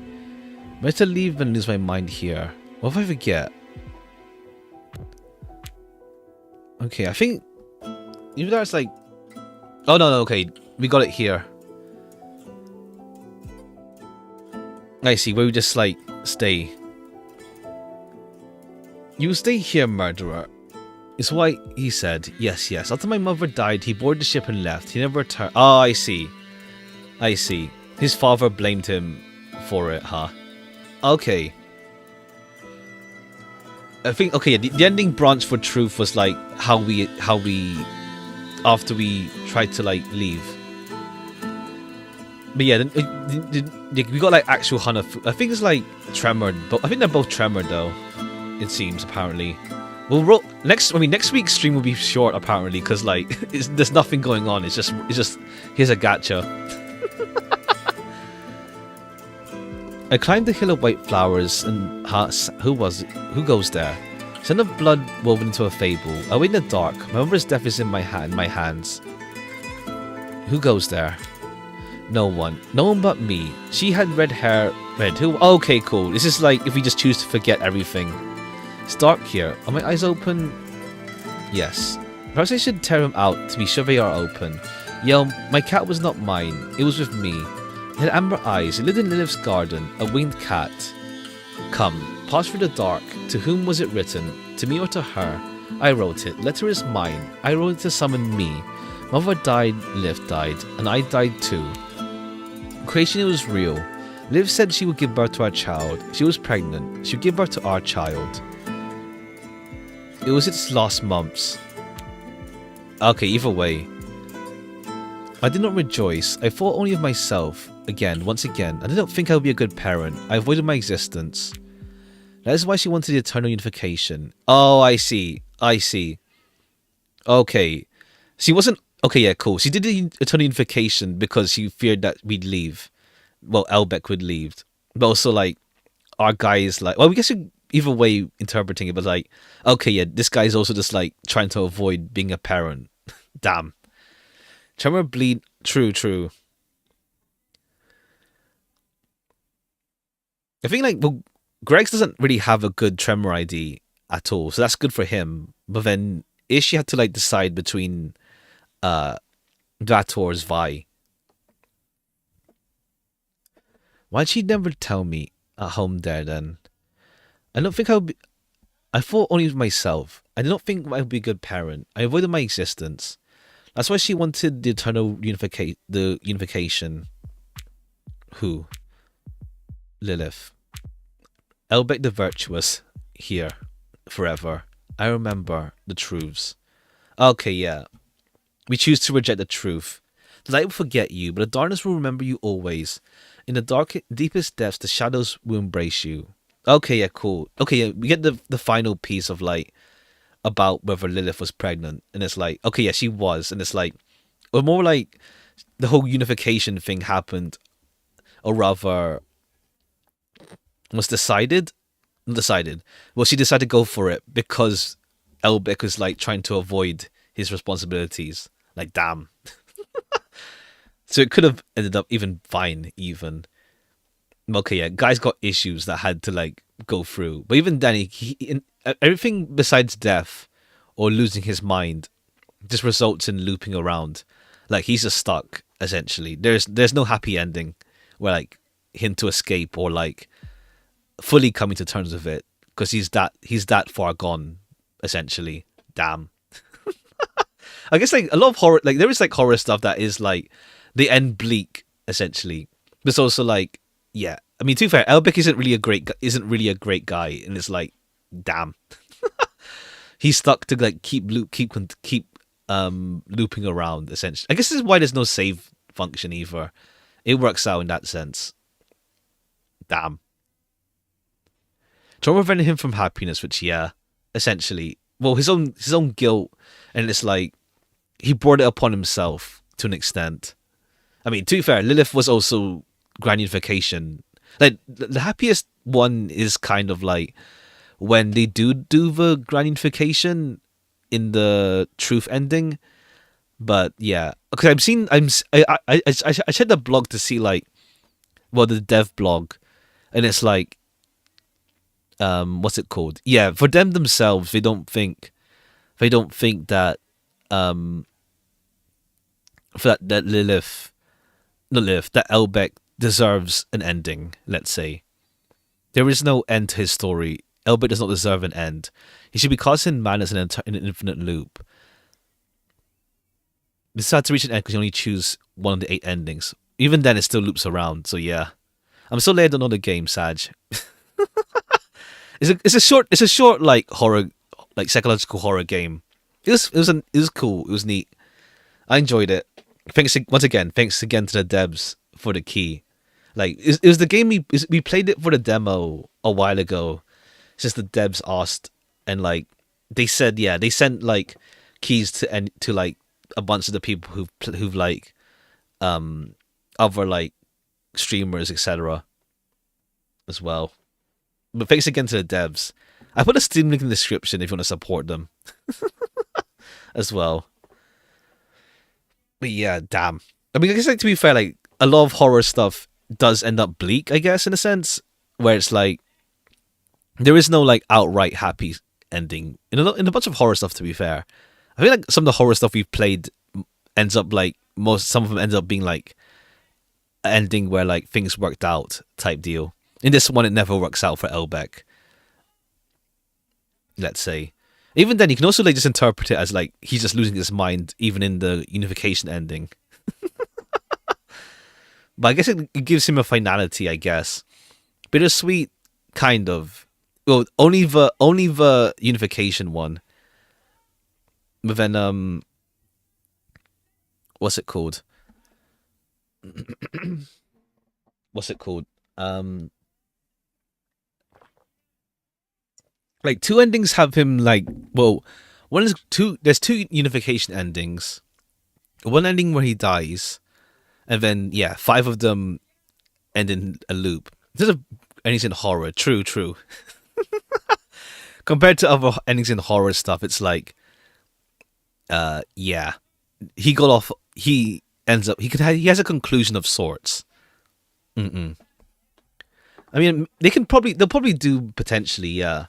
Especially if they want to do ones where there's no story, like we just cram a Walpurgis in with no story because they do. I mean, I don't know. We'll see. Like if they keep doing like that, who knows? Because like it's not really popular having no story, but it's like we're trying to focus on like the Kanto release in December. So like yeah, we shall see if they do more of this where like it's just gacha. But that'll be next week. Yeah, we'll do at least it'll probably be a short stream, but we'll try our luck. By this point, it's tradition to like stream Walpurgis, so we may as well. Because it's of the rush. I doubt they will continue having no story. Yeah, that's the thing. It's like whether they'll be fine with doing this over time, or we what's it called? Or it's like the one occasion where there's no story because they're in a rush. Next time we meet, they'll appear for more than 1 second. It would be nice, yeah. Or at the very least, if the Uptie story can elaborate more. But yeah, it is funny. They have a voice line and sprites, but then it's like 1 second, bye. But yeah, that'll be next week. That'll be next week. Do Extreme MD? I'm not sure. I don't really feel like doing a whole Mirrors run on stream. Let's see. Let me just put this in the playlist. Okay, cool. Next week we'll be continuing. We'll be playing Look Outside next week. A bit late on like the whole horror stuff, but like the update, it will fine. November ends up being a bit carryover. And then what's it called? Yeah, continuing Slave of Princess, and then we'll see. And then yeah, just at least at minimum a roll stream with Walpurgis, at least. But yeah, cool. Okay, there's no audio. But yeah, we'll call it here for now then. I gotta do something as well. I hope you have at least a mini episode, even if no battle. Would be nice. Like they just say like they comment on like, oh, nothing happened. And it's like, yeah, this happens sometimes. Like Faust will just say, yeah, don't worry. Nothing ever happens. Just bet on nothing. But yeah, cool. Gotta do something as well, so it works out. But we got through everything. But there's still like this. I think there's like some achievements. Yeah, there's like 12 achievements we didn't get in this game as well. But I think it's like based around like doing like specific choices or something. Maybe there's like 12 more. We got all the endings, but there's like 12 achievements we haven't got yet. I don't know if it's like from decisions or something then. Okay, cool. Cool. So let me just check something real quick, actually, while we're here.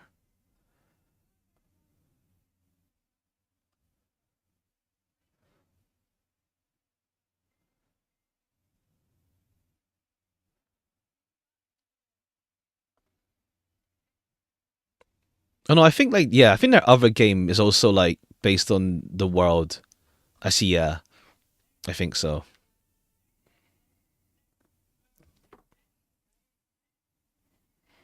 Showing up and then doing nothing does annoy me. Yeah, true. I get what you mean. I think it's like they're there purely just to like I mean it makes sense, but like it's also like yeah.